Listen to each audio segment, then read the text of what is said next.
ਸਾਰੇ ਹੀ AM stations, FM stations, ਘਰਾਂ ਦੇ ਵਿੱਚ ਰੇਡੀਓ ਸੈਟਸ ਦੇ ਰਾਹੀਂ, ਟੈਲੀਫੋਨ ਦੇ ਰਾਹੀਂ, ਫੇਸਬੁੱਕ, YouTube ਤੇ ਲਾਈਵ ਦੇਖ ਰਹੇ ਹੋ, ਸੁਣ ਰਹੇ ਹੋ, ਸਾਰਿਆਂ ਨੂੰ ਜੀ ਆਇਆਂ ਨੂੰ ਤੇ ਬਹੁਤ ਹੀ ਪਿਆਰ ਤੇ ਸਤਿਕਾਰ ਭਰੀ ਸਤਿ ਸ਼੍ਰੀ ਅਕਾਲ ਸਰੋਤਿਓ। ਅੱਜ ਜੂਨ ਦੀ 17 ਤਰੀਕ ਆ, ਦਿਨ ਸ਼ਨੀਚਰਵਾਰ ਆ। ਤੁਹਾਡੇ ਲਈ ਸਵੇਰ ਦਾ ਅਪਡੇਟ ਅਮਰੀਕਾ ਜਿਹੜਾ ਪ੍ਰੋਗਰਾਮ ਹੁੰਦਾ ਉਹਦੇ ਵਿੱਚ ਸਪੈਸ਼ਲੀ ਇਮੀਗ੍ਰੇਸ਼ਨ ਨੂੰ ਲੈ ਕੇ ਅਪਡੇਟ ਇਮੀਗ੍ਰੇਸ਼ਨ ਪ੍ਰੋਗਰਾਮ ਲੈ ਕੇ ਹਾਜ਼ਰ ਹੋਏ ਆ। ਤੇ ਸਾਡੇ ਨਾਲ ਇਸ ਟਾਈਮ ਜੇ ਤਿਰਕੀਆਣਾ ਹੁਣੀ ਜੁੜੇ ਆ ਅਟਾਰਨੀ। ਜੀ ਆਇਆਂ ਨੂੰ, ਬਹੁਤ ਹੀ ਪਿਆਰ ਤੇ ਸਤਿਕਾਰ ਭਰੀ ਸਤਿ ਸ਼੍ਰੀ ਅਕਾਲ। ਸਤਿ ਸ੍ਰੀ ਅਕਾਲ ਜੀ ਸਾਰਿਆਂ ਨੂੰ ਜੀ। ਸੋ ਸਰੋਤਿਓ, ਅੱਜ ਆਪਾਂ ਕਾਲਸ ਵੀ ਲਵਾਂਗੇ ਤੁਹਾਡੀਆਂ ਤੇ ਪਹਿਲਾਂ ਆਪਾਂ ਕੁਝ ਜੋ ਪਿਛਲੇ ਹਫਤੇ ਦੇ ਵਿੱਚ ਡਿਵੈਲਪਮੈਂਟਸ ਹੋਈਆਂ ਹੈਗੀਆਂ ਇਮੀਗ੍ਰੇਸ਼ਨ ਨੂੰ ਲੈ ਕੇ ਆਪਣੇ ਮੁਲਕ ਅਮਰੀਕਾ ਦੇ ਵਿੱਚ, ਉਹ ਅਟਾਰਨੀ ਸਾਹਿਬ ਦੇ ਨਾਲ ਡਿਸਕਸ ਕਰਾਂਗੇ। ਉਸ ਤੋਂ ਬਾਅਦ ਤੁਹਾਡੀਆਂ ਕਾਲਸ ਲਵਾਂਗੇ ਤੇ ਤੁਸੀਂ ਕਾਲਸ ਆਪਣੇ ਜੋ ਸਾਡਾ ਟੈਲੀਫੋਨ ਨੰਬਰ ਹੈਗਾ ਪੰਜਾਬੀ ਰੇਡੀਓ USA ਦਾ 408 272 5200 ਤੇ ਕਾਲ ਕਰ ਸਕਦੇ ਹੋ 4082725200 ਦੇ ਉੱਤੇ। ਤੇ ਪਹਿਲਾਂ ਸਾਡਾ ਜਿਹੜਾ ਹੋਊਗਾ ਜੋ ਕੁਝ ਵਾਪਰਿਆ ਉਹਦੇ ਬਾਰੇ ਡਿਸਕਸ਼ਨ। ਤੇ ਆਪਾਂ ਚਲੀਏ ਜੀ ਵੀ USCIS ਨੇ ਪ੍ਰੀਮੀਅਮ ਪ੍ਰੋਸੈਸਿੰਗ ਐਪਲੀਕੇਸ਼ਨ ਜੋ ਹੈਗੀ ਆ ਉਹਦੇ ਚੇਂਜਸ ਜੋ FM ਤੇ J ਨੌਨ ਇਮੀਗ੍ਰੈਂਟ ਸਟੇਟਸ ਆ ਉਹਦੇ ਵਿੱਚ ਐਕਸਪੈਂਡ ਕੀਤਾ ਹੈ ਪ੍ਰੀਮੀਅਮ ਪ੍ਰੋਸੈਸਿੰਗ ਨੂੰ। ਜੀ ਬਿਲਕੁਲ। ਸੋ ਇਦਾਂ ਕਿ ਕਈ ਵੀਜ਼ੇ, ਸਾਰੇ ਵੀਜ਼ੇ ਨਹੀਂ, ਕਈ ਵੀਜ਼ੇ ਜਿਹੜੇ ਹੁੰਦੇ ਸੀਗੇ ਉਹ 'ਚ ਤੁਸੀਂ ਐਕਸਟਰਾ 2500 ਸਰਕਾਰ ਨੂੰ ਫੀਸ ਦੇ ਕੇ ਪ੍ਰੀਮੀਅਮ ਪ੍ਰੋਸੈਸਿੰਗ ਕਰਾ ਸਕਦੇ ਹੁੰਦੇ ਆ। ਤੇ ਇਹ ਹਰੇਕ ਫਾਰਮ ਤੇ ਐਪਲੀਕੇਬਲ ਨਹੀਂ ਹੈਗਾ, ਜਿੱਦਾਂ H1B ਵਾਲਿਆਂ ਤੇ ਕਈ ਹੋਰ ਵੀਜ਼ੇ ਜਿਹੜੇ ਹੁੰਦੇ ਸੀਗੇ E2 ਵਗੈਰਾ, ਉਹਨਾਂ ਤੇ ਜਿਹੜਾ ਪ੍ਰੀਮੀਅਮ ਪ੍ਰੋਸੈਸਿੰਗ ਸੀਗਾ ਇੱਥੇ ਲਾਗੂ ਹੁੰਦਾ ਸੀਗਾ। ਸੋ ਪ੍ਰੀਮੀਅਮ ਪ੍ਰੋਸੈਸਿੰਗ 'ਚ ਕੀ ਹੁੰਦਾ ਕਿ ਇੱਕ ਉਹਨਾਂ ਨੂੰ 2500 ਤੁਸੀਂ ਜ਼ਿਆਦਾ ਦਿੰਦੇ ਆ ਤਾਂ ਤੁਹਾਡਾ ਜਿਹੜਾ ਫੈਸਲਾ ਸੀਗਾ ਉਹ 15 ਦਿਨ ਦੇ ਅੰਦਰ ਸੁਣਾ ਦਿੰਦੇ ਆ। ਤੇ ਹੁਣ ਇਹਨਾਂ ਨੇ ਜਿਹੜਾ ਹੈਗਾ ਟੂਰਿਸਟ ਵੀਜ਼ੇ ਤੋਂ, ਮੰਨ ਲਓ ਜੇ ਕੋਈ ਬੰਦਾ ਹੁਣ ਚੇਂਜ ਕਰ ਰਿਹਾ ਸਟੂਡੈਂਟ ਵੀਜ਼ੇ ਦੇ ਉੱਤੇ, ਉਹਨੂੰ ਇਹ ਕਹਿੰਦੇ ਕਿ ਚੇਂਜ ਆਫ ਸਟੇਟਸ ਜਿਹੜਾ ਉਹ ਛੇਤੀ ਜਿਹੜਾ ਗ੍ਰਾਂਟ ਕਰ ਦੇਣਾ ਜੀ ਪ੍ਰੋਸੈਸਿੰਗ ਦੇ ਥੱਲੇ। ਤੇ ਇਹ ਕਾਫੀ ਵੱਡੀ ਜਿਹੜੀ ਖਬਰ ਹੈ, ਕਿਉਂਕਿ ਜਿਹੜੇ ਕਈ ਟੂਰਿਸਟ ਵੀਜ਼ੇ ਤੇ ਆਉਂਦੇ ਸੀਗੇ ਤੇ ਕਈ ਮਹੀਨੇ ਜਿਹੜੇ ਇੱਥੇ ਬੈਠੇ ਰਹਿੰਦੇ ਸੀਗੇ ਵਿਚਾਰੇ, ਵੇਟ ਕਰਦੇ ਸੀਗੇ ਕਦੋਂ ਅਪਰੂਵ ਹੋਊਗਾ, ਸਾਲ ਕਈ ਵਾਰੀ ਲੰਘ ਜਾਂਦਾ ਸੀਗਾ। ਤੇ ਇਹ ਹੁਣ ਜਿਹੜੀ ਉਹਨਾਂ ਨੇ ਸਪੈਸ਼ਲੀ ਜਿਹੜੀ ਸਟੂਡੈਂਟਸ ਨੂੰ ਜਾਂ ਸਟੂਡੈਂਟ ਦੇ ਜਿਹੜੇ ਸਪਾਊਸ ਆ ਉਹ ਜਦੋਂ ਚੇਂਜ ਆਫ ਸਟੇਟਸ ਕਰਦੇ ਆ ਜੀ ਉਹਨਾਂ ਨੂੰ ਇਹ ਕਾਫੀ ਵੱਡੀ ਖੁਸ਼ਖਬਰੀ ਆ। ਤੇ ਇੱਕੋ ਬਸ ਇਹਦੇ ਵਿੱਚ ਕੰਡੀਸ਼ਨ ਹੈ ਕਿ ਬਾਇਓਮੈਟ੍ਰਿਕਸ ਜਿਹੜੇ ਫਿੰਗਰਪ੍ਰਿੰਟ ਆ ਉਹ ਕਹਿੰਦੇ ਹੋਣੇ ਚਾਹੀਦੇ ਆ ਉਸ ਤੋਂ ਪਹਿਲਾਂ। ਜੀ ਠੀਕ ਹੈ, ਕਿਉਂਕਿ ਕਈ ਇਹਦੇ ਵਿੱਚ ਉਹ ਵੀ ਰਿਕੁਆਇਰਮੈਂਟ ਆ ਤੇ ਬਸ ਉਹੀ ਜਿਹੜਾ ਇੱਕ ਬਾਇਓਮੈਟ੍ਰਿਕਸ ਤੁਹਾਨੂੰ ਡਿਲੇ ਕਰ ਸਕਦੇ ਆ, ਪਰ ਇਹਦੇ ਵਿੱਚ ਹੁਣ ਪ੍ਰੀਮੀਅਮ ਪ੍ਰੋਸੈਸਿੰਗ ਜਿਹੜੀ ਸਰਵਿਸ ਆ ਇਹਨਾਂ ਨੇ ਸਟੂਡੈਂਟਸ ਨੂੰ ਉਪਲਬਧ ਕਰਾਤੀ ਹੈ। ਜੀ ਤੇ ਉਹਦੀ ਕਿੰਨੀ ਕੁ ਐਕਸਟਰਾ ਫੀਸ ਹੁੰਦੀ ਆ? ਉਹਦੀ $2500 ਫੀਸ ਐਕਸਟਰਾ ਹੁੰਦੀ ਹੈ ਸਰਕਾਰ ਨੂੰ, ਸੇਮ ਜਿੱਦਾਂ H1 ਵੀਜ਼ੇ ਦੇ ਲਈ ਆ। ਹਾਂਜੀ, ਜਿੱਦਾਂ ਇੰਡੀਆ 'ਚ ਆਪਾਂ ਕਲਰਕ ਨੂੰ ਪੈਸੇ ਦੇ ਕੇ ਸਿਫਾਰਿਸ਼ ਕਰਨੀ ਪੈਂਦੀ ਹੈ, ਇੱਥੇ ਚੈੱਕ ਲੱਗ ਕੇ ਹੋ ਜਾਂਦੀ ਹੈ। ਸੋ ਇੱਥੇ ਲੀਗਲੀ ਆ ਜੀ, ਬਿਲਕੁਲ ਲੀਗਲੀ ਆ। ਸੋ ਇਹ ਵਧੀਆ ਚੀਜ਼ ਆ। ਸੋ ਸਰੋਤਿਓ, ਇਹ ਇੱਕ ਖੁਸ਼ੀ ਵਾਲੀ ਖਬਰ ਆ, ਇਹਦੇ ਨਾਲ ਬਹੁਤ ਸਾਰੇ ਲੋਕਾਂ ਨੂੰ ਮੋਸਟ ਪ੍ਰੋਬਬਲੀ ਮੇਰੇ ਖਿਆਲ ਨਾਲ ਫਾਇਦਾ ਹੋਊਗਾ। ਇਹ ਇੰਡੀਆ ਵਾਲਿਆਂ ਨੂੰ ਵੀ ਇਦਾਂ ਹੀ ਕਰਨਾ ਚਾਹੀਦਾ। ਆਪਣੇ ਪੈਸੇ ਪੂਸੇ ਜਿਹੜੇ ਲੈਂਦੇ ਰਹਿੰਦੇ ਮਹਿਕਮਿਆਂ 'ਚ ਸਿੱਧੇ ਆਪਣੀ ਫੀਸ ਰੱਖੋ ਕਿ ਐਕਸਟਰਾ ਦੇ ਕੇ ਕੰਮ ਕਰਾ ਲਓ ਤੇ ਉਹਨੂੰ ਤੁਸੀਂ ਨਾ ਰੱਖ ਦਿਓ ਪ੍ਰੀਮੀਅਮ ਪ੍ਰੋਸੈਸਿੰਗ। ਜੀ ਬਿਲਕੁਲ। ਅਗਲੀ ਖਬਰ ਵੱਲ ਚਲੀਏ ਪਈ। ਲਾਸ ਐਂਜਲਸ ਦੇ ਕੁਝ ਆਰਗੇਨਾਈਜ਼ਰਸ ਆ, ਉਹ ਸਪੋਰਟ ਕਰ ਰਹੇ ਆ ਮਾਈਗ੍ਰੈਂਟਸ ਨੂੰ ਬੱਸਾਂ ਦੇ ਰਾਹੀਂ ਭੇਜਣ ਦੇ ਲਈ, ਉਸ ਤਰੀਕੇ ਦੇ ਨਾਲ ਨਹੀਂ ਜਿੱਦਾਂ ਟੈਕਸਸ ਵਾਲੇ ਗਵਰਨਰ ਐਬਟ ਸਾਹਿਬ ਭੇਜ ਰਹੇ ਆ। ਹਾਂਜੀ, ਨਹੀਂ, LA ਦੇ ਵੱਲ ਭੇਜੇ ਜਾ ਰਹੇ ਆ। ਤੇ ਜਿਹੜੀਆਂ ਦੋ, ਇੱਕ ਐਬਟ ਨੇ ਬਹੁਤ ਜ਼ੋਰ ਚੱਕਿਆ ਤੇ ਇੱਕ ਡੀਸੈਂਟਿਸ ਨੇ ਜਿਹੜਾ ਹੈਗਾ ਫਲੋਰੀਡਾ ਤੋਂ, ਉਹਨਾਂ ਨੇ ਬੜਾ ਜ਼ੋਰ ਚੱਕਿਆ। ਸੋ ਬੱਸਾਂ ਭਰ ਕੇ ਜੀ ਟੈਕਸਸ ਤੋਂ ਆ ਰਹੀਆਂ ਹੁਣ Union Station Los Angeles downtown ਜਿਹਨਾਂ ਨੂੰ ਪਤਾ, ਤੇ ਸੈਂਟ ਐਂਥਨੀਜ਼ ਉੱਥੇ ਜਿਹੜਾ ਕੈਥੋਲਿਕ ਚਰਚ ਹੈਗਾ, ਕ੍ਰਿਸਚੀਅਨ ਕੈਥੋਲਿਕ ਚਰਚ ਹੈਗਾ, ਉਹਦੇ ਮੋਰੇ ਜਿਹੜੀਆਂ ਹੁਣ ਬੱਸਾਂ ਇਹਨਾਂ ਨੇ ਖੜੀਆਂ ਕਰਨੀਆਂ ਸ਼ੁਰੂ ਕੀਤੀਆਂ। ਤੇ ਇਹਦੇ ਵਿੱਚ ਹੁਣ 20 ਘੰਟੇ ਤੋਂ ਜ਼ਿਆਦਾ ਜਿਹੜਾ ਸਫ਼ਰ ਕਰਕੇ ਪੇਰੈਂਟਸ ਤੇ ਜਿਹੜੇ ਬੱਚੇ ਉਹਨਾਂ ਦੇ ਕਈ ਇਨਫੈਂਟ ਵੀ ਜਿਹੜੇ ਛੋਟੇ, ਉਹ ਜਿਹੜੇ 20 ਘੰਟੇ ਜਿਹੜੇ ਸਫ਼ਰ ਕਰਕੇ ਹੁਣ ਆ ਰਹੇ ਆ। ਤੇ ਇੱਕ ਹੁਣ ਹੋਰ ਉਹਦੇ ਵਿੱਚ ਕਈ ਕਹਾਣੀਆਂ, ਕਈ ਕਰੈਕਟਰ ਨਿਕਲੇ ਆ। ਇੱਕ ਲੇਡੀ ਸੀਗੀ, ਉਹਦਾ ਹਸਬੈਂਡ ਤੋਂ ਅਲੱਗ ਹੋ ਗਈ ਬਾਰਡਰ ਤੇ ਹੁਣ ਲੈਵਲ ਭੇਜਤਾ ਉਹਨਾਂ ਨੇ ਬੱਸ 'ਚ ਪਾ ਕੇ। ਘਰ ਵਾਲਾ ਜਿਹੜਾ ਉਹਨੂੰ ਟੈਕਸਸ ਡਿਟੈਂਸ਼ਨ 'ਚ ਰੱਖਿਆ। ਤੇ ਫੈਮਲੀਆਂ ਕਹਿ ਲਓ ਇਦਾਂ, ਜਦੋਂ ਹੁਣ ਤੁਸੀਂ ਉਹਨੂੰ ਸੋਚੋ ਤਾਂ ਬੱਸਾਂ ਜਿਹੜੀਆਂ ਧੱਕੇ ਨਾਲ ਭਰ ਕੇ ਲੋਕਾਂ ਨੂੰ ਗੁੰਮਰਾਹ ਕਰਕੇ ਭੇਜ ਦਿੰਦੇ ਆ, ਪਰ ਦੇਖੋ ਫੈਮਿਲੀ ਸਪਲਿਟ ਹੋ ਜਾਂਦੀ ਹੈ। ਜਿਹੜਾ ਹੁਣ ਟੈਕਸਸ 'ਚ ਵਿਚਾਰਾ ਫਸਿਆ ਡਿਟੈਂਸ਼ਨ 'ਚ, ਉਹਨੇ ਤਾਂ ਉੱਥੇ ਰਹਿਣਾ ਜੀ। ਤੇ ਇਹ ਜਿਹੜੀ ਹੁਣ ਲੇਟੈਸਟ ਖਬਰ ਆ, 42 ਜਾਣੇ ਇਹਦੇ ਵਿੱਚ ਸੀਗੇ, ਗੁਆਟੇਮਾਲਾ, ਵੈਨਜ਼ੂਏਲਾ, ਹੇਟੀ ਤੇ ਚਾਈਨਾ, ਇਹ ਕੰਟਰੀਆਂ ਦੇ ਜਿਹੜੇ ਜ਼ਿਆਦਾ ਇਮੀਗ੍ਰੈਂਟ ਸੀਗੇ। ਤੇ 21,600 ਮਾਈਗ੍ਰੈਂਟ ਹੈਗੇ ਜਿਹੜੇ ਕਿ ਹੁਣ ਇਹਨਾਂ ਨੇ ਬੱਸਾਂ ਭਰ ਕੇ ਆਲਰੇਡੀ ਟਰਾਂਸਪੋਰਟ ਜਿਹੜੇ ਕਰ ਚੁੱਕੇ ਆ। ਤੇ ਜੀ। ਗ੍ਰੈਗ ਅਬੋਟ ਦਾ ਇਹ ਜਿਹੜਾ ਪਲਾਨ ਸੀਗਾ ਸਭ ਤੋਂ ਪਹਿਲਾਂ ਹਨਾ, ਪਿਛਲੇ ਸਾਲ ਉਹਨਾਂ ਨੇ ਸ਼ੁਰੂ ਕੀਤਾ ਹੈਗਾ। ਜੀ। ਤੇ ਜਿਹੜੀਆਂ ਬੱਸਾਂ ਇਹ ਜਾ ਰਹੀਆਂ Washington DC, New York city, Chicago, Philadelphia ਤੇ ਡੈਨਵਰ, ਇਹ ਜਿਹੜੇ ਸ਼ਹਿਰ ਇਹਨਾਂ ਨੇ ਟਾਰਗੇਟ ਕੀਤੇ ਆ ਰਿਪਬਲਿਕਨਸ ਨੇ। ਤੇ ਜਿਹੜਾ ਅਬੋਟ ਆ ਜੇ ਤੋਂ ਪੁੱਛਿਆ ਜਾਵੇ, ਉਹ ਕਹਿੰਦਾ ਕਿ ਇਹ ਸਾਰਾ ਕਸੂਰ ਜਿਹੜਾ ਹੈਗਾ ਬਾਈਡਨ ਦਾ, ਕਿਉਂਕਿ ਉਹ ਕਹਿੰਦਾ ਬਾਈਡਨ ਨੇ ਜਿਹੜੇ ਸਾਰੇ ਉਹ ਬਾਰਡਰ ਟਾਊਨ ਹੈਗੇ ਉਹਨਾਂ ਨੂੰ ਓਵਰਵੈਲਮ ਕਰਤਾ। ਇਮੀਗ੍ਰੈਂਟ ਬਹੁਤ ਜ਼ਿਆਦਾ ਆ ਗਏ, ਸਾਡੇ ਕੋਲ ਹੈਂਡਲ ਹੋ ਨਹੀਂ ਸਕਦੇ, ਸਾਡੇ ਕੋਲ ਵਿਵਸਥਾ ਹੈ ਨਹੀਂ ਜੀ। ਤੇ ਉਹ ਕਹਿੰਦਾ ਕਿ ਆਪਾਂ ਇਹੀ ਚੀਜ਼ਾਂ ਕਰਾਂਗੇ ਜਦ ਤੱਕ ਕਿ ਬਾਈਡਨ ਬਾਰਡਰ ਨੂੰ ਸਿਕਿਉਰ ਨਹੀਂ ਕਰ ਲੈਂਦਾ। ਤੇ ਜਿਹੜਾ ਕਹਿੰਦਾ ਕਿ ਐਲਏ ਆਪਣੇ ਭੇਜੇ ਆ, ਕਹਿੰਦਾ ਐਲਏ ਨੇ ਤੇ ਪਹਿਲਾਂ ਹੀ ਆਪਣੀ ਅਨਾਉਂਸਮੈਂਟ ਕੀਤੀ ਆ ਕਿ ਆਪਾਂ ਜਿਹੜੀ ਸਾਡੀ ਸਿਟੀ ਹੈ ਸੈਂਚੁਰੀ ਸਿਟੀ ਆ, ਆਪਾਂ ਇਮੀਗ੍ਰੈਂਟਾਂ ਨੂੰ ਵੈਲਕਮ ਕਰਦੇ ਆ। ਤੇ ਕਹਿੰਦਾ ਕਿ ਉਹਨਾਂ ਨੇ ਆਪ ਵੀ ਸੱਦਾ ਪੱਤਰ ਦਿੱਤਾ, ਤੇ ਕਿਉਂਕਿ ਉਹਨੇ ਸੱਦਾ ਪੱਤਰ ਦਿੱਤਾ, ਆਪਾਂ ਉਹਨਾਂ ਦੀ ਰਿਕੁਐਸਟ ਆਨਰ ਕਰਾਂਗੇ। ਤੇ ਜਿਹੜੀ ਦੂਜੀ ਗੱਲ ਇਹ ਕਹਿੰਦਾ ਕਿ ਕਹਿੰਦਾ ਐਂਡ ਆਫ ਦਾ ਡੇ ਜਿਹੜੇ ਇਮੀਗ੍ਰੈਂਟ ਆ, ਕਹਿੰਦਾ ਉਹ ਵੀ ਕੈਲੀਫੋਰਨੀਆ, ਨਿਊਯਾਰਕ, ਵਾਸ਼ਿੰਗਟਨ ਡੀਸੀ ਇਹ ਵਾਲੇ ਸ਼ਹਿਰਾਂ 'ਚ ਜਾਣਾ ਚਾਹੁੰਦੇ ਆ। ਤੇ ਕਹਿੰਦਾ ਜੇ ਜਾਣਾ ਹੀ ਚਾਹੁੰਦੇ ਆ ਤੇ ਕਹਿੰਦਾ ਆਪਾਂ ਉਹਨਾਂ ਦੀ ਹੈਲਪ ਕਰ ਰਹੇ ਆ, ਆਪਾਂ ਉਹਨਾਂ ਨੂੰ ਪਹਿਲਾਂ ਹੀ ਜਿਹੜੀ ਫ੍ਰੀ ਟਿਕਟ ਲਾ ਕੇ ਜਿਹੜੀ ਆਪਣੇ ਟੈਕਸ ਪੇਅਰ ਮਨੀ ਤੇ ਭੇਜ ਰਹੇ ਆ। ਤੇ ਇਹ ਤੇ ਹੁਣ ਜਿਹੜਾ ਐਲਏ ਦਾ ਕਾਉਂਸਲ ਮੈਂਬਰ ਹੈਗਾ ਹਰਨਾਂਡੇਜ਼, ਜੀ। ਉਹਨੇ ਕਿਹਾ ਕਿ ਜਿਹੜਾ ਐਬੋਟ ਹੈ ਇਹ ਵੀਕ ਮਾਈਂਡਡ ਹੈ, ਇਹ ਵੀਕ ਮਾਈਂਡਡ ਬੰਦਾ, ਇਹ ਫਾਰ ਰਾਈਟ ਪੋਲੀਟੀਸ਼ੀਅਨ ਆ ਜਿਹੜਾ ਕਿ ਆਪਣਾ ਜਿਹੜਾ ਸਟੇਟ ਦਾ ਕ੍ਰਾਈਸਿਸ ਸੋਲਵ ਨਹੀਂ ਕਰ ਪਾ ਰਿਹਾ, ਤੇ ਜਿਹੜਾ ਪੋਲੀਟੀਕਲ ਮਾਈਲੇਜ ਲਈ ਇਦਾਂ ਦੇ ਜਿਹੜੇ ਪਖੰਡ ਆ ਉਹ ਕਰ ਰਿਹਾ ਕਿ ਲੋਕਾਂ ਨੂੰ ਬੱਸਾਂ 'ਚ ਪਾ ਕੇ ਧੱਕੇ ਨਾਲ ਜਾਂ ਗੁੰਮਰਾਹ ਕਰਕੇ ਭੇਜ ਰਹੇ ਆ। ਤੇ ਕਹਿੰਦਾ ਉਹਨੂੰ ਐਜ਼ ਅ ਲੀਡਰ ਤੁਹਾਨੂੰ ਡੀਲ ਕਰਨਾ ਚਾਹੀਦਾ ਕ੍ਰਾਈਸਿਸ ਨਾਲ, ਪਰ ਤੁਸੀਂ ਇਹਨੂੰ ਇੱਕ ਪੋਲੀਟੀਕਲ ਸਟੰਟ ਵਜੋਂ ਤੁਸੀਂ ਇਹਨੂੰ ਵਰਤ ਰਹੇ ਆ। ਤੇ ਉਹ ਕਹਿੰਦਾ ਕਿ ਜਿਹੜੀ ਸਿਟੀ ਹੈ ਐਲਏ ਦੀ, ਲਾਸ ਐਂਜਲਸ ਦੀ, ਇਹ ਸਾਰਿਆਂ ਦੇ ਵਾਸਤੇ ਖੁੱਲੀ ਆ, ਤੇ ਆਪਾਂ ਰੈਡੀ ਟੂ ਸਪੋਰਟ ਆ। ਜਿਹੜੇ ਬੰਦੇ ਜਦੋਂ ਵੀ ਆਉਗੇ ਆਪਾਂ ਇਹਨਾਂ ਨੂੰ ਸਪੋਰਟ ਕਰਾਂਗੇ। ਤੇ ਫਲੋਰੀਡਾ ਦੇ ਜਿਹੜੇ ਲੋਕੀ, ਫਲੋਰੀਡਾ ਦਾ ਹੁਣ ਜਿਹੜਾ ਗਵਰਨਰ ਸੀਗਾ, ਉਹਨੇ ਵੀ ਆਪਾਂ ਦੱਸਿਆ ਕਿ 2 ਚਾਰਟਰਡ ਫਲਾਈਟਾਂ, ਉਹਨੇ ਤਾਂ ਬੱਸਾਂ ਵੀ ਛੱਡੋ, ਫਲਾਈਟਾਂ, ਚਾਰਟਰਡ ਫਲਾਈਟਾਂ ਕਰਕੇ 36 ਮਾਈਗ੍ਰੈਂਟ ਉਹਨੇ ਪਿਛਲੇ ਹਫ਼ਤੇ ਜਿਹੜੇ ਸੈਕਰਮੈਂਟੋ ਭੇਜੇ ਸੀਗੇ ਜੀ। ਗੁਜਰਾਤੋਂ। ਤੇ ਇਹ ਜਿਹੜੇ ਹੁਣ ਐਲਏ ਦੇ ਵਿੱਚ ਆਏ ਆ, ਕਈਆਂ ਦੀਆਂ ਹੇਰਿੰਗਾਂ ਜਿਹੜੀਆਂ ਦੂਜੀਆਂ ਸਟੇਟਾਂ ਦੇ ਵਿੱਚ ਸੈੱਟ ਆ, ਕਿਸੇ ਦੀ ਨਿਊਯਾਰਕ ਸੀਗੀ, ਕਿਸੇ ਦੀ ਟੈਕਸਸ ਸੀਗੀ। ਤੇ ਇਹ ਹੁਣ ਜਿੱਦਾਂ ਉਹਨਾਂ ਨੂੰ ਧੱਕੇ ਨਾਲ ਭੇਜ ਦਿੰਦੇ ਆ, ਉਹਨਾਂ ਨੂੰ ਹੁਣ ਪਤਾ ਨਹੀਂ, ਉਹਨਾਂ ਨੂੰ ਲੱਗਦਾ ਕਿ ਸ਼ਾਇਦ ਸਰਕਾਰ ਨੇ ਭੇਜਿਆ ਵਾ, ਜੋ ਵੀ ਕਰੂਗੇ ਸਹੀ ਕਰੂਗੇ। ਤੇ ਜੀ। ਕਈ ਲੋਕਾਂ ਦੀਆਂ ਹੁਣ ਮਾਸਟਰ ਹੀਅਰਿੰਗ ਜਿਹੜੀਆਂ ਸੀਗੀਆਂ ਉਹ ਵਿਚਾਰਿਆਂ ਦੀਆਂ ਮਿਸ ਹੋ ਗਈਆਂ, ਤੇ ਜੀ। ਕਈਆਂ ਦੇ ਡਿਪੋਰਟੇਸ਼ਨ ਜਿਹੜੇ ਆਰਡਰ ਆ ਉਹ ਧੱਕੇ ਨਾਲ ਜਿਹੜੇ ਲੱਗ ਗਏ। ਉਹਨੂੰ ਲੱਗਦਾ ਸੀ ਸਰਕਾਰ ਭੇਜ ਰਹੀ ਹੈ, ਪੁਲਿਸ ਭੇਜ ਰਹੀ ਹੈ, ਸ਼ਾਇਦ ਉਹਨਾਂ ਨੇ ਪਿੱਛੋਂ ਗੱਲ ਕਰ ਲਈ ਹੋਣੀ। ਤੇ ਕਈਆਂ ਨੂੰ ਟੈਕਸਸ ਹਾਜ਼ਰੀ ਲਾਉਣ ਲਈ ਕਿਹਾ ਸੀਗਾ, ਤੇ ਕਾਫੀ ਜਿਹੜਾ ਇਮੀਗ੍ਰੇਸ਼ਨ ਨਾਲ ਵੀ ਛੇੜਖਾਨੀ ਉਹਨਾਂ ਨੇ ਟੈਕਸਸ ਹੋਣਾ ਨੇ ਕਰਤੀ ਆ। ਤੇ ਉਹ ਬੇਸਿਕਲੀ ਕੀ ਕਹਿੰਦੇ ਆ, ਹੁਣ ਜਿਹੜੇ ਸਾਰੇ ਲੋਕ ਸਾਹਮਣੇ ਇਹੀ ਕਹਿ ਰਹੇ ਕਿ ਇਹ ਪੋਲੀਟੀਕਲ ਸਟੰਟ ਆ। ਤੇ ਇਹ ਜਿਹੜੇ ਲੋਕੀ ਆ, ਇਹਨਾਂ ਦਾ ਜਿਹੜਾ ਕਹਿ ਲਓ ਇਨਸਾਨੀਅਤ ਹੁੰਦੀ ਆ, ਉਹਨੂੰ ਨਹੀਂ ਦੇਖਦੇ ਪਏ। ਇਹ ਤੇ ਜਿੱਦਾਂ ਹੁਣ ਭਾਵੇਂ ਬੰਦਾ ਕੱਚਾ ਵਾ, ਪਰ ਇਹ ਇੱਕ ਤਰੀਕੇ ਨਾਲ ਕਰਨਾ ਚਾਹੀਦਾ ਸੀਗਾ। ਜੇ ਉਹਨਾਂ ਨੂੰ ਭੇਜਣਾ ਵਾ ਕੈਲੀਫੋਰਨੀਆ, ਠੀਕ ਆ, ਚੰਗੀ ਗੱਲ ਆ, ਪਰ ਜਿਹੜੇ ਤਰੀਕੇ ਨਾਲ ਭੇਜ ਰਹੇ ਆ ਕਿ ਉਹਨੂੰ ਇੱਕ ਪਿਆਦਾ ਬਣਾ ਕੇ ਉਹਨਾਂ ਨਾਲ ਖੇਡਿਆ ਜਾ ਰਿਹਾ, ਖੇਡਿਆ ਜਾ ਰਿਹਾ, ਇਹ ਨਹੀਂ ਸਹੀ ਕੰਮ ਕਰ ਰਹੇ। ਇਹ ਜਿਹੜਾ ਹੈਗਾ ਬੰਦੇ ਦੀ ਹਿਊਮੈਨਿਟੀ ਨੂੰ ਟੇਕ ਅਵੇ ਕਰਦਾ ਵਾ। ਸੋ ਕਹਿੰਦੇ ਕਿ ਇਹ ਜਿਹੜੇ ਲੋਕੀ ਆ, ਉਹ ਵੀ ਰਿਸਪੈਕਟ ਡਿਮਾਂਡ ਕਰਦੇ ਆ, ਇਹਨਾਂ ਦਾ ਇਦਾਂ ਨਹੀਂ ਕਰਨਾ ਚਾਹੀਦਾ ਟੈਕਸਸ ਨੂੰ। ਤੇ ਜਿਹੜੀ ਇਨੀਆਲਾ ਅਰਬੀਨਾ, ਜਿਹੜੀ ਐਲਏ ਕਾਊਂਟੀ ਦੀ ਸੁਪਰਵਾਈਜ਼ਰ ਆ, ਉਹਦੇ ਆਫਿਸ ਲਈ ਕੰਮ ਕਰਦੀ ਆ, ਉਹਨੇ ਵੀ ਉਹੀ ਕਿਹਾ ਕਿ ਪਿਛਲੇ ਸਾਲ ਆਪਾਂ ਟੈਕਸਸ ਨੂੰ ਵੇਖਿਆ ਸੀਗਾ ਇਦਾਂ ਕਰਦੇ, ਜਦੋਂ ਮਾਰਥਾ ਵਿਨਿਆਰਡ ਦੇ ਵਿੱਚ ਮੈਸਾਚੂਸੇਟਸ ਦੇ ਵਿੱਚ ਉਹਨਾਂ ਨੇ ਬੰਦੇ ਭੇਜੇ ਸੀ, ਤੇ ਕਮਲਾ ਹੈਰਿਸ ਦੇ ਘਰ ਦੇ ਬਾਹਰ ਵਾਸ਼ਿੰਗਟਨ ਡੀਸੀ ਦੇ ਵਿੱਚ ਉਹਨਾਂ ਨੇ ਬੰਦੇ ਭੇਜੇ ਸੀ। ਤੇ ਕਹਿੰਦੇ ਉਦੋਂ ਤੋਂ ਆਪਾਂ ਨੂੰ ਪਤਾ ਹੀ ਸੀਗਾ ਕਿ ਇਦਾਂ ਕੁਛ ਇਹਨਾਂ ਨੇ ਡਰਾਮਾ ਕਰਨਾ ਇਲੈਕਸ਼ਨ ਤੋਂ ਪਹਿਲਾਂ, ਕਿ ਆਪਾਂ ਰੈਡੀ ਹਾਂ। ਤੇ ਇਹਨਾਂ ਨੇ ਇੱਕ ਸੰਸਥਾ ਬਣਾਈ ਹੈ ਐਲਏ ਵੈਲਕਮਸ ਕਲੈਕਟਿਵ, ਤੇ ਇਹ ਜਿਹੜੀ ਨਾਨ ਪ੍ਰੋਫਿਟ ਸੰਸਥਾ ਹੈ, ਇਹਨੂੰ ਕੋਈ ਵੀ ਡੋਨੇਟ ਕਰ ਸਕਦਾ ਵਾ, ਐਲਏ ਵੈਲਕਮਸ ਕਲੈਕਟਿਵ। ਤੇ ਇਹ ਜਿਹੜੀ ਨਾਨ ਪ੍ਰੋਫਿਟ ਸੰਸਥਾ, ਇਹ ਜਿਹੜੇ ਆਵਲੇ ਇਮੀਗ੍ਰੈਂਟ ਸਾਰੇ, ਇਹਨਾਂ ਦਾ ਫਿਰ ਖਰਚਾ ਪਾਣੀ ਚੱਕਦੀ ਆ, ਖਾਣ ਪੀਣ ਨੂੰ ਦਿੰਦੀ ਆ, ਉਹਨਾਂ ਨੂੰ ਮੇਕ ਸ਼ੋਰ ਕਰਦੀ ਆ ਕਿ ਉਹਨਾਂ ਨੂੰ ਕਿਤੇ ਰਹਿਣ ਰੂਣ ਨੂੰ ਮਿਲੇ, ਤੇ ਸਿੱਧੇ ਸੜਕਾਂ ਤੇ ਨਾ ਜਾਣ। ਤੇ ਬੇਸਿਕਲੀ ਜਿਹੜਾ ਉਹ ਹੈਗਾ ਕਿ ਇਹ ਕੈਲੀਫੋਰਨੀਆ ਵਗੈਰਾ ਅਮੀਰ ਸਟੇਟਾਂ ਦਾ ਬਜਟ ਵੀ ਉਹਨਾਂ ਦਾ ਵਧੀਆ ਵਾ, ਲੋਕਾਂ ਦੀ ਫੰਡਿੰਗ ਇਹਨਾਂ ਨੂੰ ਚੰਗੀ ਹੈਗੀ ਆ। ਤੇ ਇਹ ਜਿਹੜਾ ਕ੍ਰਾਈਸਿਸ ਨੂੰ ਸਹੀ ਤਰੀਕੇ ਨਾਲ ਹੈਂਡਲ ਕਰ ਰਹੇ ਆ। ਜੀ, ਬਿਲਕੁਲ। ਸੋ ਸਰੋਤਿਆਂ ਨੂੰ ਦੱਸਦੇ ਜਾਈਏ, ਅਮਰੀਕਾ ਦੇ ਵਿੱਚ ਬਹੁਤ ਸਾਰੀਆਂ ਸਿਟੀਜ਼, ਉਹ ਸੈਂਕਚੁਰੀ ਸਿਟੀਜ਼ ਆ, ਕਈ ਸੈਂਕਚੁਰੀ ਸਟੇਟਸ ਆ। ਉਹਦਾ ਮਤਲਬ ਇਹ ਆ ਵੀ ਇਹਨਾਂ ਸ਼ਹਿਰਾਂ ਦੇ ਵਿੱਚ ਜੋ ਲੋਕਲ ਪੁਲਿਸ ਆ, ਉਹ ਫੈਡਰਲ ਜਿੱਦਾਂ ਡਿਪਾਰਟਮੈਂਟ ਆਫ ਹੋਮਲੈਂਡ ਸਿਕਿਉਰਿਟੀ ਆ, ਉਹਨਾਂ ਦੇ ਨਾਲ ਇਮੀਗ੍ਰੇਸ਼ਨ ਮੈਟਰ ਦੇ ਉੱਤੇ ਉਹ ਕੋਆਪਰੇਟ ਨਹੀਂ ਕਰਦੀ ਹੈਗੀ।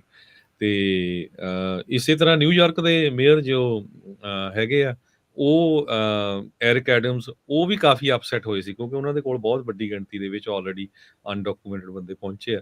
ਸੋ ਇਹ ਹੁਣ ਰਿਫਟ ਜੋ ਆ ਇਹ ਕਾਫੀ ਵੱਧ ਰਹੀ ਆ, ਤੇ ਫਲੋਰੀਡਾ ਤੇ ਟੈਕਸਸ ਵਾਲੇ ਕਹਿ ਰਹੇ ਆ ਵੀ ਸਾਡੀਆਂ 2 ਸਟੇਟਾਂ ਬਹੁਤ ਜ਼ਿਆਦਾ ਹਿੱਟ ਹੋ ਰਹੀਆਂ। ਹਾਲਾਂਕਿ ਕੈਲੀਫੋਰਨੀਆ ਵੀ ਸਾਨੂੰ ਪਤਾ ਹੀ ਆ ਵੀ ਵੱਡੀ ਗਿਣਤੀ 'ਚ ਲੋਕ ਕੈਲੀਫੋਰਨੀਆ ਕ੍ਰਾਸ ਕਰਦੇ ਆ, ਐਰੀਜ਼ੋਨਾ ਤੋਂ ਵੀ ਕਰਦੇ ਆ, ਟੈਕਸਸ ਤੇ ਹਾਂਜੀ, ਫਲੋਰੀਡਾ ਤੋਂ ਵੀ ਕਰਦੇ ਆ।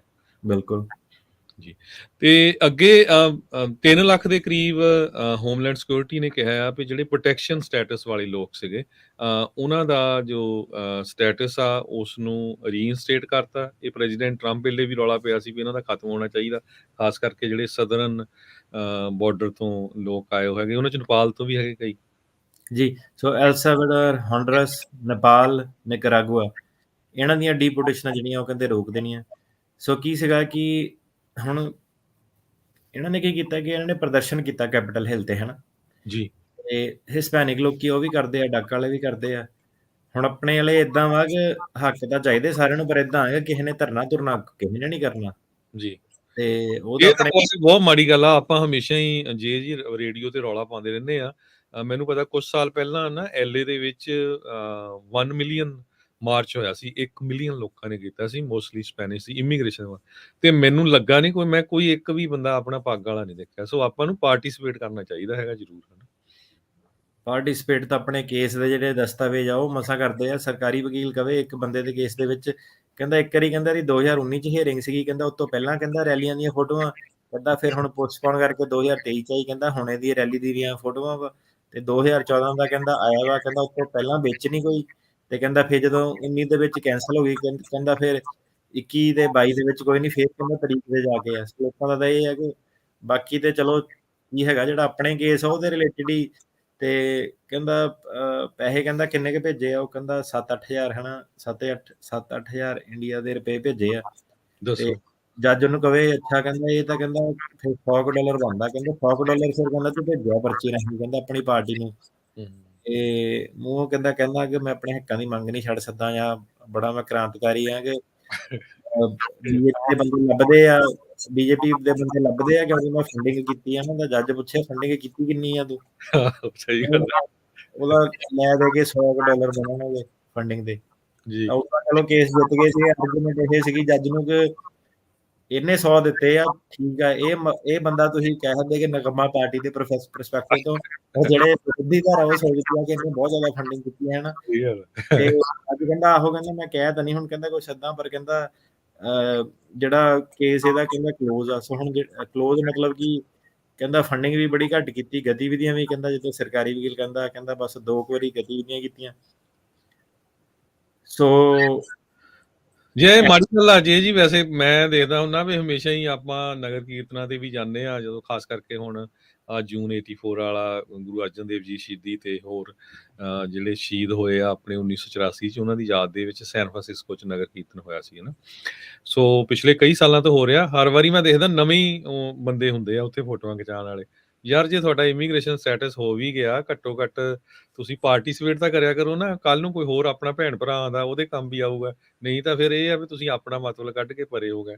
ਨਾਲੇ ਵੈਸੇ ਗੁਰੂ ਸਾਹਿਬ ਨੇ ਸਾਨੂੰ ਕਿਹਾ ਵੀ 10% ਦਸਵੰਧ ਦੇਣਾ। ਜ਼ਰੂਰੀ ਨਹੀਂ ਵੀ ਤੁਸੀਂ ਕਿਸੇ ਗੁਰਦੁਆਰਾ ਸਾਹਿਬ ਨੂੰ ਦੇਣਾ ਜਾਂ ਇੱਕ ਸੰਸਥਾ ਨੂੰ ਦੇਣਾ। ਤੁਸੀਂ ਕਿਤੇ ਵੀ ਘੱਟੋ ਘੱਟ ਸ਼ੋਅ ਦਾ ਹੁੰਦਾ ਹੋਵੇ ਨਾ ਵੀ ਤੁਸੀਂ ਪਾਰਟੀਸਿਪੇਟ ਕਰ ਰਹੇ ਆ, ਵੀ ਯਾਰ ਦੇ ਰਹੇ ਹੈਗੇ ਦਸਵੰਧ, ਵੀ ਜਿਸ ਮੁਲਕ 'ਚ ਆ ਗਏ ਆ ਜਿੱਥੇ ਆਪਾਂ ਇੰਨਾ ਕਮਾਉਣਾ ਆ, ਸਾਰਾ ਕੁਝ ਜਿਹਨੀ ਓਪਰਚੁਨਿਟੀ ਦੇਣੀ ਆ। ਸੋ ਕੇਸ ਤਾਂ ਚਲੋ ਤੁਹਾਡਾ ਆਪਣਾ ਹੀ ਹੈਗਾ, ਹੋਰਨਾਂ ਬਾਰੇ ਵੀ ਆਪਾਂ ਨੂੰ ਸਾਰਿਆਂ ਬਾਰੇ ਸੋਚਣਾ ਚਾਹੀਦਾ, ਨਾ ਕਿ ਵੀ ਜਦੋਂ ਮੇਰਾ ਹੋ ਗਿਆ ਤਾਂ ਫਿਰ ਦੈਟਸ ਇਟ। ਜੀ, ਸੋ ਉਹੀ ਆ ਕਿ ਦੂਜੇ ਨੂੰ ਕਹਿਣਾ ਸੌਖਾ ਕਿ ਭਾਈ ਤੂੰ ਆਹ ਨਹੀਂ ਕਰਦਾ, ਤੂੰ ਉਹ ਨਹੀਂ ਕਰਦਾ। ਆਪਣੇ ਵੱਲ ਵੀ ਹਰੇਕ ਬੰਦੇ ਨੂੰ ਝਾਕਣਾ ਜ਼ਰੂਰੀ ਹੈ ਕਿ ਇਕੱਲੇ ਦਾ ਵੀ ਹੁਣ ਫਰਜ਼ ਬਣਦਾ ਕਿ ਜਿਹੜਾ ਕਮਿਊਨਿਟੀ ਪੱਖ ਹਰੇਕ ਬੰਦੇ ਦੀ ਕੋਈ ਨਾ ਕੋਈ ਰਿਸਪੌਂਸਿਬਿਲਿਟੀ ਆ। ਚਲੋ ਜੇ ਨਹੀਂ ਕਰਨਾ ਠੀਕ ਆ, ਆਪਣੀ ਉਹ ਆ। ਹੁਣ ਇਹਦੇ ਵਿੱਚ ਕੀ ਸੀਗਾ, ਜਿਹੜਾ ਮੁੱਦਾ ਆਪਣਾ ਕੀ ਆ ਕਿ H1 ਵਾਲੇ ਵੀ ਜਿਹੜੇ ਨਾ ਉਹ ਵੀ ਏਦਾਂ ਹੀ ਆ। ਉਹਨੇ ਜੀ। ਵੀ ਜੋਬ ਜਿੱਦਾਂ ਕਰ ਲਈ ਆਪਣੀ, ਉਹਨਾਂ ਨੇ ਵੀ ਕਦੀ ਏਦਾਂ ਨਹੀਂ ਕਿ ਜਾ ਕੇ ਮਾਰਚ ਮੁਰਚ ਕਰਨਾ। ਉਹਨਾਂ ਦਾ ਵੀ ਇੱਕ ਲਾਅ ਆ ਕਿ ਪਰ ਕੰਟਰੀ ਲਿਮਿਟੇਸ਼ਨ ਉਹਨੂੰ ਕਹਿੰਦੇ ਕਿ ਇੰਡੀਆ ਦੀ ਕੈਟਾਗਰੀ ਤੇ ਨੇਪਾਲ ਦੀ ਤੇ ਦੂਜੀ ਛੋਟੀ ਕੰਟਰੀ ਹੈ ਭਾਵੇਂ ਵੱਡੀ ਕੰਟਰੀ ਹੈ, ਸੇਮ ਨੰਬਰ ਆ ਨਾ, ਜਿੱਦਾਂ 7% ਹੀ ਦਿੰਦੇ ਆ। ਜੀ। ਉਹ ਵੀ ਜੇ ਮਾਰਚਾਂ ਮੁਰਚਾਂ ਕਰਨ, ਸਹੀ ਤਰੀਕੇ ਨਾਲ ਕਰਨ, ਤਾਂ ਇੱਕ ਛੋਟਾ ਜਿਹਾ ਲਾਅ ਚੇਂਜ ਕਰਨਾ ਕਿ ਨਹੀਂ, ਤੁਸੀਂ ਕੰਟਰੀ ਦੇ ਹਿਸਾਬ ਨਾਲ ਨਹੀਂ, ਤੁਸੀਂ ਫਸਟ ਕਮ ਫਸਟ ਸਰਵ ਕਰੋ, ਤਾਂ ਕਿ ਜਿਹੜਾ ਇੰਡੀਆ ਵਾਲਾ ਉਹਨਾਂ ਧੱਕਾ ਨਾ ਹੋਵੇ ਕੰਪੇਅਰ ਟੂ ਛੋਟੀ ਕੰਟਰੀ ਨਾਲ, ਹਨਾ ਜੀ ਪਰ ਉਹਨਾਂ ਦਾ ਵੀ ਇਦਾਂ ਕਿ ਗੱਲਾਂ ਗੁੱਲਾਂ ਕਰ ਸਕਦੇ ਇੰਟਰਨੈਟ ਵਾਲੀਆਂ, ਪਰ ਮਾਰਚ ਮੁਰਚ ਨਹੀਂ ਕਿਸੇ ਨੇ ਕੁਝ ਵੀ ਕੀਤਾ। ਐਂਡ ਆਫ ਦਾ ਡੇ ਹੈ ਕਿ ਜਿਹੜੀਆਂ ਰੈਲੀਆਂ ਰੂਲੀਆਂ ਤੁਸੀਂ ਦੇਖੋ ਇਹਦੇ ਵਿੱਚ ਇਦਾਂ ਕਿ ਹਿਸਪੈਨਿਕ ਲੋਕ, ਉਹਨਾਂ ਦੀਆਂ ਸੰਸਥਾਵਾਂ, ਉਹਨਾਂ ਦੇ ਅਦਾਰੇ ਪਦਾਰੇ, ਉਹਨਾਂ ਦੇ ਚਰਚ ਜੀ ਅਜੇ ਦੇਖ ਲਓ ਤੁਸੀਂ, ਜ਼ਿਆਦਾਤਰ ਜਿਹੜਾ ਹੈਗਾ ਮਿਨੀਮਮ ਵੇਜਰ ਕੱਚੇ ਬੰਦਿਆਂ ਤੋਂ ਆ ਕੇ ਉੱਥੋਂ ਸੰਸਥਾਵਾਂ ਇਹ ਜਿਹੜੀਆਂ ਚੱਲਦੀਆਂ 5-5 10-10 ਡਾਲਰਾਂ ਤੋਂ ਉੱਦਾਂ ਇਕੱਠੇ ਕਰਕੇ ਲੀਡਰਸ਼ਿਪ ਲੈਵਲ ਤੇ ਫਿਰ ਇਹ ਆਪਣਾ ਇਹਨਾਂ ਨੇ ਮਾਰਚਾਂ ਜਿੰਨੀਆਂ ਵੀ ਹੈਗੀਆਂ ਜ਼ਿਆਦਾਤਰ ਜਿਹੜਾ ਸਾਊਥ ਅਮਰੀਕਾ ਵਾਲੇ ਲੋਕੀ ਹੀ ਕਰਦੇ ਆ, ਤਾਂ ਕਰਕੇ ਜਿਹੜਾ ਇਦਾਂ ਕਿ ਇਹਨਾਂ ਦੀ ਸੁਣਵਾਈ ਵੀ ਫਿਰ ਉਹਦੇ ਹਿਸਾਬ ਨਾਲ ਕੇਸਾਂ ਦੇ ਵਿੱਚ ਜ਼ਿਆਦਾ ਵਾ। ਜੀ ਉਹ ਤੁਸੀਂ ਹੋਰ ਮੁੱਦਿਆਂ 'ਚ ਵੀ ਦੇਖ ਲਓ, ਇਮੀਗ੍ਰੇਸ਼ਨ ਤੋਂ ਬਿਨਾਂ ਆਪਣੇ ਜੀ LGBT ਵਾਲੇ, ਬਲੈਕ ਲਾਈਵ ਮੈਟਰ ਵਾਲੇ, ਜਾਂ ਹੋਰ ਕਿੰਨੀਆਂ ਆਰਗੇਨਾਈਜੇਸ਼ਨ ਆ ਜਿਹੜੀਆਂ ਕਿੰਨੇ ਜ਼ੋਰ ਦੇ ਨਾਲ ਕਰਦੀਆਂ, ਹਜ਼ਾਰਾਂ ਨਹੀਂ ਕਈ ਵਾਰ ਲੱਖਾਂ ਦੇ ਹਿਸਾਬ ਨਾਲ ਇਕੱਠ ਹੁੰਦੇ, ਕਦੇ ਵਾਸ਼ਿੰਗਟਨ DC ਦੇ ਵਿੱਚ, ਕਿਤੇ ਕਿਤੇ ਹੈ ਨਾ, ਸੈਨ ਫਰਾਂਸਿਸਕੋ ਕਿਤੇ ਵੀ। ਸੋ ਆਪਾਂ ਸਾਰਿਆਂ ਨੂੰ ਪਾਰਟਿਸਿਪੇਟ ਕਰਨਾ ਚਾਹੀਦਾ ਸਮਹਾਓ। ਮੈਂ ਹਮੇਸ਼ਾ, ਮੈਨੂੰ ਤਾਂ ਹੁਣ ਕਾਫੀ ਲੰਮਾ ਸਮਾਂ ਹੋ ਗਿਆ ਆਏ ਨੂੰ, ਮੈਂ ਸੋਚਦਾ ਵੀ ਜਿਹੜਾ ਬੰਦਾ ਇੰਡੀਆ ਦੇ ਵਿੱਚ ਜੰਮਿਆ ਨਾ, ਕਿਤੇ ਨਾ ਕਿਤੇ ਚਾਹੇ ਉਹ ਅਮਰੀਕਾ 'ਚ ਆਏ ਨੂੰ ਉਹਨੂੰ ਲੰਮਾ ਸਮਾਂ ਵੀ ਹੋ ਜਾਏ, ਉਹਦੇ ਦਿਮਾਗ 'ਚ ਨਾ ਗੁਲਾਮੀ ਵਾਲੀ ਰਹਿੰਦੀ, ਡਰ ਰਹਿੰਦਾ ਵੀ ਪਤਾ ਨਹੀਂ ਕੀ ਹੋ ਜਾਣਾ, ਹਨਾ ਵੀ ਤੁਸੀਂ ਫ੍ਰੀ ਮੁਲਕ ਦੇ ਵਿੱਚ ਆਏ ਆ, ਤੁਹਾਨੂੰ ਇੰਨਾ ਜ਼ਿਆਦਾ ਜਿਹੜੀ ਆਜ਼ਾਦੀ ਆ, ਹਨਾ, ਤੇ ਤੁਸੀਂ ਆਪਣਾ ਹੱਕ ਤਾਂ ਮੰਗ ਸਕਦੇ ਆ ਨਾ। ਹਾਂਜੀ, ਇਹ ਤਾਂ ਇੱਕ ਇਹਨਾਂ ਨੇ ਐਕਸਪੈਰੀਮੈਂਟ ਕੀਤਾ ਸੀਗਾ ਕਿ ਆਪਣੇ ਨਾ ਜਿਹੜਾ ਇੱਕ ਐਨਕਲੋਜ਼ਡ ਕੇਜ ਦੇ ਵਿੱਚ ਇਹਨਾਂ ਨੇ ਮੰਕੀ ਦੇ ਉੱਤੇ ਐਕਸਪੈਰੀਮੈਂਟ ਕੀਤਾ ਹੈਗਾ ਕਿ ਕੰਧ ਤੇ ਚੜ ਕੇ ਨਾ ਪਹਿਲਾਂ ਬਾਹਰ ਨਿਕਲਣ ਲੱਗੇ, ਉਹਨੂੰ ਉਹ ਪਾਣੀ ਦਾ ਪ੍ਰੈਸ਼ਰ ਪਾ ਕੇ ਨਾ ਥੱਲੇ ਬਿਠਾ ਦੇਣ, ਤੇ ਫਿਰ ਕਈਆਂ ਨੇ ਟਰਾਈ ਕੀਤਾ ਤੇ ਉੱਤੇ ਜਦੋਂ ਜਾਂਦੇ ਸੀ ਬੜੀ ਜ਼ੋਰ ਦੀ ਉਹ ਪ੍ਰੈਸ਼ਰ ਮਾਰਦੇ ਸੀ ਪਾਣੀ ਦਾ, ਤੇ ਡਰ ਪੈ ਗਿਆ ਉਹਨਾਂ ਦੇ ਮਨ ਦੇ ਵਿੱਚ, ਹਨਾ ਜੀ।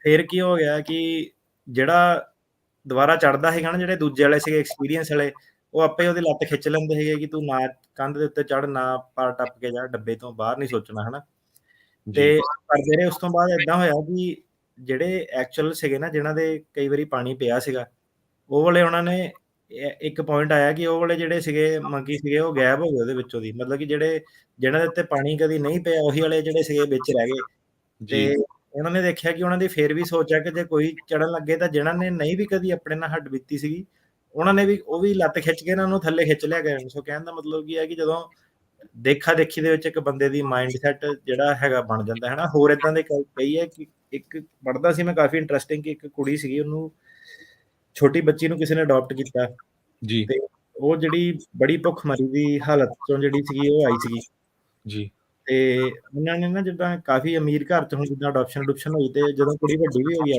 8-9 ਸਾਲ ਦੀ, ਉਹ ਦੇਖੇ ਕਿ ਘਰ ਦੇ ਕੀ ਖਾਣਾ ਮਿਲਦਾ ਉਹਨਾਂ ਨੂੰ ਕਿਤੇ ਕੈਬਨਿਟ ਚ ਇੱਧਰ ਉੱਧਰ ਲੁਕੋਇਆ ਖਰਾਬ ਹੋਇਆ, ਜਿੱਦਾਂ ਫਰੂਟ ਫਰਾਟ ਹੈਗਾ, ਤੇ ਉਹਦੇ ਜਿੱਦਾਂ ਟਰਾਮਾ ਸੀਗਾ ਕਿ ਪਤਾ ਨਹੀਂ ਦੁਬਾਰਾ ਸ਼ਾਇਦ ਖਾਣ ਨੂੰ ਨਾ ਮਿਲੇ, ਭਾਵੇਂ ਐਡੇ ਵੱਡੀ ਹੁਣ ਵਧੀਆ ਹਾਲਾਤ ਦੇ ਵਿੱਚ ਵੀ ਆ ਗਈ, ਪਰ ਉਹਦਾ ਜਿਹੜਾ ਸੀਗਾ ਡਰ ਸੀਗਾ, ਟਰਾਮਾ ਸੀਗਾ, ਉਹੀ ਰਿਹਾ ਕਿ ਖਾਣਾ ਮੈਂ ਲੁਕਾਉਣਾ ਹੈ ਨਾ। ਤੇ ਉਹਨਾਂ ਨੇ ਫਿਰ ਸਟੱਡੀ ਕੀਤਾ, ਉਹਨੂੰ ਸਾਈਕੋਲੋਜਿਸਟ ਵਗੈਰਾ ਤੋਂ ਭੇਜਿਆ, ਸਾਈਕੈਟਰਿਸਟ ਦੇ ਭੇਜਿਆ, ਤੇ ਉਹਨਾਂ ਨੇ ਦੱਸਿਆ ਕਿ ਇਹ ਜਿਹੜੀਆਂ ਡੀਪ ਰੂਟਡ ਕਈ ਵਾਰੀ ਜਿਹੜੇ ਆਪਣੇ ਇਸ਼ੂਜ਼ ਜਿਹੜੇ ਹੈਗੇ ਆ। ਤੇ ਹੁਣ ਇਹਦੇ ਵਿੱਚ ਜੇ ਆਪਾਂ ਆਹ ਸਾਰੀ ਗੱਲਬਾਤ ਜਿਹੜੀ ਹੈਗੀ ਇਹਨੂੰ ਹੁਣ ਆਪਣੇ ਇਮੀਗ੍ਰੇਸ਼ਨ ਦੇ ਨਾਲ ਕੀ ਸਾਡਾ ਲੈਣਾ ਦੇਣਾ, ਹਨਾ ਜੀ। ਸੋ ਆਪਣੇ ਇਮੀਗ੍ਰੇਸ਼ਨ ਦੇ ਨਾਲ ਇਹ ਲੈਣਾ ਦੇਣਾ ਹੈ ਕਿ ਹੁਣ ਇਹ ਨਹੀਂ ਕਿ ਹੁਣ ਜਿੱਦਾਂ ਇੱਕ matter of RK the case ਚੱਲਦਾ ਹੈ ਨਾ, ਕਿ ਸਾਰਿਆਂ ਦੀਆਂ ਕਹਾਣੀਆਂ ਸੇਮ ਆ, ਸਾਰਿਆਂ ਦੇ ਉਹ ਸੇਮ, ਕਈਆਂ ਦੇ ਤਾਂ ਪੈਰਾਗ੍ਰਾਫ ਵੀ ਕੱਢ ਦਿੰਦੇ, ਜਾਂ ਇਹਨਾਂ ਨੇ ਪੈਰਾਗ੍ਰਾਫ ਲਿਖਿਆ 1984 ਵਾਲਾ, ਇਹ ਸੇਮ ਜਿਹਾ ਲਿਖੀ ਜਾਂਦੇ ਆ। ਤੇ ਹੁਣ ਕੀ ਸੀਗਾ ਕਿ ਇੱਕ ਤਾਂ ਹੈਗਾ ਕਿ ਸ਼ਾਰਟਕਟ ਭਾਈ ਕਿ ਮੇਰਾ ਕੰਮ ਕਿੱਥੇ ਸਰਦਾ ਉਨਾ ਕੁ ਮੈਂ ਕਰਾਂ, ਤੇ ਇਦਾਂ ਹੀ ਜਿਹੜੀ ਅੱਗੇ ਟਰਾਂਸਲੇਟਰ, ਇੰਟਰਪ੍ਰੇਟਰ, ਪੈਰਾਲੀਗਲ ਉਹਨਾਂ ਨੂੰ ਗੱਲ ਜਾਂਦੀ ਆ ਕਿ ਉਹਨਾਂ ਵੀ ਕਹਿੰਦੇ ਕਿ ਚੱਲ ਇੱਧਰ ਦੀ ਫੜਿਆ, ਉਹ ਘੁਮਾਤਾ। ਜਿਹੜੇ ਕੇਸ ਆ ਨਾ ਉਹ ਇਦਾਂ ਨਹੀਂ ਕਿ ਤੁਹਾਡੇ ਤੋਂ ਬਾਅਦ ਚ ਵੀ ਬੜੇ ਲੋਕਾਂ ਨੇ ਆਣਾ ਵਾ, ਤੁਹਾਡੇ ਤੋਂ ਪਹਿਲਾਂ ਵੀ ਬੜੇ ਆਏ ਆ, ਤੇ ਜਿਹੜੇ ਪਹਿਲਾਂ ਆਏ ਆ ਤੁਹਾਡਾ ਕੋਈ ਫਾਇਦਾ ਕਰਕੇ ਗਏ ਆ, ਜਿਹੜੇ ਬਾਅਦ ਵਾਲੇ ਤੁਹਾਡੇ ਤੋਂ ਆਉਣੇ ਉਹਨਾਂ ਦਾ ਤੁਸੀਂ ਫਾਇਦਾ ਕਰਕੇ ਜਾਣਾ, ਰਾਈਟ। ਸੋ ਫਾਇਦਾ ਇਹ ਹੈ ਕਿ ਜੀ ਮੈਂ ਇੱਕ ਐਗਜ਼ਾਮਪਲ ਦਿੰਦਾ ਵੀ ਜਿਹੜੇ ਪਹਿਲਾਂ ਲੋਕ ਆਏ ਆ ਨਾ, ਬਹੁਤ ਪੁਰਾਣੇ, ਕਈ 50-50 ਸੈਂਟ ਤੇ ਕੰਮ ਕਰਦੇ ਰਹੇ ਆ, ਉਹਨਾਂ ਨੇ ਗੁਰੂ ਘਰ ਬਣਾਏ, ਹਨਾ। ਦੋ ਐਗਜ਼ਾਮਪਲਸ ਮੈਂ ਤੁਹਾਨੂੰ ਦਿੰਦਾ। ਇੱਕ ਆਪਾਂ ਪਿਛਲੇ ਦਿਨਾਂ 'ਚ ਲਿੰਕਰਸ਼ਿਪ ਗੁਰਦੁਆਰਾ ਸਾਹਿਬ ਆ ਹਾਲੀਵੁੱਡ ਦੇ ਵਿੱਚ, ਉੱਥੇ ਗਏ ਸੀ। ਸੋ ਉਹਨਾਂ ਨੇ ਇੰਨਾ ਵਧੀਆ ਪ੍ਰੋਗਰਾਮ ਬਣਾਇਆ ਆ ਵੀ ਗੁਰੂ ਘਰ ਦੇ ਨਾਲ 10-15 ਅਪਾਰਟਮੈਂਟਸ ਆ। ਸੋ ਕਹਿੰਦੇ ਵੀ ਜਦੋਂ ਵੀ ਕੋਈ ਬੰਦਾ ਆਉਂਦਾ ਆ ਨਾ, ਇਮੀਗ੍ਰੇਸ਼ਨ ਫੜ ਲੈਂਦੀ ਆ, ਉਹਨੂੰ ਛੱਡਦੀ ਆ, ਫਿਰ ਉਹ ਬਹੁਤ ਸਾਰੀਆਂ ਆਰਗੇਨਾਈਜੇਸ਼ਨ ਉਹਨਾਂ ਨੂੰ ਭੇਜ ਦਿੰਦੇ ਆ, ਹਨਾ। ਸੋ ਉਹਨਾਂ ਨੇ ਉੱਥੇ ਨਾਂ ਲਿਖਾਇਆ ਆ ਵੀ ਕੋਈ ਵੀ ਜੇ ਸਿੱਖ ਜਾਂ ਪੰਜਾਬੀ ਆਉਂਦਾ ਹੈ ਨਾ, ਸਾਨੂੰ ਕਾਲ ਕਰ ਦਿਓ। ਤੇ ਉਹ ਹੋਮਲੈਂਡ ਸਿਕਿਉਰਿਟੀ ਵਾਲੇ ਉਹਨਾਂ ਨੂੰ ਕਾਲ ਕਰਦੇ ਵੀ ਭਾਈ ਬੰਦਾ ਛੱਡਣ ਲੱਗੇ, ਤੁਸੀਂ ਲੈ ਜਾਓ। ਸੋ ਬੰਦੇ ਨੂੰ ਲੈ ਕੇ ਆਉਂਦੇ ਆ, ਰਾਈਡ ਦਿੰਦੇ ਆ, ਉਹਨਾਂ ਨੂੰ ਰਹਿਣ ਨੂੰ ਜਗ੍ਹਾ ਦਿੰਦੇ ਆ 2-4 ਮਹੀਨੇ, ਜਦ ਤੱਕ ਉਹਨਾਂ ਦਾ ਕੋਈ ਕਿਤੇ ਰਹਿਣ ਬਸੇਰਾ ਨਹੀਂ ਹੁੰਦਾ। ਖਾਣ ਪੀਣ ਨੂੰ ਤਾਂ ਗੁਰੂ ਘਰ ਲੰਗਰ ਹੁੰਦੇ ਹੀ ਆ, ਹਨਾ। ਸੋ ਜੀ। ਮੈਨੂੰ ਬੜੀ ਵਧੀਆ ਚੰਗੀ ਗੱਲ ਲੱਗੀ ਵੀ ਉੱਥੇ ਕਾਫੀ ਮੁੰਡੇ 35-40 ਸੀਗੇ, ਤੇ ਉਹ ਫਿਰ ਨਾਲ ਸੇਵਾ ਵੀ ਕਰਦੇ ਆ, ਕੰਮ ਵੀ ਕਰਦੇ, ਰਾਈਟ। ਇਦਾਂ ਹੀ ਐਲ ਸੈਂਟਰੋ ਆ, ਜਿੱਥੇ ਸਭ ਤੋਂ ਪਹਿਲਾਂ ਸਿੱਖ ਆਏ ਆ। ਐਲ ਸੈਂਟਰੋ ਦੇ ਵਿੱਚ ਕਿਉਂਕਿ ਪਹਿਲਾਂ ਜਿੰਨੇ ਵੀ ਪੰਜਾਬੀ ਆਉਂਦੇ ਸੀ ਨਾ, ਉਹ ਆਪਣੀਆਂ ਵਾਈਫ ਨਹੀਂ ਲਿਆ ਸਕਦੇ ਸੀ ਇੰਡੀਆ ਤੋਂ। ਬਹੁਤਿਆਂ ਨੇ ਸਪੈਨਿਸ਼ ਜੀ। ਨਾਲ ਵਿਆਹ ਕਰਾ ਲਿਆ। ਉੱਧਰ ਜੇ ਕੋਈ ਐਲ ਸੈਂਟਰੋ ਵੱਲ ਜਾਵੇ ਨਾ, ਤੇ ਦੇਖਿਓ ਉੱਧਰ ਬਹੁਤ ਸਾਰੇ ਲੋਕਾਂ ਦੇ ਲਾਸਟ ਨਾਮ ਸਿੰਘ ਹੋਊਗੇ, ਡੇਵਿਡ ਸਿੰਘ, ਓਜੇ ਸਿੰਘ, ਇਦਾਂ, ਹਨਾ। ਤੇ ਉਹ ਹੁਣ ਤਾਂ ਉੱਥੇ 5-7 ਫੈਮਲੀਆਂ ਰਹਿ ਗਈਆਂ, ਪਰ ਉੱਥੇ ਦੇ ਵੀ ਗੁਰੂ ਘਰ ਦੇ ਗ੍ਰੰਥੀ ਉਹਨਾਂ ਨੇ ਦੱਸਿਆ ਵੀ ਜਦੋਂ ਛੱਡਦੇ ਆ ਉਸ ਸਾਈਡ ਦੇ ਵਿੱਚ, ਉਹਨਾਂ ਨੂੰ ਕਾਲ ਕਰਦੇ ਆ। ਉਹ ਕਾਰ 'ਚ ਜਾਂਦੇ ਆ, ਉਹਨਾਂ ਨੂੰ ਲੈ ਕੇ ਆਉਂਦੇ ਆ, ਕਹਿੰਦੇ ਗੁਰੂ ਘਰ ਨਹਾਓ, ਖਾਓ, ਪੀਓ, ਇਸ਼ਨਾਨ ਕਰੋ। ਤੇ ਨਾਲ ਇੱਕ ਆਰਗੇਨਾਈਜੇਸ਼ਨ ਆ ਪੰਜਾਬੀਆਂ ਦੀ, ਹਨਾ, ਉਹ $600 ਉਹਨਾਂ ਨੂੰ ਦਿੰਦੀ ਆ, ਹਰ ਇੱਕ ਨੂੰ, ਜਿਹੜਾ ਵੀ ਬੰਦਾ ਆਉਂਦਾ। ਤੇ ਉਹ ਫਿਰ ਉਹਨਾਂ ਨੂੰ $600 ਦਿੰਦੇ ਆ। ਉਹ ਕਹਿੰਦੇ ਵੀ ਹੁਣ ਤੁਸੀਂ ਦੱਸੋ, ਕਿਤੇ ਬੱਸੇ ਜਾਣਾ, ਪਲੇਨ ਤੇ ਜਾਣਾ, ਫਿਰ ਉੱਥੇ ਉਹ ਛੱਡ ਦਿੰਦੇ। ਦੇਖੋ ਕਿੰਨਾ ਵਧੀਆ ਆ, ਹਨਾ। ਜੀ। ਸੋ ਜੇ ਤੁਹਾਡਾ ਕੇਸ ਹੋ ਵੀ ਗਿਆ ਪ੍ਰੂਫ, ਜ਼ਰੂਰੀ ਨਹੀਂ ਵੀ ਜੇ ਤੁਹਾਨੂੰ ਡਰ ਲੱਗਦਾ ਵੀ ਆਪਾਂ ਇੰਡੀਆ ਨੂੰ ਨਹੀਂ ਪੈਸੇ ਭੇਜਣੇ, ਉੱਥੇ ਕੋਈ ਕੇਸ ਪਾ ਦੋਗੇ। ਜੇ ਬਹੁਤ ਸਾਰੀਆਂ ਆਰਗੇਨਾਈਜੇਸ਼ਨ ਆ ਜਿੱਥੇ ਤੁਸੀਂ ਆਪਣੀ ਮਨਮਰਜ਼ੀ ਨਾਲ ਜਿੱਥੇ ਮਰਜ਼ੀ ਹੈਲਪ ਕਰ ਸਕਦੇ। ਕੋਈ ਨਵਾਂ ਬੰਦਾ ਆਉਂਦਾ ਆ, ਉਹਦੀ ਹੈਲਪ ਕਰ ਸਕਦੇ ਆ, ਕਿਉਂਕਿ ਜਿਆਦਾ ਆਪਾਂ ਆਏ ਆ, ਸਾਡੀ ਕਿਸੇ ਨੇ ਹੈਲਪ ਕੀਤੀ ਆ, ਰਾਈਟ। ਸੋ ਇਦਾਂ ਹੀ ਹੁੰਦਾ ਹੈ। ਕਈ ਤਾਂ ਹੁਣ ਜਿੱਦਾਂ ਆਪਣੇ ਕੰਮਕਾਰ 'ਚ ਵੀ ਆਪਾਂ ਦੇਖਦੇ ਹਾਂ ਨਾ, ਤੇ ਕਈ ਕਈ ਜਿੱਦਾਂ ਕਾਫੀ ਜਿੱਦਾਂ ਕਮਿਊਨਿਟੀ ਦੇ ਬੰਦੇ ਆ, ਪੁਰਾਣੇ ਬਜ਼ੁਰਗ ਸਪੈਸ਼ਲੀ, ਉਹ ਜਿੱਦਾਂ ਹੁਣ ਨਵਾਂ ਕੋਈ ਆਇਆ, ਕਿਸੇ ਕੋਲ ਰਾਈਡ ਨਹੀਂ ਆ, ਕੁਛ ਨਹੀਂ, ਹਨਾ। ਤੇ ਅਜੇ ਕਿ ਬੰਦੇ ਦਾ ਕੋਈ ਲੈਣਾ ਦੇਣਾ ਨਹੀਂ, ਕੋਈ ਕਿ ਕਈ ਬਥੇਰੇ ਹੈਗੇ ਜਿਹੜੇ ਆਪਣੇ ਹੈਲਪ ਕਰਦੇ ਆ, ਕਾਫੀ ਇਮੀਗ੍ਰੈਂਟਾਂ ਦੀ ਲੈ ਕੇ ਆਉਂਦੇ ਆ ਰਾਈਡ ਰੂਟ ਤੇ ਪੇਮੈਂਟ ਵੀ ਕਈ ਵਾਰੀ ਦੇ ਦਿੰਦੇ ਆ। ਆਪਣਾ ਹਿਸਾਬ ਕਿਤਾਬ ਜਿਹੜਾ ਬੌਂਡ ਕਈ ਵਾਰੀ ਭਰ ਦਿੰਦੇ। ਸੋ ਮਿਕਸਡ ਬੈਗ ਹੈ, ਹਨਾ। ਹਰ ਤਰ੍ਹਾਂ ਦੇ ਲੋਕੀ ਜਿਹੜੇ ਹੈਗੇ ਆ, ਵਧੀਆ ਵੀ ਚੱਲੀ ਜਾਂਦੇ ਆ, ਐਕਟਿਵ ਵੀ ਵਿੱਚ ਕਈ ਹੈਗੇ ਆ, ਕਿ ਨਹੀਂ ਵੀ, ਹਨਾ। ਆਪਣਾ ਉਹ। ਸੋ ਆਪਾਂ ਹੁਣ ਜੇ ਮੁੱਦੇ ਵੱਲ ਆਈਏ ਤਾਂ ਇਹ ਸੀਗਾ ਕਿ ਜਿਹੜੀ ਹੁਣ ਇਹਨਾਂ ਨੇ ਕੀ ਕੀਤਾ ਕਿ ਇਹ ਰੈਲੀਆਂ ਰੂਲੀਆਂ ਇਹਨਾਂ ਨੇ ਕੀਤੀਆਂ, TPS ਵਾਲਿਆਂ ਨੇ, ਟੈਂਪਰੇਰੀ ਪ੍ਰੋਟੈਕਟਿਡ ਸਟੇਟਸ ਵਾਲਿਆਂ ਨੇ, ਤੇ ਜੀ ਨੇਪਾਲ ਵਾਲੇ ਵੀ ਵਿੱਚ ਜਿਹੜੇ ਸੀਗੇ ਇਹਨਾਂ ਦੇ ਨਾਲ, ਹਨਾ। ਤੇ ਜਿਹੜੀ ਹੁਣ ਰੈਲੀਆਂ ਦੇ ਨਾਲ ਕੀ ਹੁੰਦਾ ਕਿ ਜਦੋਂ ਤੁਸੀਂ ਕੈਪੀਟਲ ਹਿੱਲ ਤੇ ਜਾਂਦੇ ਆ, DC ਜਾਂਦੇ ਆ, ਤਾਂ ਤੁਹਾਡੀ ਆਵਾਜ਼ ਪੈ ਜਾਂਦੀ ਆ ਉੱਥੇ। ਤੇ ਕਈ ਵਾਰੀ ਕਿ ਲੀਡਰਾਂ ਨੂੰ ਇਦਾਂ ਦਾ ਨੰਬਰ ਚਾਹੀਦਾ ਹੁੰਦਾ ਕਿ ਕਿਹੜੀ ਚੀਜ਼ ਦੇ ਪਿੱਛੇ ਖੜਨਾ। ਜੇ ਹੁਣ ਬੰਦਾ ਬੋਲੂਗਾ ਨਹੀਂ, ਬਸ ਆਪਣੇ ਮੈਸੇਜਾਂ WhatsApp ਗਰੁੱਪਾਂ ਤੱਕ ਹੀ ਜੇ ਗੱਲ ਰਹਿੰਦੀ ਆ, ਉਹ ਜਿਹੜਾ ਦਿਖਾਵਾ ਨਹੀਂ ਪੈਂਦਾ। ਤੇ ਜਿਹੜੀ ਆਹ ਹੁਣ ਕਿਉਂਕਿ ਸਾਰਾ ਜਿਹੜਾ ਇਮੀਗ੍ਰੇਸ਼ਨ ਦਾ ਮੁੱਦਾ ਪੋਲੀਟੀਕਲ ਆ, ਤੇ ਇਹਨਾਂ ਨੂੰ ਜਿਹੜੀ ਆਵਾਜ਼ ਉਹ ਸੁਣਨੀ ਪੈਂਦੀ ਆ। ਸੋ ਇਹ ਆ ਕਿ ਇੱਥੇ ਫਰਕ ਫਿਰ ਪੈ ਗਿਆ ਜਦੋਂ ਐਲ ਸੈਲਵਾਡੋਰ ਵਾਲੇ, ਹੋਂਡਰਸ ਵਾਲੇ, ਨੇਪਾਲ ਵਾਲੇ, ਨਿਕਰਾਗੋ ਵਾਲੇ, ਹਨਾ। ਇਹ ਜਿਹੜੀਆਂ ਕੰਟਰੀਆਂ ਨੇ ਆਪਣੀ ਰੈਲੀ ਰੂਲੀ ਕੱਢੀ, ਇੱਥੇ DC ਗਏ ਜਿੱਦਾਂ। ਤੇ ਡਿਪਾਰਟਮੈਂਟ ਆਫ ਹੋਮਲੈਂਡ ਸਿਕਿਉਰਿਟੀ ਨੇ ਟਿਊਜ਼ਡੇ ਨੂੰ ਅਨਾਉਂਸ ਕੀਤਾ ਕਿ ਜਿਹੜੀਆਂ ਉਹਨਾਂ ਦੀਆਂ ਪਾਲਿਸੀਆਂ ਸੀਗੀਆਂ, ਡੋਨਲਡ ਟਰੰਪ ਨੇ ਜਿਹੜੀਆਂ TPS ਜਿਹੜਾ ਸੀਗਾ, ਟੈਂਪਰੇਰੀ ਪ੍ਰੋਟੈਕਟਿਡ ਸਟੇਟਸ ਸੀਗਾ, ਉਹ ਐਂਡ ਕੀਤਾ ਸੀਗਾ, ਉਹਨੂੰ ਆਪਾਂ ਵਾਪਸ ਲੈਂਦੇ ਆ। ਸੋ ਟੈਂਪਰੇਰੀ ਪ੍ਰੋਟੈਕਟਿਡ ਸਟੇਟਸ ਕੀ ਸੀਗਾ ਕਿ ਜਿਹੜੀਆਂ ਕੰਟਰੀਆਂ ਨੂੰ ਕੋਈ ਨਾ ਕੋਈ ਉੱਥੇ ਪ੍ਰੋਬਲਮ ਪਈ ਆ, ਪੋਲੀਟੀਕਲ ਕਲਾਈਮੇਟ ਦੇ ਕਰਕੇ, ਨੈਚੁਰਲ ਕਲੈਮਿਟੀ ਦੇ ਕਰਕੇ, ਕੁਏਕ ਆ ਗਿਆ, ਫਮਾਈਨ ਆ ਗਏ, ਆਪਣਾ ਟਾਈਫੂਨ ਆ ਗਏ, ਜੋ ਵੀ ਉਹਨਾਂ ਦਾ ਪ੍ਰੋਬਲਮ ਸੀਗੀ, ਉਹਦੇ ਕਰਕੇ ਉਹਨਾਂ ਨੇ 3,34,000 ਜਿਹੜੇ ਲੋਕੀ ਸੀਗੇ, ਉਹਨਾਂ ਨੂੰ ਤਕਰੀਬਨ ਜਿਹੜਾ ਸੀਗਾ ਵਰਕ ਪਰਮਿਟ ਦਿੱਤਾ ਸੀਗਾ, ਤੇ ਟੈਂਪਰੇਰੀ ਪ੍ਰੋਟੈਕਟਿਡ ਸਟੇਟਸ ਦਿੱਤਾ ਸੀਗਾ ਕਿ ਤੁਹਾਨੂੰ ਡਿਪੋਰਟ ਨਹੀਂ ਆਪਾਂ ਜਿਹੜੇ ਕਰ ਸਕਦੇ ਆ। ਸੋ ਇਹ ਜਿਹੜੇ ਕੰਟਰੀ ਦੇ ਵਿੱਚ ਹੁਣ ਕਿੰਨੇ ਲੋਕਾਂ ਇਹ ਜਿਹੜਾ ਐਕਚੁਅਲੀ ਪ੍ਰੋਗਰਾਮ ਸੀਗਾ, ਰਿਪਬਲਿਕਨਾਂ ਨੇ ਸ਼ੁਰੂ ਕੀਤਾ ਸੀਗਾ, ਜਾਰਜ HW ਬੁਸ਼ ਨੇ, ਜਿਹੜਾ ਸੀਗਾ 1990 ਦੇ ਵਿੱਚ ਸ਼ੁਰੂ ਕੀਤਾ ਸੀਗਾ। ਤੇ ਇਹ ਜਿਹੜਾ ਹੁਣ ਟੈਂਪਰੇਰੀ ਪ੍ਰੋਟੈਕਟਿਡ ਸਟੇਟਸ ਦਾ ਜਿਹੜੀ ਤਾਂ ਕੰਟਰੀ ਦੀ, ਜਿਹਨਾਂ ਨੂੰ ਤਾਂ ਫਾਇਦਾ ਹੁੰਦਾ, ਉਹਨਾਂ ਨੂੰ ਤਾਂ ਬਾਹਲਾ ਹੀ ਫਾਇਦਾ ਵਾ, ਕਿਉਂਕਿ ਤੁਸੀਂ ਸਟੂਡੈਂਟ ਆ, ਭਾਵੇਂ ਕੁਛ ਵੀ H1B ਵੀ ਆ, ਤੁਸੀਂ ਸਿੱਧੇ TPS ਤੇ ਜਿਹੜਾ ਸ਼ਿਫਟ ਕਰ ਦਿੰਦੇ ਆ। ਤੇ ਇਹ ਕੰਟਰੀ ਬਾਈ ਕੰਟਰੀ ਜਿਹੜੀ ਇਹਨਾਂ ਦੀ ਡੈਜ਼ਿਗਨੇਸ਼ਨ ਹੁੰਦੀ ਆ, ਤੇ ਕਈ ਵਾਰੀ ਇਹ ਐਂਡ ਹੋ ਜਾਂਦੇ ਆ ਪ੍ਰੋਗਰਾਮ, ਕਈ ਵਾਰੀ ਇਹ ਚੱਲ ਪੈਂਦੇ ਆ। ਇੱਦਾਂ ਕਿ ਥੋੜਾ ਜਿਹਾ ਇਹਦੇ ਪਿੱਛੇ ਪੋਲੀਟੀਕਲ ਬੈਕਿੰਗ ਜਿਹੜੀ ਹੁੰਦੀ ਆ। ਤੇ ਨੇਪਾਲ ਦਾ ਹੁਣ ਕਾਫੀ ਚਿਰ ਤੋਂ ਜਿਹੜਾ ਇਹ TPS ਜਿਹੜਾ ਉਹ ਚੱਲਦਾ, ਤੇ ਹੁਣ ਉਹਨਾਂ ਨੇ ਹੋਰ ਅੱਗੇ ਐਕਸਟੈਂਡ ਕਰਤਾ। ਤੇ ਇੱਕ kind of like humanitarian relief ਆ। ਤੇ ਜਿਹੜਾ ਜੋ ਬਾਈਡਨ ਦੀ ਐਡਮਿਨਿਸਟ੍ਰੇਸ਼ਨ ਹੈਗੀ ਆ, ਉਹਨਾਂ ਨੇ ਬੇਸਿਕਲੀ ਆਹ ਜਿਹੜਾ ਪ੍ਰੋਗਰਾਮ ਸੀਗਾ, ਇਹਦੇ ਵਿੱਚ ਹੇਟੀ ਤੇ ਸੁਡਾਨ ਇਹ ਵੀ ਜਿਹੜਾ ਪਾ ਦਿੱਤਾ ਸੀਗਾ, ਤੇ ਅਫਗਾਨਿਸਤਾਨ, ਮਿਆਂਮਾਰ, ਕੈਮਰੂਨ, ਯੂਕਰੇਨ ਤੇ ਵੈਨੇਜ਼ੁਏਲਾ ਇਹਦੇ ਵਿੱਚ ਵੀ, ਕਿਉਂਕਿ ਯੂਕਰੇਨ ਦੇ ਵਿੱਚ ਆਪਾਂ ਪ੍ਰੋਬਲਮ ਦੇਖੀਆਂ, ਅਫਗਾਨਿਸਤਾਨ ਦੇ ਵਿੱਚ ਪ੍ਰੋਬਲਮ ਦੇਖੀਆਂ। ਤੇ ਇਹ ਹੁਣ ਜਿਹੜਾ ਇਮੀਗ੍ਰੇਸ਼ਨ ਦਾ ਕੀ ਆ ਕਿ ਤੁਹਾਨੂੰ ਇਹ ਖਬਰ ਸੁਣਾਉਣ ਦਾ ਮਕਸਦ ਇਹ ਹੈ ਕਿ ਬਾਕੀ ਆਪਣੇ ਜਿਹੜੇ ਪੋਲੀਟੀਕਲ ਅਸਾਈਲਮ ਤੋਂ ਇਲਾਵਾ ਵੀ ਜਿਹੜੀ ਇਮੀਗ੍ਰੇਸ਼ਨ ਆ ਬਾਕੀ ਦੇਸ਼ਾਂ ਦੀ ਕੀ ਕਿੱਥੇ ਚੱਲਦੀ ਹੈ, ਹਨਾ। ਤਾਂ ਕਿ ਤੁਹਾਨੂੰ ਮਾਈਂਡਸੈਟ ਜਿਹੜਾ ਲੋਕਾਂ ਦਾ ਪਤਾ ਲੱਗੇ, ਪੋਲੀਟੀਸ਼ੀਅਨਾਂ ਦਾ ਮਾਈਂਡਸੈਟ ਜਿਹੜਾ ਉਹ ਪਤਾ ਲੱਗੇ, ਹਨਾ। ਤੇ ਇਦਾਂ ਕਿ ਜਿਹੜੇ ਹੁਣ ਹਰਜੋਤ ਜੀ, ਕਿੱਦਾਂ ਕਿ ਜਦੋਂ ਇਹਨਾਂ ਦਾ ਖੇਤੀਬਾੜੀ ਵਾਲਾ ਪ੍ਰੋਗਰਾਮ ਕਲੋਜ਼ ਹੋਇਆ ਹੈ ਨਾ, ਕਿ ਖੇਤੀਬਾੜੀ ਸ਼ਾਇਦ ਪਾਸ ਕਰ ਦੇਣੇ ਆ, ਸਾਨੂੰ ਇਨਕੁਆਇਰੀਆਂ ਇਦਾਂ ਦੀਆਂ ਆਉਣ ਕਿ ਮੈਂ ਤਾਂ ਕੰਮ ਇੱਥੇ ਕਰਦਾ, ਪਰ ਮੇਰਾ ਸੱਜਣ ਮਿੱਤਰਾ ਜੇ ਖੇਤੀਬਾੜੀ ਵਾਲੇ ਪ੍ਰੋਗਰਾਮ 'ਚ, ਖੱਤਿਆਂ ਵਾਲੇ 'ਚ ਮੇਰਾ ਨਾਂ ਪਾ ਦੇਵੇ, ਫੇਰ ਕਿੱਦਾਂ ਮੇਰਾ ਕੰਮ ਬਣ ਜਾਊਗਾ ਕਿ ਨਹੀਂ ਬਣੂਗਾ। ਪਰ ਹੋਣਾ ਕੀ ਚਾਹੀਦਾ ਕਿ ਜਿਹੜੇ ਭਾਈ ਖੇਤੀਬਾੜੀ ਵਾਲੇ ਕੰਮ ਕਰਦੇ ਆ, ਉਹਨਾਂ ਨੂੰ ਜਦੋਂ ਇਦਾਂ ਦੀਆਂ ਮੁਹਿੰਮਾਂ ਸਾਹਮਣੇ ਆਉਂਦੀਆਂ ਕਿ ਕੋਈ ਲੀਡਰ ਕਹਿੰਦਾ ਕਿ ਮੈਂ ਖੇਤੀਬਾੜੀ ਵਾਲਾ ਪਾਸ ਕਰੂੰਗਾ, ਤਾਂ ਇਦਾਂ ਵੀ ਫਿਰ ਉਹ ਜਿਹੜੇ ਬੰਦੇ ਕੰਮ ਕਰਦੇ ਆ ਉਹ ਕਿੱਤੇ ਦੇ ਵਿੱਚ, ਉਹ ਜੇ ਹੁਣ ਸਾਰੇ ਜਾਣੇ ਇਕੱਠੇ ਹੋ ਕੇ ਜਾਣ ਸਾਹਮਣੇ, ਆਪਣੀ ਸਟਰੈਂਥ ਦਿਖਾਣ, ਆਪਣੇ ਨੰਬਰ ਦਿਖਾਣ, ਤੇ ਫੇਰ ਗੱਲ ਬਣੂਗੀ ਉਹਦੀ ਕਿ ਚੱਲ ਬਈ ਫਿਰ ਕੈਲੀਫੋਰਨੀਆ ਵਾਲਾ ਸੈਨੇਟਰ ਕਹੂਗਾ ਕਿ ਚੱਲ ਮੈਂ ਇਹਨਾਂ ਦੇ ਪਿੱਛੇ ਸਟੈਂਡ ਕਰਦਾ ਜਾਂ ਨਹੀਂ ਕਰਦਾ, ਹਨਾ। ਸੋ ਜੀ, ਆਪਣੇ ਆਪ ਬੈਠੇ-ਬੈਠੇ ਕੋਈ ਇਮੀਗ੍ਰੇਸ਼ਨ ਦਾ ਕੰਮ ਨਹੀਂ ਹੋਣਾ, ਇਹ ਪੂਰਾ ਜਿਹੜਾ ਪੋਲੀਟੀਕਲ ਮੁੱਦਾ ਜਿਹੜਾ ਹੁਣ ਹੈਗਾ, ਤੇ ਆਉਣ ਵਾਲੇ ਟਾਈਮਾਂ ਦੇ ਵਿੱਚ ਤੁਸੀਂ ਦੇਖਦੇ ਰਹੋ ਕਿੱਦਾਂ ਕਿਹੜੇ ਪਾਸੇ ਨੂੰ ਮਾਹੌਲ ਜਿਹੜਾ ਸ਼ਿਫਟ ਹੁੰਦਾ। ਹੁਣ ਏਦਾਂ ਇਮੀਗ੍ਰੇਸ਼ਨ ਰਿਲੀਫ ਚਾਹੀਦਾ ਸਾਰਿਆਂ ਨੂੰ, ਤੇ ਪਰ ਏਦਾਂ ਕਿ ਜੇ ਚਾਹੀਦਾ ਤਾਂ ਉਹਦੇ ਲਈ ਫਿਰ ਐਫਰਟ ਜਦੋਂ ਜੇ ਮੌਕਾ ਕੋਈ ਏਦਾਂ ਦਾ ਬਣਿਆ ਫਿਰ ਤਿਆਰ ਰਹੋ ਉਹ ਉਦਾਂ ਜੀ, ਦੀ ਰੈਕ ਕੱਢਣ ਲਈ, ਉਹਨਾਂ ਨੂੰ ਪਿੱਛੇ ਸਪੋਰਟ ਕਰਨ ਲਈ। ਜੀ, ਬਿਲਕੁਲ। ਓਵਰਆਲ ਜੇ ਦੁਨੀਆ 'ਚ ਦੇਖਿਆ ਜਾਵੇ ਨਾ ਜੀ ਕਾਫੀ ਮਾਹੌਲ ਚੇਂਜ ਹੋ ਰਿਹਾ। ਫਿਨਲੈਂਡ ਦੀ ਅੱਜ ਮੈਂ ਨਿਊਜ਼ ਪੜ੍ਹਦਾ ਸੀ, ਉੱਥੇ ਰਾਈਟ ਵਿੰਗ ਸਰਕਾਰ ਆ ਗਈ, ਉਹਨਾਂ ਨੇ ਬਹੁਤ ਟਾਈਟ ਕਰ ਦਿੱਤਾ ਇਮੀਗ੍ਰੇਸ਼ਨ ਨੂੰ।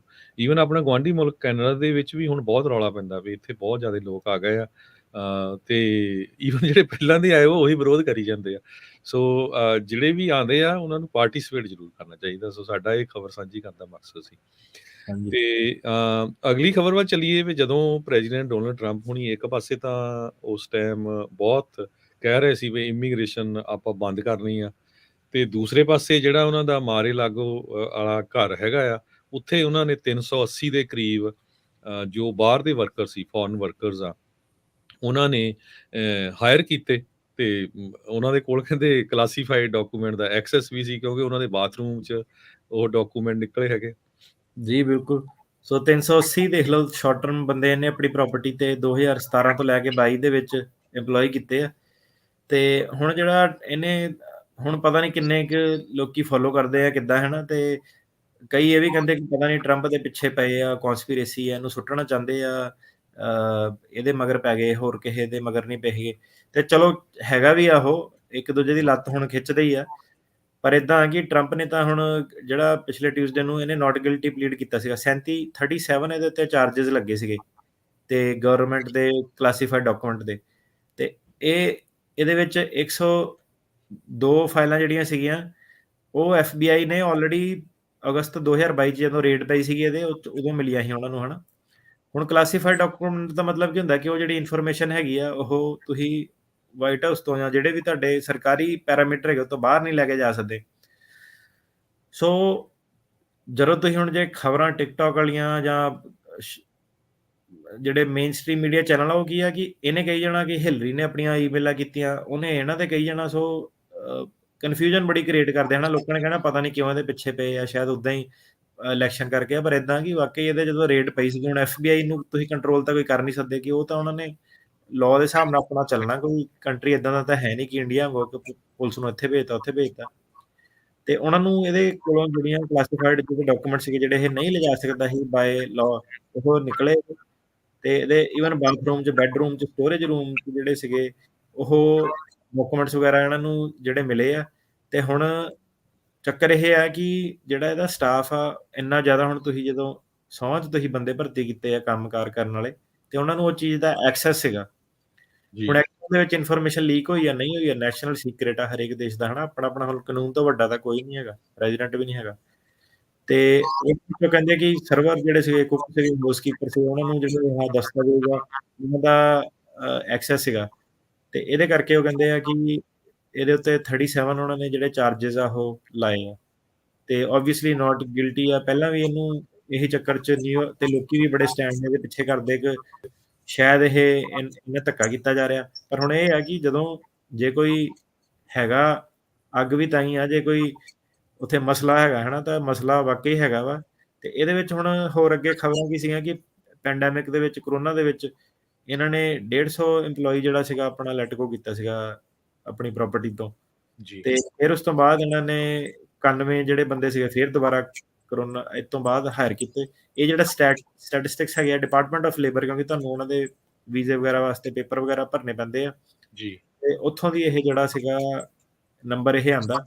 ਤੇ ਹੁਣ ਦੇਖਣ ਵਾਲੀ ਹੁਣ ਸਮਝਣ ਦੀ ਗੱਲ ਇਹ ਹੈ ਕਿ ਦੇਖੋ ਹੁਣ ਇਮੀਗ੍ਰੇਸ਼ਨ ਦਾ ਕਿੰਨਾ ਵਿਰੋਧ ਕਰਦਾ, ਰਾਈਟ। ਆਪਣਾ ਜਿਹੜਾ ਘਰ, ਪ੍ਰਾਪਰਟੀਆਂ ਜਿਹੜੀਆਂ ਸਾਰੀਆਂ ਦੀਆਂ ਇਮੀਗ੍ਰੈਂਟਾਂ ਦੇ ਸਿਰ ਤੇ ਚੱਲਦੀਆਂ। ਸਭ ਤੋਂ ਜ਼ਿਆਦਾ ਹੈਵੀ ਯੂਜ਼ਰ ਮੈਂ ਤਾਂ ਕੋਈ ਸੁਣਿਆ ਨਹੀਂ, ਹੁਣ ਭਾਵੇਂ ਜਿੰਨਾ ਮਰਜ਼ੀ ਸਿਲੀਕਨ ਵੈਲੀ 'ਚ ਕਰੋੜਾਂਪਤੀ ਬੰਦਾ ਹੋਵੇ ਜਾਂ ਪ੍ਰਾਪਰਟੀ ਹੋਵੇ, ਏਦਾਂ ਦਾ ਤੇ ਕੋਈ ਸੁਣਿਆ ਨਹੀਂ ਕਿ 380 ਬੰਦੇ ਉਹਨੇ ਜਿਹੜੇ ਵੀਜ਼ਿਆਂ ਵਾਲੇ ਆਪਣੇ ਪ੍ਰੋਪਰਟੀ 'ਚ ਹਨਾ 4-5 ਸਾਲਾਂ 'ਚ ਭਰਤੀ ਕੀਤੇ ਹੁਣ। ਤੇ ਜਿਹੜੀਆਂ ਇਹਦੀਆਂ ਰਿਕੁਆਇਰਮੈਂਟ ਹੁੰਦੀਆਂ ਹਾਊਸਕੀਪਰ ਦੀਆਂ, ਇਹ ਕੋਈ ਇੰਨੀਆਂ ਜ਼ਿਆਦਾ ਨਹੀਂ। ਇਹ ਜਿੱਦਾਂ ਇਹਨਾਂ ਨੇ ਐਪਲੀਕੇਸ਼ਨਾਂ ਭਰੀਆਂ ਸੀ ਕਿ 3 ਕੁ ਮਹੀਨੇ ਦਾ ਬੰਦੇ ਨੂੰ ਐਕਸਪੀਰੀਅੰਸ ਹੋਣਾ ਚਾਹੀਦਾ ਤੇ ਡਰੱਗ ਤੇ ਬੈਕਗਰਾਉਂਡ ਚੈੱਕ ਕਲੀਅਰ ਹੋਣੇ ਚਾਹੀਦੇ ਤੇ ਫਲੈਕਸੀਬਲ ਆਰ ਤੇ 25 ਕੁ ਪਾਉਂਡ ਦਾ ਕਹਿੰਦੇ ਭਾਰ ਚੱਕਦਾ ਹੋਣਾ ਚਾਹੀਦਾ ਬੰਦਾ ਤੇ $11.70 ਤੇ ਸੈਲਰੀ ਤੇ ਇਹਨੇ ਬੰਦੇ ਭਰਤੀ ਕੀਤੇ ਸੀ। ਦੇਖ ਲਓ ਗੱਲਾਂ ਇੰਨੀਆਂ ਕਰਦਾ ਇਹ ਆ ਅਮਰੀਕਾ ਗ੍ਰੇਡ ਕਰ ਦੇਣਾ, ਉਹ ਕਰ ਦੇਣਾ, ਉਹ ਕਰ ਦੇਣਾ। ਤੇ ਜਿਹੜਾ ਹੁਣ ਡੇਟਾ ਸਾਹਮਣੇ ਆਇਆ $11.70 ਤੇ $11.70 ਤੇ ਤਾਂ ਮੈਂ ਕਿਹਾ ਇੱਥੇ ਸਟੋਰ ਵਾਲੇ ਨੂੰ ਨਾ ਬੰਦਾ ਕੰਮ ਕਰਨ ਨੂੰ ਮਿਲੇ। ਮਿਨੀਮਮ ਵੇਜ ਹੀ ਦੇਖ ਲਓ ਕਿੱਥੇ ਜਾਂਦੀ ਹੈ ਨਾ।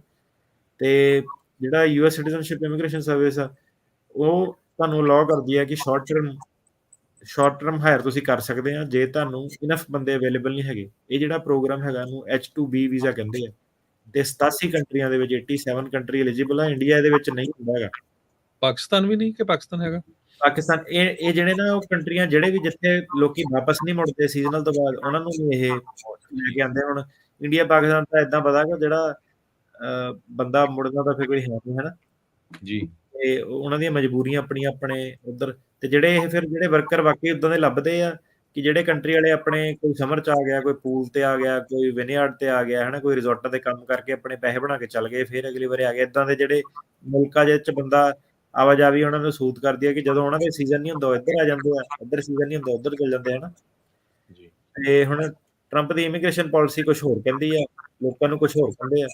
ਜੀ। ਘਰ ਵਾਲੀ ਉਹਦੀ ਇਮੀਗ੍ਰੈਂਟ, ਨਿਆਣਾ ਉਹਦਾ ਹਾਫ ਇਮੀਗ੍ਰੈਂਟ ਹੋ ਗਿਆ ਤੇ ਬਾਕੀ ਤੁਸੀਂ ਆਪ ਹਿਸਾਬ ਕਿਤਾਬ ਲਾ ਲਓ ਕਿ ਨਫ਼ਰਤ ਇਮੀਗ੍ਰੈਂਟਾਂ ਖਿਲਾਫ ਲੋੜ ਨਾਲੋਂ ਵੱਧ ਫੈਲਾਉਂਦੀ ਹੈ ਇਹ ਵਾਲੀ ਪਾਰਟੀ ਹਨਾ।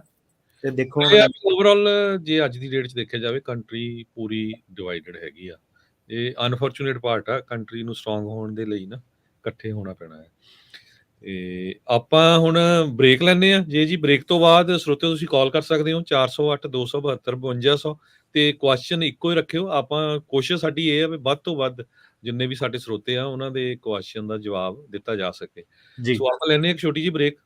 ਜੀ।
ਸਤਿ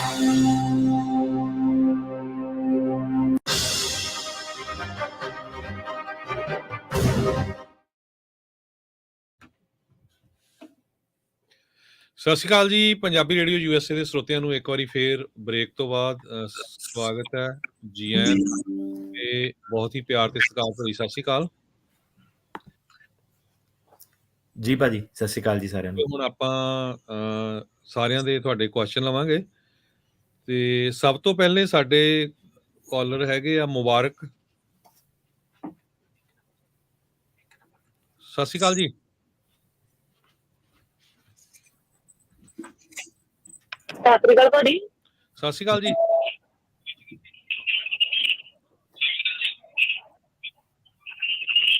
ਭਾਜੀ ਯਾਰ ਪੁੱਛਣਾ ਸਾਲਾਂ ਦਾ ਕੇਸ ਲਾਇਆ ਸੀ ਇੰਨਾ ਬੜਾ। ਡਿਸਟਰਬੈਂਸ ਬਹੁਤ ਆ ਰਹੀ ਆਵਾਜ਼ ਚ ਪਿੱਛੇ ਜੀ। ਤੇ ਭਾਜੀ $250 ਇਹਨਾਂ ਨੇ ਫੀਸ ਲਈ ਸੀ, ਸਾਲ ਦੁਬਾਰਾ ਚੱਕ ਰਿਹਾ ਕੋਨੇ।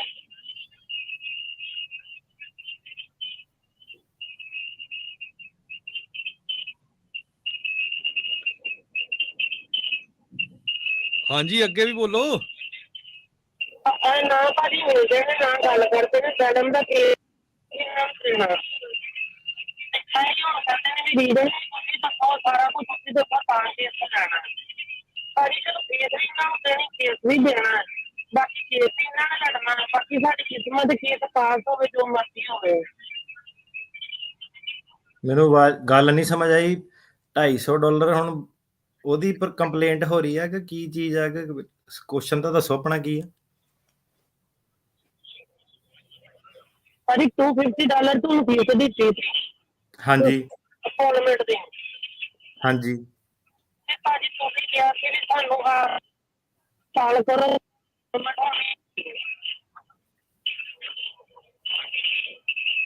ਮੈਨੂੰ ਭਰਾਵਾ ਤੇਰੀ ਆਵਾਜ਼ ਨਹੀਂ ਸਮਝ ਆਉਂਦੀ। $250 ਫੀਸ ਦਿੱਤੀ ਆ, ਉਹਨਾਂ ਕਿ ਮੈਨੂੰ ਸਮਝ ਆ ਗਿਆ। ਅੱਗੇ ਹੁਣ ਕਿੱਦਾਂ ਕੀ ਕੇਸ ਨਹੀਂ ਲੈਣਾ ਇਹ ਦੱਸਿਆ ਤੁਹਾਨੂੰ?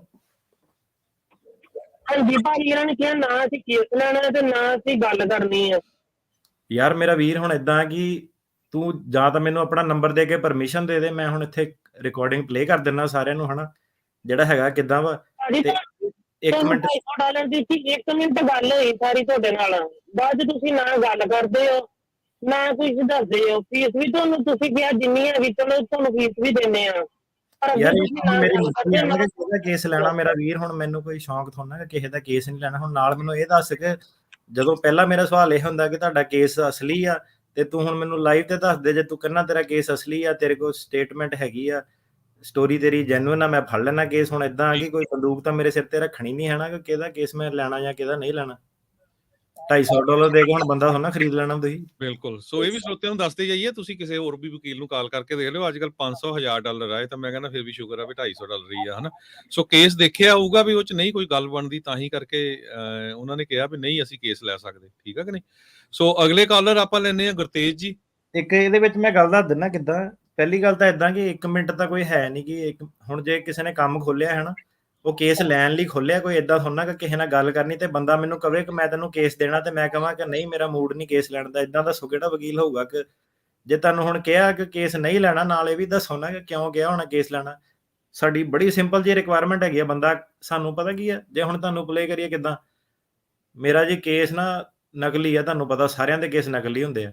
ਆਪਣਾ ਸਾਰਾ ਹੋਏ ਕਿ ਭਾਈ ਮੈਨੂੰ ਬਾਕੀਆਂ ਦਾ ਤਾਂ ਪਤਾ ਨਹੀਂ, ਤੂੰ ਜੇ ਕਹਿੰਦਾ ਤੇਰਾ ਨਕਲੀ ਜ਼ਰੂਰ ਆ, ਮੈਂ ਉਹ ਨਹੀਂ ਫੜਨਾ, ਹਨਾ। ਤੇ ਚਲੋ ਜੀ ਤੁਹਾਨੂੰ ਪੈਸੇ ਦਿੱਤੇ ਆ, ਕੁਛ ਤੇ ਹੈਲਪ ਕਰੂੰਗੇ ਸਾਡੀ। ਮੈਂ ਕਿਹਾ ਹੈਲਪ ਤੇ ਹੁਣ ਤੇਰਾ ਜੇ ਕੇਸ ਹੈਗਾ ਮੈਂ ਰਿਪਰੈਜ਼ੈਂਟ ਕਰ ਦੂੰਗਾ ਲੀਗਲ ਵਾਲਾ ਕਿੱਦਾਂ ਵਾ। ਨਹੀਂ ਫਿਰ ਕੁਛ ਤਾਂ ਮਦਦ ਕਰੂੰਗੇ, ਕੁਛ ਤਾਂ ਸਟੋਰੀ ਬਣਾਉਂਗੇ। ਏਦਾਂ ਕਿੱਦਾਂ? ਮੈਂ ਕਿਹਾ ਏਦਾਂ ਤਾਂ ਕੁਛ ਨਹੀਂ। ਹੁਣ ਵਕੀਲ ਨੇ ਮੈਂ ਕਿਹਾ ਜੇਲ੍ਹ ਥੋੜਾ ਨਾ ਚੱਲ ਜਾਣਾ ਤੇਰੇ ਕਰਕੇ। ਤੇ ਉਹਨੂੰ ਹੁਣ ਏਦਾਂ ਕਰ ਕੇ ਸਿਰ ਖਪਾਈ ਕਰਾ ਕੇ ਹੁਣ ਏਦਾਂ ਕਿ ਮੇਰਾ ਵੀਰ ਜੇ ਏਦਾਂ ਕਿ ਬਾਹਲਾ ਤੈਨੂੰ ਲੱਗਦਾ ਕਿ ਤੇਨਾ ਹੋਇਆ ਨਾ, ਆਪਣਾ ਸਾਡਾ ਕੀ ਹੈ ਕਿ ਕਾਲ ਜਿਹੜੇ ਸਾਰੀ ਰਿਕਾਰਡਿੰਗ ਮੈਂ ਕੱਢ ਕੇ ਪਲੇ ਕਰ ਦੂੰਗਾ। ਮੈਨੂੰ ਕੋਈ ਨਹੀਂ ਆਡੀਅנס ਨੂੰ ਕਿੱਦਾਂ ਵਾ। ਤੇ ਸਾਨੂੰ ਹੁਣ ਜੇ ਤੁਸੀਂ ਜੇ ਅਜੇ ਵੀ ਤੈਨੂੰ ਹੈਗਾ ਕਿ ਕੇਸ ਮੇਰਾ ਫੜੂਗੇ, ਆਪਣੀ ਸਟੇਟਮੈਂਟ ਲਿਆਓ, ਦੱਸ ਦਿਓ ਸਾਡੇ ਕੀ ਧੱਕਾ ਹੋਇਆ ਵਾ ਕਿੱਦਾਂ ਵਾ। ਸਾਨੂੰ ਜੇ ਪਸੰਦ ਆਊਗਾ ਆਪਾਂ ਫੜ ਲਾਂਗੇ। ਕੋਈ ਇਹ ਤਾਂ ਹੁਣ ਸਾਰੇ ਆਫਿਸਾਂ ਦੇ ਵਿੱਚ ਏਦਾਂ ਹੀ ਆ। ਹੁਣ ਬੰਦਾ ਆ ਕੇ ਜੇ ਕੇਸ ਹੀ ਨਹੀਂ ਹੋਊਗਾ ਤਾਂ ਮੈਂ ਹੁਣ ਆਪਣੀ ਜਾਨ ਥੋੜਾ ਦੇ ਦੇਣੀ ਹੈ। ਜੀ ਜੀ ਧੰਨਵਾਦ। ਤੇ ਅਗਲੇ ਸਾਡੇ ਕਾਲਰ ਹੈ ਗੁਰਤੇਜ ਜੀ। ਹੈਲੋ, ਸਤਿ ਸ਼੍ਰੀ ਅਕਾਲ ਜੀ। ਸਤਿ ਸ਼੍ਰੀ ਅਕਾਲ ਜੀ।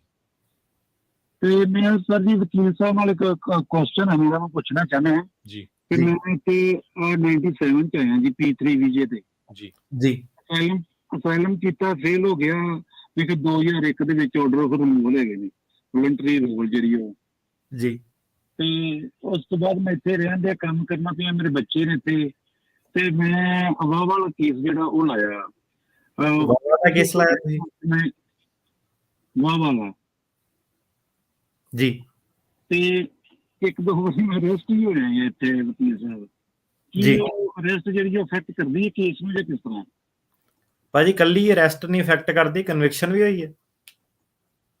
ਕਨਵਿਕਸ਼ਨ ਜਾਂ 240 ਉਹ ਵਾਇਲੇਸ਼ਨ ਨਹੀਂ ਜਿਹੜੀ ਉਹ ਕਨਵਿਕਸ਼ਨ ਤਾਂ ਨਹੀਂ ਕਿ ਮੈਂ ਵੀ ਉਹ ਕਮਿਊਨਿਟੀ ਸਰਵਿਸ ਭਰੀ ਇੱਕ ਦੋ ਵਾਰੀ। ਨਹੀਂ ਤੁਹਾਡੇ ਮਿਸਡਿਮੀਨਰ ਲੱਗਾ ਜਾਂ ਫੈਲਨੀ ਲੱਗੀ ਆ? ਉਹ ਮਿਸਡਿਮੀਨਰ ਹੈ ਸ਼ਾਇਦ ਇੱਕ। ਮਿਸਡਿਮੀਨਰ ਡਿਪੈਂਡ ਕਰਦਾ ਕਿ ਕਿਹੜਾ ਮਿਸਡਿਮੀਨਰ ਆ, ਕਿਹੜੀ ਸਟੇਟ 'ਚ ਆ, ਕੀ ਉਹਦੀ ਧਾਰਾ ਵਾ, ਡਿਪੈਂਡ ਕਰਦਾ। ਤੇ ਕਿਹੜੇ ਵਾਲੇ 2 ਮਿਸਡਿਮੀਨਰ ਤੇ ਆਫ ਕੋਰਸ ਜਿਹੜੇ ਮਿਸਡਿਮੀਨਰ ਆ ਉਹ ਸਾਰੇ ਜਿਹੜੇ ਵਾਵਾ ਵਾਲੇ 485 'ਚ ਫੈਕਟਰ ਹੋਊਗੇ। ਕਈ ਮਿਸਡਿਮੀਨਰ ਜਿਹੜੇ ਆ ਬੰਦੇ ਨੂੰ ਇਨਐਲੀਜੀਬਲ ਬਣਾਉਂਦੇ ਆ, ਕਈ ਨਹੀਂ ਬਣਾਉਂਦੇ ਆ। ਮਤਲਬ ਡਿਪੈਂਡ ਕਰਦਾ ਹੁਣ ਮਿਸਡਿਮੀਨਰ ਕੀ ਆ। ਪਰ ਜਿੱਦਾਂ ਤੁਸੀਂ ਦੱਸਦੇ ਆ ਕਿ 2 ਜੇ ਹੋਏ ਆ, ਇੱਕ ਤੋਂ ਵੱਧ ਜਿਹੜਾ ਫਿਰ ਤੁਸੀਂ ਮਾਈਕਰੋਸਕੋਪ 'ਚ ਤੇ ਉਹਨਾਂ ਦੇ ਆਉਂਗੇ ਜ਼ਰੂਰ। ਮਿਸਡਿਮੀਨਰ ਇੱਕ ਹੈ ਲੇਕਿਨ ਵਾਇਲੇਸ਼ਨ 2 ਨੇ, ਜਿਵੇਂ ਉਹ 240 ਵਾਇਲੇਸ਼ਨ ਹੈ, 241 ਸਮਥਿੰਗ।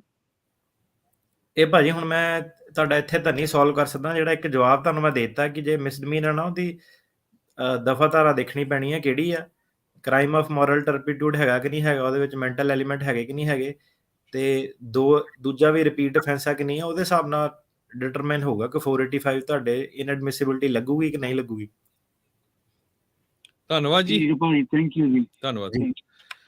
ਤੇ ਸਾਡੇ ਅਗਲੇ ਕਾਲਰ ਹੈਗੇ ਆ ਅਰਸ਼ਦੀਪ ਸਿੰਘ। ਇੱਕ ਇਹ ਹੈ ਕਿ ਭਾਈ ਜਿਹੜਾ ਹੁਣ ਕੇਸ ਕੁਛ ਲੱਗੇ ਆ, ਅਸਾਈਲਮ ਵੀ ਆ, ਉਹ ਵੀ ਆ, ਵਾਵਾ ਵੀ ਆ, ਵਕੀਲ ਵੀ ਕੀਤਾ ਹੋਇਆ ਵਾ ਹਨਾ, ਤੇ ਉੱਤੋਂ 2 ਜੇ ਹੁਣ ਕ੍ਰਿਮੀਨਲ ਕਨਵਿਕਸ਼ਨ ਤੁਹਾਡੀਆਂ ਜੇ ਹੈਗੀਆਂ, ਮੈਂ ਉਹਨੂੰ ਪਹਿਲਾਂ ਇਦਾਂ ਕਿ ਥੋੜੀ ਜੀ ਆਪਣੇ ਉਹਨਾਂ ਸਲਾਹ ਮਸ਼ਵਰਾ ਕਰੋ ਕਿੱਦਾਂ ਹਨਾ। ਜੇ ਨਹੀਂ ਫਿਰ ਸੈਟੀਸਫਾਈ ਹੁੰਦਾ ਫਿਰ ਹੋਰ ਸਲਾਹ ਮਸ਼ਵਰਾ ਕਿਤੋਂ ਲਓ। ਹੁਣ ਏਦਾਂ ਕਿ ਇਹ ਇੰਨੇ ਟੈਕਨੀਕਲ ਕੁਐਸਚਨ ਹੈ, ਇਹਨੂੰ ਹੁਣ ਮੈਂ ਰੇਡੀਓ ਤੇ ਕਿੱਦਾਂ ਆਨਸਰ ਕਰ ਸਕਦਾ ਹੈਗਾ ਜੀ। ਅਰਸ਼ਦੀਪ ਜੀ। ਹੈਲੋ, ਹਾਂਜੀ ਭਾਈ, ਸਤਿ ਸ਼੍ਰੀ ਅਕਾਲ ਜੀ। ਸਤਿ ਸ਼੍ਰੀ ਅਕਾਲ ਜੀ। ਭਾਜੀ ਮੈਂ ਗਾਰਡੀਅਨਸ਼ਿਪ ਦਾ ਕੇਸ ਲਾਇਆ ਸੀ ਭਾਜੀ, ਮੇਰਾ ਫੈਮਿਲੀ ਕੋਰਟ ਦਾ ਅਪਰੂਵ ਹੋ ਗਿਆ ਤੇ ਮੈਂ ਹੁਣ I-360 ਅਪਲਾਈ ਕੀਤਾ ਭਾਜੀ ਇਮੀਗ੍ਰੇਸ਼ਨ ਦਾ, ਤੇ ਉਹਦੀ ਕੀ ਟਾਈਮਲਾਈਨ ਚੱਲ ਰਹੀ? ਭਾਜੀ ਤੁਸੀਂ ਨਾਲ 485 ਵੀ ਕੀਤਾ ਕਿ ਕੱਲਾ 130 ਕੀਤਾ, 360 ਕੀਤਾ? 130 ਕੀਤਾ ਭਾਜੀ, ਹੁੰਦਾ 140 ਡੇਜ਼ ਹੋ ਗਏ ਆ ਅਪਲਾਈ ਕੀਤੇ ਨੂੰ। ਤੇ ਕਿਹੜੇ ਸਰਵਿਸ ਸੈਂਟਰ 'ਚ? ਭਾਜੀ ਕੈਲੀਫੋਰਨੀਆ ਦਾ, ਲਾਸ ਐਂਜਲਸ 'ਚ ਭਾਜੀ। ਤੇ ਤੁਸੀਂ ਸੁਣਦੇ ਰਹੋ, ਮੈਂ ਤੁਹਾਨੂੰ ਪ੍ਰੋਸੈਸਿੰਗ ਟਾਈਮ ਦੱਸ ਦਿੰਦਾ ਅੱਗੇ ਕੀ ਹੈ। ਪ੍ਰੋਗਰਾਮ ਬੜਾ ਸੁਣਦੇ ਰਹੋ। ਓਕੇ, ਧੰਨਵਾਦ ਜੀ। ਕਸ਼ਮੀਰ ਜੀ। ਹਾਂਜੀ ਭਾਜੀ, ਮੈਂ ਟਰੈਵਲ ਡਾਕੂਮੈਂਟ ਬਾਰੇ ਗੱਲ ਕਰਨੀ ਸੀ। ਹਾਂਜੀ। ਮੇਰਾ ਨਾ ਉਹਨਾਂ ਨੇ ਅਪਰੂਵਲ ਕਰਤਾ ਜੀ ਟਰੈਵਲ ਡਾਕੂਮੈਂਟ, ਫਿਰ ਉਹਨਾਂ ਨੇ ਲਿਖ ਦਿੱਤਾ ਰਿਫਿਊਜੀ ਟਰੈਵਲ ਡਾਕੂਮੈਂਟ ਵਾਜ ਪ੍ਰੋਡਿਊਸ ਜੀ। ਤੇ ਫਿਰ ਲਿਖ ਦਿੱਤਾ, ਫਿਰ ਉਹਨਾਂ ਕੇਸ ਸਟੇਟਸ ਸ਼ੋ ਕਰ ਰਿਹਾ, ਉਹਨਾਂ ਕਹਿ ਰਹੇ ਨੇ ਕਿ at this time USCIS can not provide you with information for your case. ਜੀ।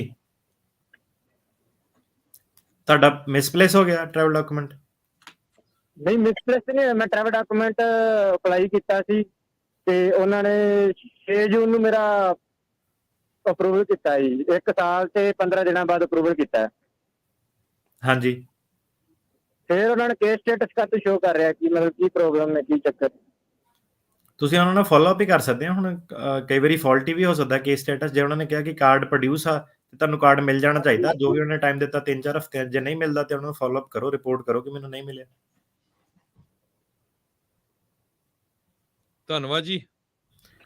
ਤੇ ਜਿਹੜਾ 360 ਆ ਉਹ 15 ਮਹੀਨੇ ਲੱਗਦੇ ਆ। ਜਿਹੜਾ ਇਹਨੇ ਕੈਲੀਫੋਰਨੀਆ ਸਰਵਿਸ ਸੈਂਟਰ ਦਾ ਜਿਹੜਾ ਹੈਗਾ, ਜਿਹੜਾ ਜਵਾਕਾਂ ਵਾਲਾ ਕੇਸ ਆ, ਤੇ ਨਬਰਾਸਕਾ ਵਾਲੇ ਦੇ ਜਿਹੜੇ ਲੱਗਦੇ ਆ ਜੀ 18 ਮਹੀਨੇ। ਤੇ ਇਹਦੇ ਵਿੱਚ ਤੀਜਾ ਜਿਹੜਾ ਹੈਗਾ ਵਰਮੌਂਟ ਵਾਲਾ, 3 ਹੀ ਸਰਵਿਸ ਸੈਂਟਰ ਆ, ਉਹ ਪ੍ਰੋਸੈਸ ਕਰਦੇ ਆ, ਤੇ ਵਰਮੌਂਟ ਦੇ ਲੱਗਦੇ ਆ 17.5 ਮਹੀਨੇ।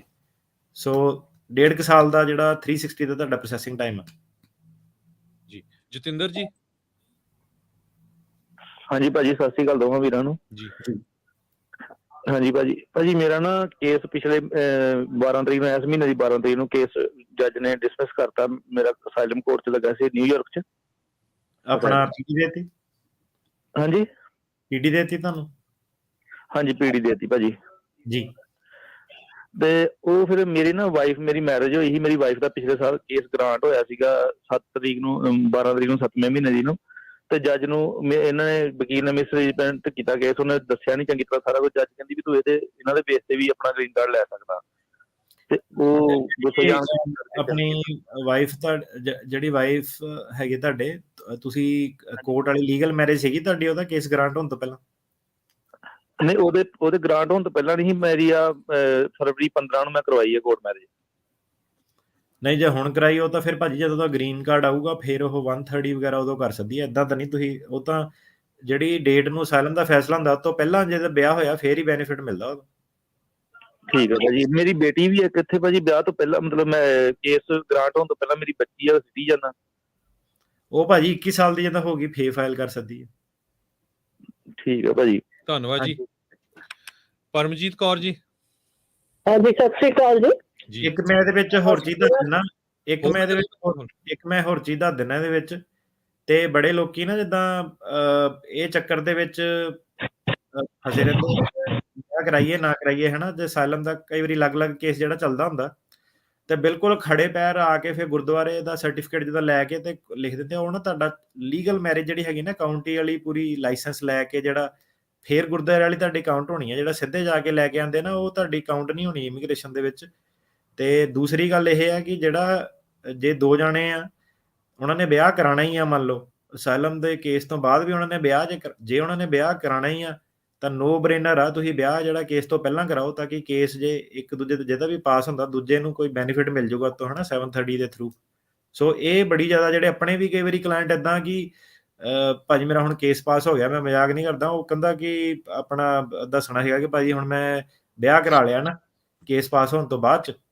ਤੇ ਮੈਂ ਕਿਹਾ ਪਹਿਲਾਂ ਕਰ ਲੈਂਦਾ ਹਨਾ, ਉਹੀ ਹਫਤੇ ਪਹਿਲਾਂ ਘਰ ਵਾਲੀ ਦਾ ਵੀ ਉਹ ਕਹਿੰਦਾ ਪਤਾ ਨਹੀਂ ਸੀਗਾ ਜਾਂ ਸਲਾਹ ਕੋਈ ਉਹ ਹੋ ਗਈ।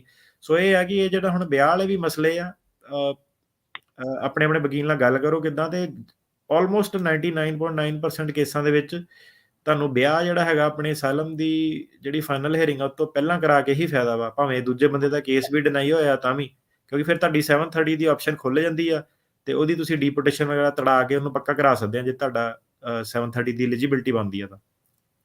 ਧੰਨਵਾਦ ਜੀ। ਪਰਮਜੀਤ ਜੀ। ਹਾਂਜੀ, ਸਤਿ ਸ਼੍ਰੀ ਅਕਾਲ ਐਂਟਨੀ, ਸਾਰਿਆਂ ਨੂੰ ਸਤਿ ਸ਼੍ਰੀ ਅਕਾਲ। ਮੇਰਾ ਸਵਾਲ ਇਹ ਹੈ, ਇੱਕ ਤਾਂ ਸਾਂਝਾ ਸਵਾਲ ਸਾਰਿਆਂ ਸਿਟੀਜ਼ਨ ਦਾ ਹੈਗਾ ਜਿਹੜੇ ਸੀਨੀਅਰ ਨੇ ਵੀ ਜਦੋਂ ਉਹ ਬੱਚਿਆਂ ਦਾ ਅਪਲਾਈ ਕੀਤਾ ਕੀ ਉਹ ਸੋਸ਼ਲ ਸਿਕਿਉਰਿਟੀ ਲੈ ਸਕਦੇ? ਸੋਸ਼ਲ ਸਿਕਿਉਰਿਟੀ, ਹਾਂਜੀ, ਇਨਕਮ ਸੋਸ਼ਲ ਸਿਕਿਉਰਿਟੀ ਵੀ ਇਨਕਮ ਹੀ ਹੈਗੀ ਹੈ, ਉਹਦੇ ਵਿੱਚ ਕੋਈ ਉਹ ਤਾਂ ਨਹੀਂ ਤੁਹਾਡੇ ਪੂਰੇ ਟੈਕਸ ਟੁਕਸ ਕੱਟ ਹੁੰਦੇ ਆ। ਬਸ ਇਹ ਹੈ ਕਿ ਜਿਹੜੀ ਜਿੱਦਾਂ ਹੁਣ ਤੁਸੀਂ ਬੱਚਿਆਂ ਦਾ ਅਪਲਾਈ ਕੀਤਾ, ਉਹਨਾਂ ਦੇ ਅੱਗੋਂ ਦੀ ਜਵਾਕ ਹੈ ਹਨਾ, ਤੇ ਮੰਨ ਲਓ ਜੋ ਵੀ ਬਰਡਨ ਬਣਦਾ 6 ਜਾਣੇ 5 ਜਾਣੇ 4 ਜਾਣੇ ਹਾਊਸ ਹੋਲਡ ਦੇ, ਤਾਂ ਤੁਸੀਂ ਜਦੋਂ as a petitioner financial sponsor ਤੁਹਾਡੀ ਰਿਕੁਆਇਰਮੈਂਟ ਹੈਗੀ ਕਿ ਤੁਸੀਂ ਆਪਣੀ ਇਨਕਮ ਦੇ ਥਰੂ ਜਾਂ ਆਪਣੇ ਐਸੈਟਸ ਦੇ ਥਰੂ ਜੋ ਵੀ ਉਹਨਾਂ ਦੀ ਪਾਵਰਟੀ ਗਾਈਡਲਾਈਨਸ ਆ ਉਹ ਮੀਟ ਕਰਨੀਆਂ ਇਮੀਗ੍ਰੇਸ਼ਨ ਦੀਆਂ। ਜੇ ਨਹੀਂ ਮੀਟ ਕਰ ਪਾਉਂਦੇ ਆ ਤਾਂ ਤੁਹਾਨੂੰ ਕੋ ਸਪਾਂਸਰ ਜਿਹੜਾ ਇੱਕ ਵਿੱਚ ਲੈਣਾ ਪੈਂਦਾ। ਸੋ ਹਾਂਜੀ, ਬਿਲਕੁਲ ਜਿਹੜੀ ਐਲੀਜੀਬਲ ਸੋਸ਼ਲ ਸਿਕਿਉਰਿਟੀ ਇਨਕਮ ਲੈ ਸਕਦੇ ਆ ਤੁਸੀਂ, ਸਿਟੀਜ਼ਨ ਨੂੰ ਕੋਈ ਰੋਕ ਟੋਕ ਨਹੀਂ ਹੈਗੀ। ਅੱਛਾ ਜੀ, ਦੂਸਰਾ ਇੱਕ ਸਵਾਲ ਛੋਟਾ ਜਿਹਾ ਹੋਰ ਹੈ, ਛੋਟਾ ਤਾਂ ਨਹੀਂ ਹੈ ਤੇ ਬੜਾ ਟੈਕਨੀਕਲ ਜਿਹਾ, ਮਤਲਬ ਕਿ ਇੱਕ ਹੈਂਡੀਕੈਪ ਬੱਚਾ ਸੀ, ਉਹ ਇੱਥੋਂ ਦੇ ਨੇ, ਉਹਨਾਂ ਨੇ ਆਪਣੇ ਵਾਈਫ ਦਾ ਅਪਲਾਈ ਕੀਤਾ, ਨਾਲ ਹੈਂਡੀਕੈਪ ਬੱਚਾ ਹੈ ਨਾ, ਮਾਈਨਸ ਹੈਗਾ 19 ਤੋਂ ਵੀ, ਪਰ ਉਹ ਇੰਟਰਵਿਊ ਆਈਆਂ 19 ਦੇ ਵਿੱਚੋਂ ਦੇ ਦਿੱਤੀ, ਉਹਨਾਂ ਨੇ ਆਪਣਾ ਪਾਸਪੋਰਟ ਵੀ ਜਮਾ ਕਰ ਲਿਆ, ਬੇਟਾ ਨਾਲ ਨਹੀਂ ਸੀ ਗਿਆ, ਉਹ ਹੈਂਡੀਕੈਪ ਨਹੀਂ ਸੀ ਗਿਆ, ਆਪ ਗਏ ਸੀ ਉਹਦੇ ਮਦਦ। ਉਹਨਾਂ ਦੀ ਐਪਲੀਕੇਸ਼ਨ ਆ ਗਈ, ਮੁੜ ਕੇ ਇੰਟਰਵਿਊ 21 ਚ ਹੋਈ। ਮੇਰੇ ਬੇਟੇ ਨਾਲ ਹੀ ਉਹਨਾਂ ਦਾ ਕੇਸ ਸੀ, ਮੇਰਾ ਬੇਟਾ ਵੀ ਥੋੜਾ ਮੈਡੀਕਲ ਸੀਗਾ ਪ੍ਰੋਬਲਮ, ਵਿਜ਼ੀਬਲ ਸੀਗਾ ਉਹ ਮੈਂਟਲੀ, ਤੇ ਉਹਨਾਂ ਦਾ ਜਿਹੜਾ ਸੀ ਉਹ ਹੈਂਡੀਕੈਪ ਹੈਗਾ। ਉਹ ਕੇਸ ਨਾਲ ਹੀ ਸਾਡਾ ਹੋਇਆ, ਪਰ ਉਹ ਉਹਨਾਂ ਨੇ ਜਦੋਂ ਹੁਣ ਇੰਟਰਵਿਊ 21 ਵਿੱਚ ਹੋਈ, ਉਹਨਾਂ ਨੇ ਉਹਦੀ ਮਾਂ ਨੂੰ ਕਹਿਤਾ ਕਿ ਤੈਨੂੰ ਵੀਜ਼ਾ ਮਿਲ ਸਕਦਾ ਹੈ, ਬੱਚੇ ਨੂੰ ਨਹੀਂ ਮਿਲ ਸਕਦਾ। ਉਹ ਫਿਰ ਏਜ ਆਊਟ ਹੋ ਗਿਆ ਸੀ ਬੱਚਾ ਕਿਦਾਂ? ਹਾਂਜੀ, ਏਜ ਤੁਸੀਂ ਕਹਿੰਦੇ ਏਜ ਆਊਟ ਹੋ ਗਿਆ ਸੀ ਬੱਚਾ, ਹਨਾ? ਨਹੀਂ, ਏਜ ਆਊਟ ਨਹੀਂ ਹੋਇਆ। ਤੇ ਹੁਣ ਉਹਦੇ ਫਾਦਰ ਦਾ ਇਹ ਸਵਾਲ ਹੈਗਾ ਕਿ ਉਦੋਂ ਉਹ ਗ੍ਰੀਨ ਕਾਰਡ ਹੋਲਡਰ ਸੀ, ਜਦੋਂ ਕੇਸ ਪਾਇਆ ਸੀ ਤਾਂ ਉਹਨਾਂ ਨੇ ਇੰਟਰਵਿਊ ਵਗੈਰਾ ਦਵਾ ਲਈ, ਲੇਕਿਨ ਇਨ ਕੇਸ ਜਦੋਂ ਇੰਟਰਵਿਊ ਹੋਈ ਉਸ ਤੋਂ 1 ਸਾਲ ਪਹਿਲਾਂ ਉਹ ਇੱਥੋਂ ਦੇ ਸਿਟੀਜ਼ਨ ਬਣ ਗਏ ਸੀਗੇ। ਇਹ ਜੀ ਤੁਹਾਡੀ ਫਿਰ ਨਾ ਟੈਕਨੀਕਲ ਤੁਹਾਨੂੰ ਫਿਰ ਗਾਈਡ ਗਲਤ ਕੀਤਾ ਕਿਸੇ ਨੇ। ਇਹ ਹੁਣ ਕੀ ਹੈ ਕਿ ਆਪਾਂ ਜੇ ਤੁਸੀਂ ਸਾਡਾ ਸ਼ੋਅ ਸੁਣਦੇ, ਕਈ ਵਾਰੀ ਆਪਾਂ ਦੱਸਿਆ ਲਾਅ ਇਹ ਆ ਕਿ ਜਿਹੜਾ ਗ੍ਰੀਨ ਕਾਰਡ ਹੋਲਡਰ ਆ ਨਾ, ਉਹ ਜਦੋਂ ਕਰਦਾ ਆਪਣੀ ਸਪਾਊਸ ਦਾ, ਤਾਂ ਜਿਹੜਾ ਜਵਾਕ ਆ ਉਹ ਨਾਲ ਆਟੋਮੈਟਿਕਲੀ ਆ ਜਾਂਦਾ, ਪਰ ਜਦੋਂ ਸਿਟੀਜ਼ਨ ਆ ਉਹਨੂੰ ਅਲੱਗ-ਅਲੱਗ ਪਟੀਸ਼ਨਾਂ ਫਾਈਲ ਕਰਨੀਆਂ ਪੈਂਦੀਆਂ। ਪਰ ਉਹਨਾਂ ਨੇ ਤਾਂ ਗ੍ਰੀਨ ਦਾ ਹੀ ਕੀਤਾ ਸੀ ਅਪਲਾਈ, ਗ੍ਰੀਨ 'ਚ ਕੇਸ ਆ ਗਿਆ ਸੀ ਆਪਣਾ, ਉਹਨਾਂ ਨੇ ਸ਼ੋਅ ਹੀ ਨਹੀਂ ਸੀ ਕੀਤਾ ਹਾਲੇ ਸਿਟੀਜ਼ਨ ਦਾ। ਸਿਟੀਜ਼ਨ ਬਣਨਾ ਨਹੀਂ ਸ਼ੋਅ ਕਰਨ ਨੂੰ ਥੋੜਾ, ਇੱਥੇ ਇਮੀਗ੍ਰੇਸ਼ਨ ਆ, ਤੁਹਾਨੂੰ ਕੀ ਲੱਗਦਾ ਉਹਨਾਂ ਨੂੰ ਪਤਾ ਨਹੀਂ ਕਿ ਕਿਹੜਾ ਬੰਦਾ ਸਿਟੀਜ਼ਨ ਹੈ ਜਾਂ ਗ੍ਰੀਨ ਕਾਰਡ ਹੋਲਡਰ ਹੈ? ਅੱਛਾ ਹੁਣ ਇਹ ਹੈ ਕਿ ਉਹਨਾਂ ਨੇ ਦੁਬਾਰਾ ਕੇਸ ਅਪਲਾਈ ਕੀਤਾ ਆਪਣੇ ਬੇਟੇ ਦਾ, ਤੇ ਵਾਈਫ ਦਾ ਉਹਨਾਂ ਨੇ ਵੀਜ਼ਾ ਨਹੀਂ ਲਿਆ ਕਿਉਂਕਿ ਬੱਚੇ ਨੂੰ ਸਾਂਭੇਗਾ ਕੌਣ ਘਰ, ਤੇ ਉਹ ਜਿਹਾ ਰਹਿ ਜਾਏਗਾ ਹੈਂਡੀਕੈਪ ਬੱਚਾ, ਮਾਂ ਇੱਥੇ ਆ ਜਾਏਗੀ, ਕੋਈ ਸੈਂਸ ਨਹੀਂ ਬਣਦੀ। ਸੈਂਸ ਬਿਲਕੁਲ ਬਣਦੀ ਆ, ਹੁਣ ਕਿੰਨਾ ਟਾਈਮ ਲੱਗੇਗਾ? ਸੈਂਸ ਬਿਲਕੁਲ ਬਣਦੀ ਆ। ਗ੍ਰੀਨ ਕਾਰਡ ਹੋਲਡਰ ਵਾਲੇ ਦੀ ਜਿਹੜੀ ਨਾ ਉਹਦੀ ਕੈਟੇਗਰੀ ਸੈਪਰੇਟ, ਜਿਹੜੀ ਗ੍ਰੀਨ ਕਾਰਡ ਹੋਲਡਰ ਵਾਲੇ ਆ ਉਹਦੇ ਵਿੱਚ ਤੁਸੀਂ ਆਪਣੇ ਸਪਾਊਸ ਦਾ ਫਾਈਲ ਕਰਦੇ ਆ, ਬੱਚਾ ਨਾਲ ਐਜ਼ ਅ ਡੈਰੀਵੇਟਿਵ ਆ ਜਾਂਦਾ, ਅਲੱਗ ਪਟੀਸ਼ਨ ਦੀ ਫਾਈਲਿੰਗ ਨਹੀਂ ਹੈਗੀ। ਜਿਹੜਾ ਸਿਟੀਜ਼ਨ ਹੈਗਾ, ਸਿਟੀਜ਼ਨ ਦੀ ਕਿਉਂਕਿ ਇਮੀਡੀਏਟ ਰਿਲੇਟਿਵ ਦੀ ਕੈਟੇਗਰੀ ਹੈਗੀਆਂ, ਸਿਟੀਜ਼ਨ ਦੀ ਰਿਕੁਆਇਰਮੈਂਟ ਹੈਗੀ ਕਿ ਉਹਨੂੰ ਦੋਨਾਂ ਦੀ ਅਲੱਗ-ਅਲੱਗ ਪਟੀਸ਼ਨ ਫਾਈਲ ਕਰਨੀ ਪੈਂਦੀ ਆ। ਇਹ ਕੇਸ ਦੇ ਵਿੱਚ ਕੀ ਸੀਗਾ, ਉਹਨਾਂ ਨੂੰ ਸਿਟੀਜ਼ਨ ਬਣਨਾ ਨਹੀਂ ਚਾਹੀਦਾ ਸੀਗਾ, ਤੇ ਹੁਣ ਕਿਉਂਕਿ ਉਹ ਸਿਟੀਜ਼ਨ ਬਣੇ ਆ ਤੇ ਡਿਪੈਂਡਿੰਗ ਹੁਣ ਕਿੰਨੇ ਸਾਲ ਦਾ ਜਵਾਕ ਇਸ ਵੇਲੇ? ਉਹ ਤਾਂ ਮਾਈਨਰ ਹੀ ਆ ਲਈ 19 ਤੋਂ। ਮਾਈਨਰ ਚ ਤਾਂ ਫੇਰ ਤਾਂ ਆ ਜਾਊਗਾ ਛੇਤੀ 2 ਸਾਲਾਂ ਦੇ ਅੰਦਰ ਅੰਦਰ। ਓਕੇ, ਥੈਂਕ ਯੂ ਜੀ। ਓਕੇ, ਧੰਨਵਾਦ ਸਾਰਿਆਂ ਦਾ, ਸਤਿ ਸ਼੍ਰੀ ਅਕਾਲ। ਸਾਡੇ ਅਗਲਾ ਕਾਲਰ ਆ ਪਵਨਦੀਪ ਜੀ। ਹੈਲੋ।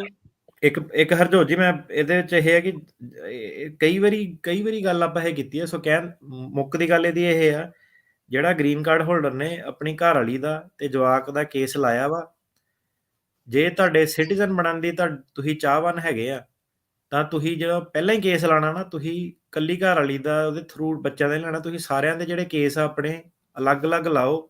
ਤੁਹਾਨੂੰ ਫੀਸ ਜ਼ਿਆਦਾ ਦੇਣੀ ਪੈਣੀ ਆ, ਜੋ ਵੀ ਸਰਕਾਰੀ ਸਕੂਲੀ ਪਟੀਸ਼ਨਾਂ ਅਲੱਗ ਕਰਨੀਆਂ ਪੈਣੀਆਂ, ਪਰ ਉਹਨਾਂ ਤੁਹਾਨੂੰ ਫਾਇਦਾ ਇਹ ਹੋਣਾ ਕਿ ਕੱਲ ਨੂੰ ਤੁਹਾਡੀ ਸਿਟੀਜ਼ਨਸ਼ਿਪ ਤੇ ਰੋਕ ਟੋਕ ਨਹੀਂ ਲੱਗਦੀ ਹੈ ਨਾ।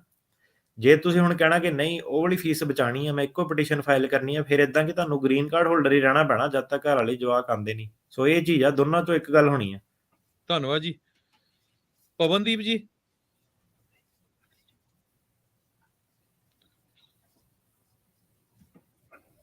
ਸਤਿ ਸ਼੍ਰੀ ਅਕਾਲ ਜੀ ਪਵਨਦੀਪ ਜੀ।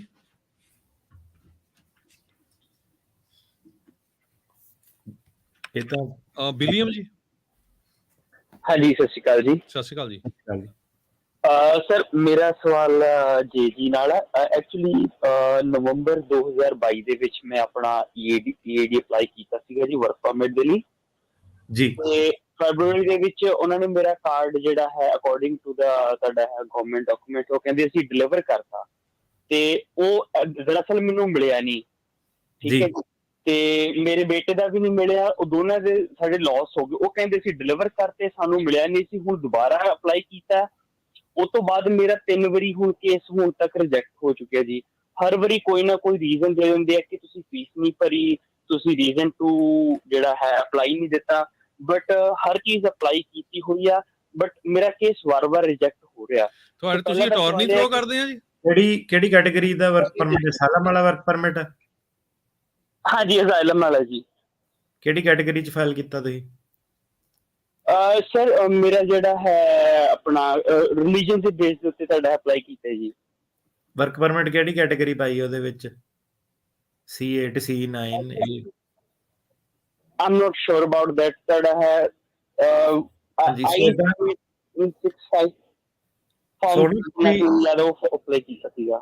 ਇਮੀਗ੍ਰੇਸ਼ਨ ਏਦਾਂ ਤਾਂ ਨਹੀਂ ਕਿ ਤੁਹਾਡੇ ਨਾਲ ਖਾਸ ਕੋਈ ਉਹਨਾਂ ਦੀ ਡਾਇਰੈਕਟ ਦੁਸ਼ਮਣੀ ਆ, ਤਾਂ ਵਾਕਈ ਜਿਹੜਾ ਹੈਗਾ ਕੈਟਾਗਰੀ ਕਈ ਵਾਰੀ ਬੰਦਾ ਨਾ ਗਲਤ ਭਰ ਦਿੰਦਾ ਵਾ। ਕੀ ਆ, ਤੁਸੀਂ ਉਹਨੂੰ ਦੁਬਾਰਾ ਦੇਖ ਕੇ ਕਰੋ ਕਿ ਅਸਾਈਲਮ ਪਾਸ ਹੋਏ ਦੀ ਹੋਰ ਆ, ਪੈਂਡਿੰਗ ਵਾਲੇ ਦੀ ਹੋਰ ਆ, ਹੈ ਨਾ। ਸੋ ਉਹਨੂੰ ਮੇਰੇ ਨਾਲ ਮੇਰੀ ਵਾਈਫ ਦਾ ਵੀ ਅਪਲਾਈ ਕੀਤਾ ਸੀਗਾ, ਬੇਟੇ ਦਾ ਵੀ ਅਪਲਾਈ ਕੀਤਾ ਸੀਗਾ। ਹੁਣ ਰੀਸੈਂਟਲੀ 2 ਵਾਰੀ ਰਿਜੈਕਟ ਹੋਣ ਤੋਂ ਬਾਅਦ ਬੇਟੇ ਦਾ ਐਕਸੈਪਟ ਹੋ ਗਿਆ, ਵਾਈਫ ਦਾ ਪਹਿਲਾਂ ਹੋ ਗਿਆ ਸੀਗਾ ਫਰਵਰੀ ਦੇ ਵਿੱਚ ਹੀ, ਤੇ ਮੇਰਾ ਅਜੇ ਤੱਕ ਕੋਈ, ਹੁਣ ਮੇਰਾ 3 ਵਾਰੀ ਪਹਿਲਾਂ ਰਿਜੈਕਸ਼ਨ ਆਈ। ਠੀਕ ਹੈ ਜੀ, ਹੁਣ ਹਲੇ ਤੱਕ ਹੁਣ ਚੌਥੀ ਵਾਰੀ ਜਦੋਂ ਦੁਬਾਰਾ ਅਪਲਾਈ ਕੀਤਾ ਵਕੀਲ ਨੇ, ਤਾਂ ਉਹ ਕਹਿੰਦੇ ਆ ਕਿ ਤੁਹਾਡਾ ਹੈ, ਹੁਣ ਮੇਰਾ ਹਾਲੇ ਤੱਕ ਕੋਈ ਪਤਾ ਹੀ ਨਹੀਂ ਹੈਗਾ ਵੀ ਹਾਂ ਵੀ ਐਕਸੈਪਟ ਹੋ ਗਿਆ ਜਾਂ ਰਿਜੈਕਟ ਹੋ ਗਿਆ, ਕੁਝ ਆ ਹੀ ਨਹੀਂ ਰਹੇ। ਨਹੀਂ ਤਾਂ ਵਿਦਿਨ 2 ਵੀਕਸ ਪਤਾ ਲੱਗ ਜਾਂਦਾ ਹੁੰਦਾ, ਤੇ ਹੁਣ ਮੋਰ ਦੈਨ 3 ਵੀਕਸ ਹੋ ਗਏ ਆ। ਏਦਾਂ ਮਤਲਬ ਹੋਣਾ ਤਾਂ ਨਹੀਂ ਚਾਹੀਦਾ। ਮਤਲਬ ਜੋ ਤੁਸੀਂ ਦੱਸ ਰਹੇ ਐਕਸੈਪਸ਼ਨਲ ਜਿਹਾ ਹੀ ਲੱਗ ਰਿਹਾ ਏਦਾਂ, ਮਤਲਬ ਕੋਈ ਜਿੱਦਾਂ ਤੁਸੀਂ ਦੱਸ ਰਹੇ ਆ ਕਿ ਐਲੀਜੀਬਿਲਟੀ ਮੀਟ ਹੁੰਦੀ ਆ। ਸੋ ਮਤਲਬ ਹੋਰ ਤਾਂ ਕੁਛ ਨਹੀਂ ਇਹਦੇ ਵਿੱਚ, ਰੀਫਾਈਲਿੰਗ ਹੀ ਆ। ਜੇ ਨਹੀਂ ਆਂਦਾ ਵੇਟ ਕਰ ਲਓ ਥੋੜੀ ਜੀ, ਤੇ ਰੀਫਾਈਲਿੰਗ ਹੀ ਆ, ਹੈ ਨਾ। ਹੋਰ ਤਾਂ ਨਹੀਂ ਕੁਛ ਇਹਦੇ ਵਿੱਚ ਹੋ ਸਕਦਾ। ਜੇ ਤੁਸੀਂ ਪ੍ਰੋਪਰਲੀ ਫਾਈਲ ਕੀਤਾ ਤਾਂ it should be all good, ਹੈ ਨਾ। ਹੋਰ ਤਾਂ ਮੈਂ ਕੋਈ ਸਲਾਹ ਦੇ ਨਹੀਂ ਸਕਦਾ। ਪ੍ਰੋਸੈਸ ਦੇ ਹਿਸਾਬ ਨਾਲ ਤੁਹਾਡਾ ਆ ਜਾਣਾ ਚਾਹੀਦਾ। ਧੰਨਵਾਦ ਜੀ। ਸਾਡੇ ਅਗਲੇ ਕਾਲਰ ਆ ਬਲਜੀਤ ਕੌਰ ਜੀ। ਹਾਂਜੀ, ਹਾਂਜੀ ਭਾਜੀ, ਸਤਿ ਸ਼੍ਰੀ ਅਕਾਲ। ਸਤਿ ਸ਼੍ਰੀ ਅਕਾਲ ਜੀ। ਸਤਿ ਸ਼੍ਰੀ ਅਕਾਲ ਜੀ। ਹਾਂਜੀ, ਮੈਂ ਸਿਸਟਰ ਦੇ ਅਪਲਾਈ ਕੀਤਾ ਹੋਇਆ ਸੀ 2005 ਚ, ਤੇ ਉਹਨਾਂ ਦੀ 10 ਮਈ ਨੂੰ ਇੰਟਰਵਿਊ ਸੀਗੀ, ਤੇ ਉਹਨਾਂ ਦੇ ਪਾਸਪੋਰਟ ਰੱਖ ਲਏ ਉਹਨਾਂ ਨੇ, ਇਮੀਗ੍ਰੇਸ਼ਨ ਵਾਲਿਆਂ ਨੇ ਵੀਜ਼ਾ ਅਪਰੂਵ ਹੋ ਗਿਆ, ਫੈਮਿਲੀ ਬੇਸਡ ਸੀ ਬ੍ਰਦਰ ਸਿਸਟਰ ਦਾ, ਤੇ ਹਾਲੇ ਤੱਕ ਪਾਸਪੋਰਟ ਨਹੀਂ ਉਹਨਾਂ ਨੇ ਵਾਪਸ ਕੀਤੇ, ਵੈਸੇ ਅਪਡੇਟ ਕਰੀ ਜਾਂਦੇ ਆ, ਔਰ US ਟਰੈਵਲ ਤੇ ਆ ਰਿਹਾ ਡਾਕੂਮੈਂਟਸ ਡਿਲੀਵਰੀ ਇਨਫੋਰਮੇਸ਼ਨ। ਕਿਹੜੇ ਸਾਲ 'ਚ ਫਾਈਲ ਕੀਤਾ ਸੀਗਾ? 2005 ਚ ਇੰਟਰਵਿਊ ਹੋ ਗਈ, ਉਹਨਾਂ ਦਾ ਵੀਜ਼ਾ ਅਪਰੂਵ ਹੋ ਗਿਆ, ਪਰ ਉਹ ਪਾਸਪੋਰਟ ਨਹੀਂ ਭੇਜ ਰਹੇ ਜੀ, ਮਹੀਨੇ ਤੋਂ ਉੱਪਰ ਹੋ ਗਿਆ।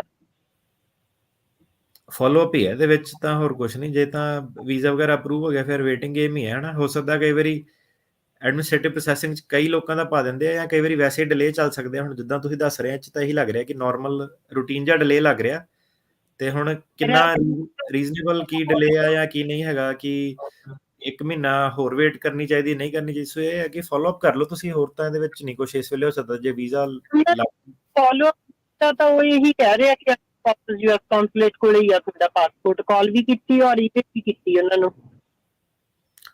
ਸਟੈਂਡਰਡ ਫਿਰ ਡਿਲੇ ਹੋ ਸਕਦੇ ਉਹਨਾਂ ਦੇ ਆਪਣੇ ਐਂਡ ਤੇ, ਹਨਾ। ਆਪਰੇਸ਼ਨਸ ਡਿਲੇ ਵੀ ਅੱਜ ਕੱਲ ਤੁਹਾਨੂੰ ਪਤਾ ਹਰੇਕ ਦਫ਼ਤਰ ਮਹਿਕਮੇ 'ਚ ਚੱਲਦੇ ਹੀ ਆ। ਸੋ ਥੋੜੀ ਜਿਹੀ ਵੇਟ ਕਰ ਲਓ, ਤੇ ਫਿਰ ਫੋਲੋ ਅਪ ਹੀ ਹੈ ਇਸ ਵੇਲੇ ਤਾਂ। ਧੰਨਵਾਦ ਜੀ। ਅਗਲੇ ਸਾਡੇ ਕਾਲਰ ਆ ਨਰਿੰਦਰ ਜੀ। ਹਾਂਜੀ, ਸਤਿ ਸ਼੍ਰੀ ਅਕਾਲ ਭਾਜੀ। ਸਤਿ ਸ਼੍ਰੀ ਅਕਾਲ ਜੀ। ਸਤਿ ਸ਼੍ਰੀ ਅਕਾਲ ਜੀ। ਹਾਂਜੀ ਭਾਜੀ, ਮੇਰਾ ਵਾਵਾ ਦਾ ਕੇਸ ਭਾਜੀ ਲੱਗਾ, ਤੇ ਮੇਰੇ ਕੋਲ ਵਰਕ ਪਰਮਿਟ ਤੇ 512 ਐਡਵਾਂਸ ਪਰੋਲ ਹੈ। ਮੈਂ ਕਿੰਨਾ ਟਾਈਮ USA ਤੋਂ ਬਾਹਰ ਰਹਿ ਸਕਦਾ? ਮਤਲਬ ਹੋਰ ਵੀ ਇਹਦੇ ਵਿੱਚ ਚੀਜ਼ਾਂ ਕੰਸੀਡਰ ਕਰਨੀਆਂ ਪੈਣੀਆਂ। ਜਿਹੜਾ ਆਪਣਾ ਅਸਾਈਲਮ ਦਾ ਕੀ ਹਿਸਾਬ ਕਿਤਾਬ ਆ ਤੁਹਾਡੇ? ਅਸਾਈਲਮ ਨਹੀਂ, ਕੁਛ ਨਹੀਂ ਲੱਗਾ ਭਾਜੀ, ਵਾਵਾ ਦਾ ਕੇਸ ਨਹੀਂ। ਤੇ ਐਂ ਕਿੱਦਾਂ? ਨਹੀਂ, ਵਾਵਾ ਦਾ ਤਾਂ ਸੀਗਾ, ਵਾਵਾ ਵਾਲਾ ਕੱਚਾ ਬੰਦਾ ਵੀ ਲਾ ਸਕਦਾ, ਪੱਕਾ ਵੀ ਤੁਸੀਂ ਬੰਦ ਕਰਾ ਦਿੱਤਾ ਭਾਜੀ। 2 ਨੰਬਰ 'ਚ ਆਏ ਸੀਗੇ ਤੁਸੀਂ? ਹਾਂਜੀ ਹਾਂਜੀ, ਅਸਾਈਲਮ ਇੱਕ ਵਾਰ ਕੈਨੇਡਾ ਹੋ ਕੇ ਆ ਗਏ ਆ ਐਡਵਾਂਸ ਪਰੋਲ ਦੇ। ਤੇ ਹੁਣ ਕੀ ਹਿਸਾਬ ਕਿਤਾਬ? 485 ਫਾਈਲ ਕਰਤਾ ਤੁਸੀਂ? 485 ਫਾਈਲ ਹੈ, ਪਰ ਕੇਸ ਪ੍ਰੂਵਲ ਨਹੀਂ ਹੋਇਆ ਜੀ ਭਾਜੀ। ਅੱਜ ਦੂਸਰੀ ਵਾਰ ਐਡਵਾਂਸ ਪਰੋਲ ਆਈ 2 ਸਾਲਾਂ ਦੀ। ਸੋ ਤੁਸੀਂ ਇੱਕ ਵਾਰੀ ਤਾਂ ਪੰਗਾ ਲੈ ਲਿਆ ਐਡਵਾਂਸ ਪੈਰੋਲ ਤੇ, ਤੁਹਾਨੂੰ ਨਹੀਂ ਰੋਕਿਆ, ਤੇ ਫਿਰ ਜ਼ਿਆਦਾਤਰ ਇਹ ਹੈ ਕਿ ਹੋ ਸਕਦਾ ਕਿ ਨਹੀਂ ਤੁਹਾਨੂੰ ਰੋਕੋਗੇ। ਹੁਣ ਐਡਵਾਂਸ ਪੈਰੋਲ ਦੀ ਕੋਈ ਗਾਰੰਟੀ ਨਹੀਂ ਹੁੰਦੀ, ਤੇ ਜਿਹੜਾ ਕਿੰਨੀ ਦੇਰ ਤੁਸੀਂ ਬਾਹਰ ਹਾਂਜੀ, ਇਹ ਕੇਸ ਤੇ ਇਫੈਕਟ ਨਾ ਪਵੇ। ਕੋਈ ਐਸਾ ਜਿਹਾ ਟਾਈਮ ਪੀਰੀਅਡ ਨਹੀਂ ਹੈਗਾ ਕਿ ਕਿੰਨੀ ਦੇਰ ਰਹਿ ਸਕਦੇ ਆ ਐਡਵਾਂਸ ਪੈਰੋਲ ਤੇ ਬਾਹਰ, ਕਿੰਨੀ ਦੇਰ ਨਹੀਂ ਰਹਿ ਸਕਦੇ। ਤੁਹਾਨੂੰ ਸਿਰਫ ਇੱਕ ਮੋਟਾ ਮੈਜਰ ਇਹ ਦੱਸਿਆ ਜਾ ਸਕਦਾ ਕਿ ਜਿਹੜਾ ਗ੍ਰੀਨ ਕਾਰਡ ਹੈਗਾ ਨਾ, ਜਿਹੜੇ ਬੰਦੇ ਕੋ, ਮਤਲਬ ਗ੍ਰੀਨ ਕਾਰਡ ਤੋਂ ਉੱਤੇ ਤਾਂ ਨਹੀਂ ਹੁਣ ਕੋਈ ਚੀਜ਼ ਹੈ, ਸਿਟੀਜ਼ਨ ਹੀ ਆ, ਤੇ ਗ੍ਰੀਨ ਕਾਰਡ ਵਾਲਾ ਵੀ ਜਿਹੜਾ ਬੰਦਾ ਵਾ, ਉਹ ਆਪਣਾ 6 ਮਹੀਨੇ ਤੋਂ ਵੱਧ ਨਹੀਂ ਬਾਹਰ ਰਹਿ ਸਕਦਾ, ਹਨਾ। ਸੋ ਜਿਹੜੀ ਆਪਣੀ ਤੁਹਾਡੀ ਸਟੇ ਉਹਨੂੰ ਤੁਸੀਂ ਮਿਨੀਮਮ ਰੱਖੋ, ਇਹੀ ਤੁਹਾਨੂੰ ਸਲਾਹ ਦਿੱਤੀ ਜਾ ਸਕਦੀ ਹੈ, ਨਹੀਂ ਤਾਂ ਤੁਹਾਨੂੰ ਰੋਕਿਆ ਜਾ ਸਕਦਾ। ਸੋ ਜੇ ਤਾਂ ਤੁਸੀਂ ਕਹਿ ਰਹੇ 2-3 ਮਹੀਨੇ ਦੀ ਗੱਲ ਆ, ਫਿਰ ਤਾਂ ਕੋਈ ਚੱਕਰ ਨਹੀਂ। ਇਹ ਪੁੱਛਣਾ ਕੋਈ? ਹਾਂਜੀ, ਇਹਦੇ ਵਿੱਚ ਕੋਈ ਐਸਾ ਚ ਟਾਈਮ ਦੀ ਰਿਕੁਆਇਰਮੈਂਟ ਨਹੀਂ। ਜਿੱਦਾਂ ਹੁਣ ਯੂ ਵੀਜ਼ਾ ਉਹਨਾਂ ਦੀ ਰਿਕੁਆਇਰਮੈਂਟ ਆ ਕਿ ਬੰਦਾ ਗਾਇਬ ਨਹੀਂ ਹੋਣਾ ਚਾਹੀਦਾ, ਹਨਾ। 90 ਦਿਨ ਦਾ ਟਾਈਮ ਫਰੇਮ ਉਹਨਾਂ ਨੇ ਰੱਖਿਆ, ਤੇ ਜਿਹੜਾ ਵਾਵਾ ਵਾਲਾ ਉਹਦਾ ਕੋਈ ਐਸਾ ਚੱਕਰ ਨਹੀਂ ਹੈਗਾ। ਧੰਨਵਾਦ ਜੀ। ਤੇ ਅਗਲੀ ਕਾਲ ਲੈਣ ਤੋਂ ਪਹਿਲਾਂ ਆਪਾਂ ਦੱਸਦੇ ਜਾਈਏ, ਜੇ ਤਰਕੀਆਣਾ ਉਹਨਾਂ ਦੇ ਆਫਿਸ ਦਾ ਨੰਬਰ ਹੈਗਾ 415 909 0503 4159090503, ਤੇ ਮੰਡੇ ਟੂ ਫਰਾਈਡੇ ਇਹਨਾਂ ਦਾ ਆਫਿਸ ਓਪਨ ਹੁੰਦਾ, ਤੇ ਉੱਥੇ ਤੁਸੀਂ ਕਾਲ ਕਰ ਸਕਦੇ ਹੋ। ਹੁਣ ਮੈਂ ਜੀ ਇਹਦੇ 'ਚ ਦੇਖਦਾ ਸੀ ਵੀ ਜਿੰਨੀਆਂ ਵੀ ਸਾਡੀਆਂ ਕਾਲਰਸ ਹੁੰਦੀਆਂ ਪਿਛਲੇ 3-4 ਸਾਲਾਂ ਜਦ ਦੇ ਆਪਾਂ ਪ੍ਰੋਗਰਾਮ ਕਰਦੇ ਹਾਂ, ਮੋਸਟਲੀ ਉਹਨਾਂ ਦੇ ਅਟਾਰਨੀ ਹੈਗੇ ਆ, ਫਿਰ ਵੀ ਉਹ ਸੈਕੰਡ ਓਪੀਨੀਅਨ ਲੈਣ ਦੇ ਲਈ ਆਪਾਂ ਫ੍ਰੀ ਇਨਫੋਰਮੇਸ਼ਨ ਦਿੰਦੇ ਆ। ਤੇ ਮੈਨੂੰ ਬੜਾ ਮੈਂ ਹੈਰਾਨ ਹੋਇਆ, ਜਿਹੜਾ ਪਹਿਲਾ ਵੀਰ ਕਹਿੰਦਾ ਸੀ ਵੀ $250 ਦੇ ਕੇ ਕਾਲ ਨਹੀਂ ਚੱਕਦੇ, ਵੀ ਜਿਨ੍ਹਾਂ ਨੇ 8-10 ਜਾਂ $15,000 ਤੁਹਾਡਾ ਕੇਸ ਦਾ ਲੈਣਾ, ਉਹ ਕਾਲ ਕਾਤੇ ਨਹੀਂ ਚੱਕੂਗੇ। ਮੈਂ ਖੁਦ ਆਪਣੀ ਉਦਾਹਰਨ ਦਿੰਦਾ ਵੀ ਮੈਂ ਇੱਕ ਵਾਰ ਇਹਨਾਂ ਨੂੰ ਕਾਲ ਕੀਤਾ ਵੀ ਇੱਦਾਂ ਦਾ ਮੈਨੂੰ ਕਾਲ ਆਈ, ਯਾਰ ਕੇਸ ਲਿਓ ਮੁੰਡੇ ਦਾ, 2 ਵੀਕਾਂ ਨੂੰ ਡੇਟ ਆ, ਤੇ ਇਹਨਾਂ ਨੇ ਮੈਨੂੰ ਸ਼ਰੇਆਮ ਕਹਿਤਾ ਵੀ ਮੈਂ ਨਹੀਂ ਉਹ 'ਚ ਪ੍ਰਪੇਅਰ ਕਰ ਸਕਦਾ, ਡਾਕੂਮੈਂਟ ਨਹੀਂ ਇਕੱਠੇ ਹੋਣੇ।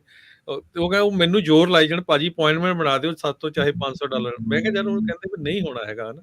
ਸੋ ਕਈ ਵਾਰ ਇਦਾਂ ਹੁੰਦੀ ਆ। ਸੋ ਮੈਂ ਕਿਹਾ ਇੰਨਾ ਥੋੜਾ ਅਗਲੇ ਨੇ ਸੱਚ ਦੱਸਤਾ ਵੀ ਨਹੀਂ ਮੇਰੇ ਤੋਂ ਤਿਆਰੀ ਨਹੀਂ ਹੋਣੀ। ਨਾਲੇ ਭਾਜੀ ਦਾ ਹੁਣ ਏਦਾਂ ਕਿ ਭਾਜੀ ਦੀ ਹੁਣ ਮੈਂ ਗੱਲ ਕਿਉਂ ਟਾਲੂੰਗਾ, ਮਤਲਬ ਜੇ ਸੋਚਣ ਵਾਲੀ ਗੱਲ ਆ, ਤਾਂ ਹੁਣ ਭਾਜੀ ਤਾਂ ਲਾਸਟ ਬੰਦੇ ਆ ਜਿਹਨਾਂ ਨੂੰ ਮੈਂ ਮਨਾ ਕਰੂੰਗਾ ਕਿ ਜੇ ਕੋਈ ਇਮੀਗ੍ਰੇਸ਼ਨ ਦੀ ਹੈਲਪ ਆ ਭਾਜੀ, ਉਹਦਾ ਭਾਜੀ ਤੁਹਾਡਾ ਮਹੀਨੇ ਕੁ ਦਾ ਜਿੱਦਾਂ ਟਾਈਮ ਸੀਗਾ, ਹਨਾ, ਬੰਦੇ ਦਾ ਕੁਛ ਏਦਾਂ ਸੀਗਾ।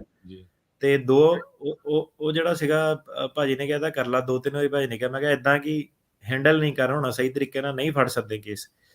ਸੋ ਏਦਾਂ ਕਿ ਆਪਣਾ ਫੇਅਰ ਸਕੇਅਰ ਆ, ਕਾਫੀ ਬੰਦੇ ਰੂਟੀਨ ਦੇ ਬੇਸਿਸ ਤਾਂ ਦੱਸ ਦੋਗੇ, ਤੇ ਲੋਕੀ ਜ਼ਿਆਦਾਤਰ ਏਦਾਂ ਮੇਰਾ ਕਰ ਦੋ ਫਾਈਲ, ਮੇਰਾ ਡਿਨਾਈ ਹੋਵੇ ਕਰ ਦੋ, ਉਹਨਾਂ ਨੂੰ ਇਹੀ ਆ ਕਿ ਯਾਰ ਤੂੰ ਨਾ ਪੈਸੇ ਸੁੱਟ ਇੱਥੇ, ਹਨਾ, ਤੇ ਜਿਹਦੇ ਵਿੱਚ $1000 ਵੀ ਬੰਦਾ ਲੈ ਸਕਦਾ ਕਿ ਤੇਰਾ ਹੁਣ ਸਰਕਟ ਕੋਰਟ ਤੋਂ ਡਿਨਾਈ ਹੋ ਗਿਆ, ਉਹਨੂੰ ਸਿੱਧਾ ਹੀ ਕਮਿਊਨੀਕੇਟ ਕਰ ਦੇਣਾ ਕਿ ਨਹੀਂ ਤੇਰਾ ਕੇਸ ਨਹੀਂ ਹੋ ਸਕਦਾ। ਨਾਲ ਉਹਨੂੰ ਇਹ ਵੀ ਕਹਿਦਾ ਕਿ ਤੂੰ ਜਾ ਕੇ ਕਿਤੇ ਹੋਰ ਵੀ ਪੈਸੇ ਸੁੱਟਣੇ ਸੁੱਟ ਲੈ, ਐਂਡ ਆਫ ਦਾ ਡੇ ਨਹੀਂ ਹੋਣਾ। ਤੇ ਕਈ ਲੋਕੀ ਇਦਾਂ ਦੇ ਵੀ ਆ ਜਿਹੜੇ ਕਿ ਫਿਰ ਮੈਂ ਆਪਣਾ ਹਿਸਾਬ ਕਿਤਾਬ ਦੇਖ ਲੈਣਾ, ਮੈਂ ਕੈਨੇਡਾ ਚੱਲ ਜਾਣਾ ਜਾਂ ਮੈਂ ਵਾਪਸ ਚੱਲ ਜਾਣਾ ਜਾਂ ਜੋ ਵੀ ਉਹਦਾ ਹਿਸਾਬ ਕਿਤਾਬ ਆ। ਬਥੇਰੇ ਲੋਕੀ ਆ ਜਿਹੜੇ, ਉਹ ਤਾਂ ਹੁਣ ਜਿਹਨਾਂ ਨੂੰ ਹਰੇਕ ਬੰਦੇ ਨੂੰ ਬੰਦਾ ਖੁਸ਼ ਨਹੀਂ ਕਰ ਸਕਦਾ। ਬਾਕੀ ਇਦਾਂ ਕਿ ਜਦੋਂ ਬੰਦਾ ਆਪਣੇ ਵਾਲੇ ਐਂਗਲ ਦੀ ਦੱਸਦਾ, ਉਹਨੇ ਆਪਣੇ ਵਾਲਾ ਐਂਗਲ ਦੱਸਣਾ ਕਿ ਇਦਾਂ ਹੋ ਗਿਆ, ਮੇਰਾ ਕੇਸ ਨਹੀਂ ਇਹਨੇ ਫੜਿਆ। ਪਰ ਉਹ ਆ ਕਿ ਕੇਸ ਮੈਂ ਸਿਰਫ ਤਾਂ ਨਹੀਂ ਬੰਦੇ ਦਾ ਫੜਦਾ ਜੇ ਬੰਦਾ ਕਵੇ ਮੈਂ ਝੂਠ ਬੋਲਦਾ ਜਾਂ ਮੇਰੀ ਨਕਲੀ ਬਣਾ ਦਿਓ। ਜੇ ਬੰਦਾ ਹੁਣ ਮੈਨੂੰ ਦੱਸ ਰਿਹਾ ਕਿ ਮੇਰਾ ਜੈਨੂਇਨ ਕੇਸ ਹੈਗਾ, ਕੋਈ ਰੀਜ਼ਨ ਹੀ ਨਹੀਂ ਹੈਗਾ ਆਪਣਾ ਕਿ ਕੇਸ ਨਾ ਫੜੀਏ, ਹੈ ਨਾ। ਤੇ ਦੂਜੀ ਗੱਲ ਇਹ ਹੈ ਕਿ ਜਿੱਦਾਂ ਹਰਜੋਤ ਜੀ ਨੇ ਦੱਸਿਆ ਕਿ ਟਾਈਮ ਚਾਹੀਦਾ। ਕਈ ਵਾਰੀ ਹੁਣ 1 ਮਹੀਨੇ ਵਾਲਾ ਕੇਸ ਜਿਹੜਾ ਨਾ, ਉਹ ਫੜ ਨਹੀਂ ਸਕਦੇ ਇਸ ਵੇਲੇ। ਉਹਦਾ ਇਦਾਂ ਕਿ ਜੇ ਫੜ ਲਈਏ ਫਿਰ ਜਿਹੜਾ ਕੇਸ ਚੱਲਦਾ ਉਹਨਾਂ ਧੱਕਾ ਕਰਨਾ ਪੈਣਾ। ਸੋ ਇਦਾਂ ਨਹੀਂ ਹੋ ਸਕਦਾ। ਸੋ ਹੁਣ ਇਦਾਂ ਕਿ ਟਾਈਮ ਫੈਕਟਰ ਵੀ ਥੋੜਾ ਜਿਹਾ ਦੇਖਣਾ ਪੈਂਦਾ ਕਿ ਕਿਹੜੇ ਤੁਸੀਂ ਡਿਲੀਵਰ ਕਰ ਸਕਦੇ ਆ, ਕਿਤੇ ਨਹੀਂ ਕਰ ਸਕਦੇ। ਧੰਨਵਾਦ। ਸੋ ਆਪਾਂ ਕਾਲਾਂ ਹੋਰ ਲਈਏ। ਸਾਡੀ ਅਗਲੀ ਕਾਲਰ ਹੈਗੇ ਆ ਪ੍ਰੀਤ। ਹਾਂਜੀ ਵੀਰ ਜੀ, ਸਤਿ ਸ਼੍ਰੀ ਅਕਾਲ। ਮੇਰਾ ਸਵਾਲ ਇਹ ਸੀਗਾ, ਜਿੱਦਾਂ ਵੀਰ ਜੀ ਨੇ ਪਹਿਲਾਂ ਦੱਸਿਆ ਹੀ ਆ, ਅਸਾਈਲਮ ਵਾਲੇ ਵਿਆਹ ਕਰਾ ਲੈਂਦੇ ਆ। ਮੇਰਾ ਅਸਾਈਲਮ ਫਾਈਨਲ ਤੋਂ ਪਹਿਲਾਂ ਮੈਂ ਵਿਆਹ ਕਰਾ ਲਿਆ ਸੀਗਾ ਤੇ ਉਦੋਂ ਮੇਰੇ ਹਸਬੈਂਡ ਨੇ ਮੇਰੀ ਪਟੀਸ਼ਨ ਲਾਤੀ ਸੀ ਗ੍ਰੀਨ ਕਾਰਡ ਤੇ ਉਹਨਾਂ ਨੇ ਇੱਕ ਵਾਰ ਮੇਰੇ ਕੇਸ ਤੇ ਰਿਵਿਊ ਕੀਤਾ ਸੀਗਾ ਤੇ ਉਸ ਤੋਂ ਬਾਅਦ ਹੁਣ ਮੇਰੇ ਹਸਬੈਂਡ ਹੋ ਗਏ ਸਿਟੀਜ਼ਨ, 1 ਮੰਥ ਹੋ ਗਿਆ ਤੇ ਹੁਣ ਉਹਨਾਂ ਨੇ ਪਟੀਸ਼ਨ ਲਾ ਦਿੱਤੀ ਹੈਗੀ ਸਿਟੀਜ਼ਨ ਤੇ ਮੇਰੀ ਫਾਈਨਲ ਹੈਗੀ 25 ਦੇ ਵਿੱਚ। ਤੇ ਮੇਰਾ ਮੇਨ ਸਵਾਲ ਇਹੀ ਆ ਕਿ ਉਹਨਾਂ ਨੇ ਹਜੇ ਮੇਰਾ ਕੇਸ ਰਿਵਿਊ ਨਹੀਂ ਕੀਤਾ। ਤੁਹਾਨੂੰ ਮੈਂ ਇਹ ਪੁੱਛਣਾ ਕਿ ਮੈਨੂੰ ਕੋਈ ਲੈਟਰ ਆਉਣੀ ਚਾਹੀਦੀ ਆ ਜਾਂ ਕਿੱਦਾਂ ਕਿ ਮੇਰੀ ਪਟੀਸ਼ਨ ਉਹਨਾਂ ਤੱਕ ਮਤਲਬ ਕਿ ਪਹੁੰਚ ਗਈ ਆ? ਕਿਹੜੀ ਪਟੀਸ਼ਨ, ਵਿਆਹ ਵਾਲੀ? ਹਾਂਜੀ, ਉਹਨਾਂ ਨੇ ਹੁਣ ਸਿਟੀਜ਼ਨ ਤੋਂ ਬਾਅਦ ਲਾਈ ਆ ਪਟੀਸ਼ਨ, ਅਪਡੇਟ ਕੀਤੀ ਆ, ਗ੍ਰੀਨ ਕਾਰਡ ਤੋਂ ਸਿਟੀਜ਼ਨ ਤੇ ਅਪਡੇਟ ਕੀਤੀ ਆ। ਨਹੀਂ, ਉਹਦਾ ਨਹੀਂ ਕੋਈ ਉਹਨਾਂ ਦੇ ਅਪਡੇਟ ਆਣਾ ਤੇ ਉਹ ਬਸ ਉਹ ਤਾਂ ਤੁਹਾਡੀ ਕੈਟੇਗਰੀ ਉਹਨਾਂ ਨੇ ਚੇਂਜ ਕਰਨੀ ਆ। ਤੁਸੀਂ ਜਿਹੜਾ ਆਪਣਾ ਅਸਾਈਲਮ ਵਾਲਾ ਕੇਸ ਹੈ ਨਾ, ਇੱਕ ਕਰਨਾਡੋ ਐਸੀ ਵੈਦਾ ਕਰਕੇ ਇੱਕ ਕੇਸ ਆਇਆ, ਉਹਦੇ ਕਰਨਾਡੋ ਮੋਸ਼ਨ ਉਹਨੂੰ ਕਹਿੰਦੇ ਆ। ਤੇ ਜੇ ਤੁਹਾਡਾ ਵਾਲਾ ਸਿਟੀਜ਼ਨ ਆ ਤਾਂ ਤੁਹਾਡਾ ਜੇ ਸਹੀ ਚੱਲੀ ਜਾਂਦਾ, ਤੁਸੀਂ ਆਪਣਾ ਜਿਹੜਾ ਅਸਾਈਲਮ ਦਾ ਕੇਸ ਉਹਨੂੰ ਬੰਦ ਕਰਾ ਸਕਦੇ। ਹਾਂਜੀ, ਉਹ ਮੇਰੀ 2025 ਦੀ ਤਰੀਕ ਆ, ਜੁਲਾਈ ਦੀ। 2025 ਤੱਕ ਕਰਨਾਡੋ ਐਸੀ ਵੈਦਾ ਰਹਿਣਾ ਨਹੀਂ ਨਾ, ਤੁਹਾਡੇ ਹਿਸਾਬ ਨਾਲ ਨਹੀਂ ਨਾ ਚੱਲਣਾ। ਅੱਜ ਦੀ ਡੇਟ ਦੇ ਵਿੱਚ ਬੰਦ ਹੋ ਰਿਹਾ, ਡਿਸਮਿਸ ਹੋ ਰਿਹਾ। ਤੇ ਫਿਰ ਵਿਆਹ ਦੇ ਬੇਸ ਤੇ ਤੁਸੀਂ 602 ਨੰਬਰ ਚ ਆਏ ਸੀ, 1 ਨੰਬਰ ਚ ਆਏ ਸੀ? ਹਾਂਜੀ, 2 ਨੰਬਰ ਚ ਆਈ ਸੀ। ਹਾਂਜੀ, 601 ਵੇਵਰ ਵਗੈਰਾ ਤੁਹਾਡੇ ਕੋਲ ਆਪਸ਼ਨ ਹੈਗੀਆਂ। ਆਪਣੇ ਵਕੀਲ ਨਾਲ ਨਾ ਸਲਾਹ ਕਰ ਲਓ ਤੇ ਇਹਨੂੰ ਜਿੱਦਾਂ ਇੱਕ ਲੇਮੈਨ ਹੁੰਦਾ, ਉਹ ਦੋਸਤ ਸਲਾਹ ਦਿੰਦਾ ਕਿ ਰੁਕ ਜਾ, ਵੇਟ ਕਰ ਲਾ 2025 ਚ ਲਾਅ ਰਹਿਣਾ ਨਹੀਂ। ਜਿਹੜਾ ਕੇਸ ਲਾਅ ਹੈਗਾ ਉਹ ਇਹ ਕਹਿੰਦਾ ਕਿ ਜਦ ਤੱਕ ਨਵਾਂ ਕਾਨੂੰਨ ਨਹੀਂ ਬਣਦਾ, ਰੂਲ ਮੇਕਿੰਗ ਨਹੀਂ ਬਣਦੀ, ਤਦ ਤੱਕ ਜੱਜਾਂ ਨੂੰ ਪਾਵਰ ਆ ਕੇਸ ਡਿਸਮਿਸ ਕਰਨ ਦੀ। ਸੋ ਇਹ ਅੱਜ ਦੀ ਡੇਟ 'ਚ ਡਿਸਮਿਸ ਹੋਣਾ, ਇਹ 6 ਮਹੀਨੇ ਬਾਅਦ ਵੀ ਡਿਸਮਿਸ ਹੋਣਾ ਜਾਂ ਕਰਨਾਡੋ ਮੋਸ਼ਨ ਚੱਲੂਗੀ, ਇਹਦਾ ਨਹੀਂ ਕੁਛ ਪਤਾ। ਸੋ ਤੁਸੀਂ ਇਦਾਂ ਕਿ ਆਪਣੇ ਵਕੀਲ ਨਾਲ ਬਹਿ ਕੇ ਸਲਾਹ ਕਰੋ, ਪ੍ਰੋ ਕੌਨ ਉਹਦੇ ਕਿੱਦਾਂ ਹੈਗੇ ਆ। ਮੇਰੇ ਹਿਸਾਬ ਨਾਲ ਜੇ ਮੇਰੇ ਆਪਣੇ ਕਲਾਇੰਟ ਵੀ ਇਹ ਬੜਾ ਪੁੱਛਦੇ ਕਿ ਅਸਾਈਲਮ ਦਾ ਕਰਾਂਗਾ ਕਿੱਦਾਂ, ਵਿਆਹ ਵਾਲਾ। ਜਿਹਦਾ ਵਿਆਹ ਵਾਲਾ ਹੁੰਦਾ ਕੇਸ, ਉਹ ਵਿਆਹ ਵਾਲਾ ਕਰੇ, ਸਿੱਧੀ ਜੀ ਗੱਲ ਆ। ਕਿਉਂਕਿ ਵਿਆਹ ਵਾਲੇ ਦੇ ਵਿੱਚ ਤੁਹਾਡੇ ਜਿਹੜੇ ਪਰਸੈਂਟੇਜ ਚਾਂਸਿਸ ਆ ਉਹ ਬਹੁਤ ਹਾਈ ਆ। ਅਸਾਈਲਮ ਦੇ ਕੇਸ 'ਚ ਕੁਛ ਇੱਧਰ 19-21 ਹੋ ਗਈ, ਐਫੀਡੇਵਿਟ 'ਚ ਗਲਤੀ, ਡਾਕੂਮੈਂਟ 'ਚ ਗਲਤੀ, ਜੇ ਟੰਗ ਗਿਆ ਤੇ ਬੰਦਾ ਫਿਰ ਲੰਬਾ ਟੰਗ ਹੋ ਜਾਂਦਾ। ਧੰਨਵਾਦ ਜੀ। ਅਗਲੇ ਕਾਲਰ ਆ ਸਾਡੇ ਪ੍ਰੀਤ ਜੀ। ਸਤਿ ਸ਼੍ਰੀ ਅਕਾਲ ਭਾਜੀ। ਜੀ ਸਤਿ ਸ਼੍ਰੀ ਅਕਾਲ ਜੀ ਭਾਜੀ, ਮੈਂ ਨਵੰਬਰ ਚ ਸੇਫਲੀ ਮਤਲਬ ਕੈਨੇਡਾ ਤੋਂ ਆਇਆ ਸੀਗਾ। ਮੈਂ ਅਜੇ ਤੱਕ ਕੇਸ ਫਾਈਲ ਨਹੀਂ ਕੀਤਾ ਤੇ ਮੈਂ ਜੇ ਕੇਸ ਇੱਥੇ ਮੈਂ ਸ਼ਿਕਾਗੋ ਰਹਿਣਾ ਹੈ ਜੀ, ਮੈਂ ਕੇਸ ਤੇ ਫਾਈਲ ਕਰਨਾ ਹੋਵੇ ਤਾਂ ਹੁਣ ਕਰ ਸਕਦਾ ਜੀ? ਤੁਸੀਂ ਭਾਜੀ ਸਾਲ ਦੇ ਅੰਦਰ ਕੇਸ ਲਾਣਾ ਹੁੰਦਾ ਆਪਣਾ। ਜੇ ਤੁਸੀਂ ਨਵੰਬਰ ਚ ਆਏ ਤਾਂ ਸਾਲ ਦੇ ਅੰਦਰ ਤੁਸੀਂ ਕੇਸ ਲਾਣਾ। ਤੇ ਤੁਸੀਂ ਨਵਾਂ ਕਾਨੂੰਨ ਭਾਜੀ ਮਾਰਚ ਤੋਂ ਬਾਅਦ ਵਾਲਿਆਂ ਲਈ ਆ। ਤੁਸੀਂ ਜੇ ਪਹਿਲਾਂ ਇਹ ਮੈਂ ਤੁਹਾਡੇ ਕੋਲ ਇੱਥੋਂ ਸ਼ਿਕਾਗੋ ਤੋਂ ਕੇਸ ਲਾ ਸਕਦਾ ਜੀ? ਹਾਂਜੀ, ਲਾ ਸਕਦੇ। ਠੀਕ ਹੈ ਭਾਜੀ, ਮੈਂ ਇਹੀ ਪੁੱਛਣਾ ਸੀਗਾ ਜੀ ਤੁਹਾਡੇ ਕੋਲ। ਧੰਨਵਾਦ ਜੀ। ਸੋ ਇਹਨਾਂ ਦੇ ਆਫਿਸ ਕਾਲ ਕਰ ਲਿਓ 415-909-0503 ਤੇ। ਸਾਡੇ ਅਗਲੇ ਕਾਲਰ ਆ ਨਰਿੰਦਰਪਾਲ ਜੀ। ਨਰਿੰਦਰਪਾਲ ਜੀ। ਸਤਿ ਸ਼੍ਰੀ ਅਕਾਲ ਬਾਈ। ਸਤਿ ਸ਼੍ਰੀ ਅਕਾਲ ਜੀ। ਸਰ, ਮੇਰਾ ਇੱਕ ਕੁਐਸਚਨ ਹੈ ਵੀ ਮੈਂ ਨਾ ਵਰਕ ਪਰਮਿਟ ਅਪਲਾਈ ਕੀਤਾ ਸੀ, ਉਹ ਆ ਗਿਆ ਸੀਗਾ ਨਾ, ਮੇਰੀ ਨੇਮ ਦੀ ਕਰੈਕਸ਼ਨ ਕਰਨੀ ਸੀਗੀ ਜੀ, ਗਲਤ ਛਪ ਗਿਆ ਸੀਗਾ ਹਨਾ ਜੀ। ਉਹ ਭੇਜੇ ਨੂੰ ਵਾਪਸ 3 ਮਹੀਨੇ ਹੋ ਗਏ ਨੇ, ਵੀ ਹੋਰ ਕਿੰਨਾ ਕੁ ਟਾਈਮ ਲੱਗ ਸਕਦਾ? ਜਿਹੜਾ ਨਾਮ ਸੀਗਾ ਤੁਹਾਡਾ ਉਹ ਬਸ ਫਸਟ ਨੇਮ ਲਾਸਟ ਵਾਲਾ ਚੱਕਰ ਸੀਗਾ ਕਿ ਅੱਗੇ ਪਿੱਛੇ ਕੀਤਾ ਸੀਗਾ, ਨਾਮ ਹੀ ਗਲਤ ਲਿਖਤਾ ਤੁਹਾਡਾ? ਨਹੀਂ, ਫਸਟ ਨੇਮ ਲਾਸਟ ਵਾਲਾ ਸੀਗਾ ਜੀ। ਜਿਵੇਂ ਕਿ ਸਰ ਨੇਮ ਦੀ ਜਗ੍ਹਾ ਤੇ ਨਗਿੰਦਰਪਾਲ ਸਿੰਘ ਕਰਤਾ ਤੇ ਫਸਟ ਨੇਮ ਨਾਟ ਗਿਵਨ ਕਰਤਾ। ਸੋ ਉਹਨੂੰ ਤਾਂ ਭਾਜੀ ਵਰਕ ਪਰਮਿਟ ਵਾਲੇ ਮਸਲੇ ਇਦਾਂ ਹੀ ਆ, ਦੇਣ ਨੂੰ ਤਾਂ ਆਪਣਾ 30 ਦਿਨਾਂ 'ਚ ਵੀ ਉਹ ਦੇ ਸਕਦੇ ਆ ਜੇ USCIS ਦੀ ਐਰਰ ਨਾ ਹੋਇਆ। ਤੇ ਕਈ ਵਾਰੀ ਤੁਹਾਨੂੰ 2-2 3-3 ਵਾਰੀ ਵੀ ਫਾਈਲ ਕਰਨਾ ਪੈਂਦਾ ਵਾ। ਸੋ ਟਾਈਮ ਫਰੇਮ ਦਾ ਨਹੀਂ ਮੈਂ ਤੁਹਾਨੂੰ ਕੁਛ ਦੱਸ ਸਕਦਾ ਕਿੱਦਾਂ, ਪਰ ਇਹ ਹੈ ਕਿ ਇਹ ਕਾਫੀ ਲੋਕਾਂ ਦਾ ਨਾ ਜਿਹੜਾ ਫਸਟ ਨੇਮ ਅਨਨੋਨ ਇਹ ਅੱਗੇ ਪਿੱਛੇ ਕਰ ਦਿੰਦੇ, ਕਿਉਂਕਿ ਇੰਡੀਆ ਪਾਸਪੋਰਟ ਦੇ ਵਿੱਚ ਸਿਰਫ ਉਹ ਗਿਵਨ ਨੇਮ 'ਚ ਹੀ ਲਿਖਦੇ ਆ ਜਾਂ ਕਈ ਵਾਰੀ ਸਰਨੇਮ 'ਚ ਲਿਖਦੇ ਆ। ਜਿਹੜੇ ਅਮਰੀਕਾ ਵਾਲੇ ਆ ਉਹ ਆਪਣਾ ਸਰਨੇਮ ਵਾਲਾ ਕਾਲਮ ਜਿਹੜਾ ਉਹ ਖਾਲੀ ਨਹੀਂ ਛੱਡ ਸਕਦੇ। ਸੋ ਇਹ ਗੜਬੜ ਜਿਹੜੀ ਕਈ ਲੋਕਾਂ ਦੇ ਕੇਸ 'ਚ ਹੁੰਦੀ ਆ। ਮੇਰੀ ਸਲਾਹ ਉਹਨਾਂ ਨੂੰ ਇਹ ਹੈ ਕਿ ਤੁਸੀਂ ਇਹ ਚੀਜ਼ਾਂ ਦੀ ਟੈਨਸ਼ਨ ਨਾ ਲਓ ਕਿ ਕਿੱਦਾਂ ਹੁਣ ਤੁਸੀਂ ਬਾਹਰ ਦਾ ਟਰੈਵਲ ਕਰਨਾ ਨਹੀਂ, ਆਈਡੀ ਤੁਹਾਡੀ ਇੱਕ ਵਾਰੀ ਡਰਾਈਵਰ ਲਾਇਸੈਂਸ ਵਗੈਰਾ ਜੇ ਬਣਿਆ ਹੋਇਆ ਵਾ, ਇਟਸ ਆਲ ਗੁੱਡ। ਜਦੋਂ ਬਾਅਦ 'ਚ ਤੁਹਾਡਾ ਹੁੰਦਾ ਇਹ ਕਿਹੜਾ ਅਮਰੀਕਾ ਵਾ, ਇੱਥੇ ਤਾਂ ਆਪਣਾ ਨਾਮ ਚੇਂਜ ਕਦੇ ਵੀ ਹੋ ਸਕਦਾ ਹੈ ਨਾ। ਬਾਅਦ 'ਚ ਤੁਸੀਂ ਆਪਣਾ ਕੇਸ ਤੇ ਗ੍ਰੀਨ ਕਾਰਡ ਤੇ ਉਹ ਚੀਜ਼ਾਂ ਤੇ ਫੋਕਸ ਕਰੋ। ਸੋ ਇਹ ਆਈਡੀਆਂ ਉਡੀਆਂ ਇਹ ਮੈਟਰ ਨਹੀਂ ਕਰਦੀਆਂ ਇੰਨੀਆਂ ਸ਼ਾਰਟ ਟਰਮ ਦੇ ਵਿੱਚ। ਧੰਨਵਾਦ ਜੀ। ਅਜੇ ਜੀ, ਇਹਦੇ ਵਿੱਚ ਇੱਕ ਹੋਰ ਚੀਜ਼ ਆ, ਜਿਹੜਾ ਕੇਸ ਆ ਨਾ ਉਹ ਆਪਣਾ ਜਦੋਂ ਤੁਹਾਡਾ ਫਾਈਨਲ ਹੀਅਰਿੰਗ ਆਉਂਦੀ ਆ ਤੇ ਉਦੋਂ ਬੰਦਾ ਆਪਣੀ ਮੋਸ਼ਨ ਪਾ ਸਕਦਾ ਜੱਜ ਨੂੰ ਨਾ, ਉਸ ਤੋਂ ਪਹਿਲਾਂ ਕਿ ਸਿਸਟਮ 'ਚ ਮੇਰਾ ਨਾਮ ਕਰੈਕਟ ਕਰ ਦੇ, ਤੇ ਜਦੋਂ ਫਿਰ ਉਹ ਅਸਾਈਲਮ ਦੇ ਤੁਹਾਡਾ ਅਪਰੂਵ ਕਰਦੇ ਆ ਤਾਂ ਉਹ ਕੇਸ ਤੁਹਾਡਾ ਜਿਹੜਾ ਉਹ ਸਹੀ ਨਾਮ ਤੇ ਵੀ ਅਪਰੂਵ ਕਰ ਸਕਦੇ ਆ। ਸੋ ਨੇਮ ਚੇਂਜ ਦੇ ਹੋਰ ਵੀ ਤਰੀਕੇ ਜਿਹੜੇ ਬਥੇਰੇ ਹੈਗੇ ਆ, ਪਰ ਉਹਨਾਂ ਨੇ ਜਿਹੜਾ ਤੁਹਾਡਾ ਇਮੀਗ੍ਰੇਸ਼ਨ ਦਾ ਜਿਹੜਾ ਕੋਰਟ ਸਿਸਟਮ, ਉਹਨਾਂ ਨੇ ਤੁਹਾਡਾ ਜਿਹੜਾ ਹੈਗਾ ਆਪਣਾ ਜਿਹੜਾ ਏਰੀਆ ਉਹਦੇ ਵਿੱਚ ਕੇਸ ਦੇ ਵਿੱਚ ਕੀ ਮੈਟਰ ਕਰਦਾ ਉਹਦੇ ਹਿਸਾਬ ਨਾਲ ਤੁਹਾਡਾ ਗ੍ਰੀਨ ਕਾਰਡ ਜਿਹੜਾ ਉਹ ਆਊਗਾ। ਤੇ ਆ ਜਿਹੜਾ ਹੁਣ ਵਰਕ ਪਰਮਿਟ 'ਚ ਕੀ ਹੇਰ ਫੇਰ ਹੁੰਦਾ ਇਹਦਾ ਕੋਈ ਫਰਕ ਨਹੀਂ ਪੈਣਾ ਚਾਹੀਦਾ। ਧੰਨਵਾਦ। ਅਜੇ ਜੀ,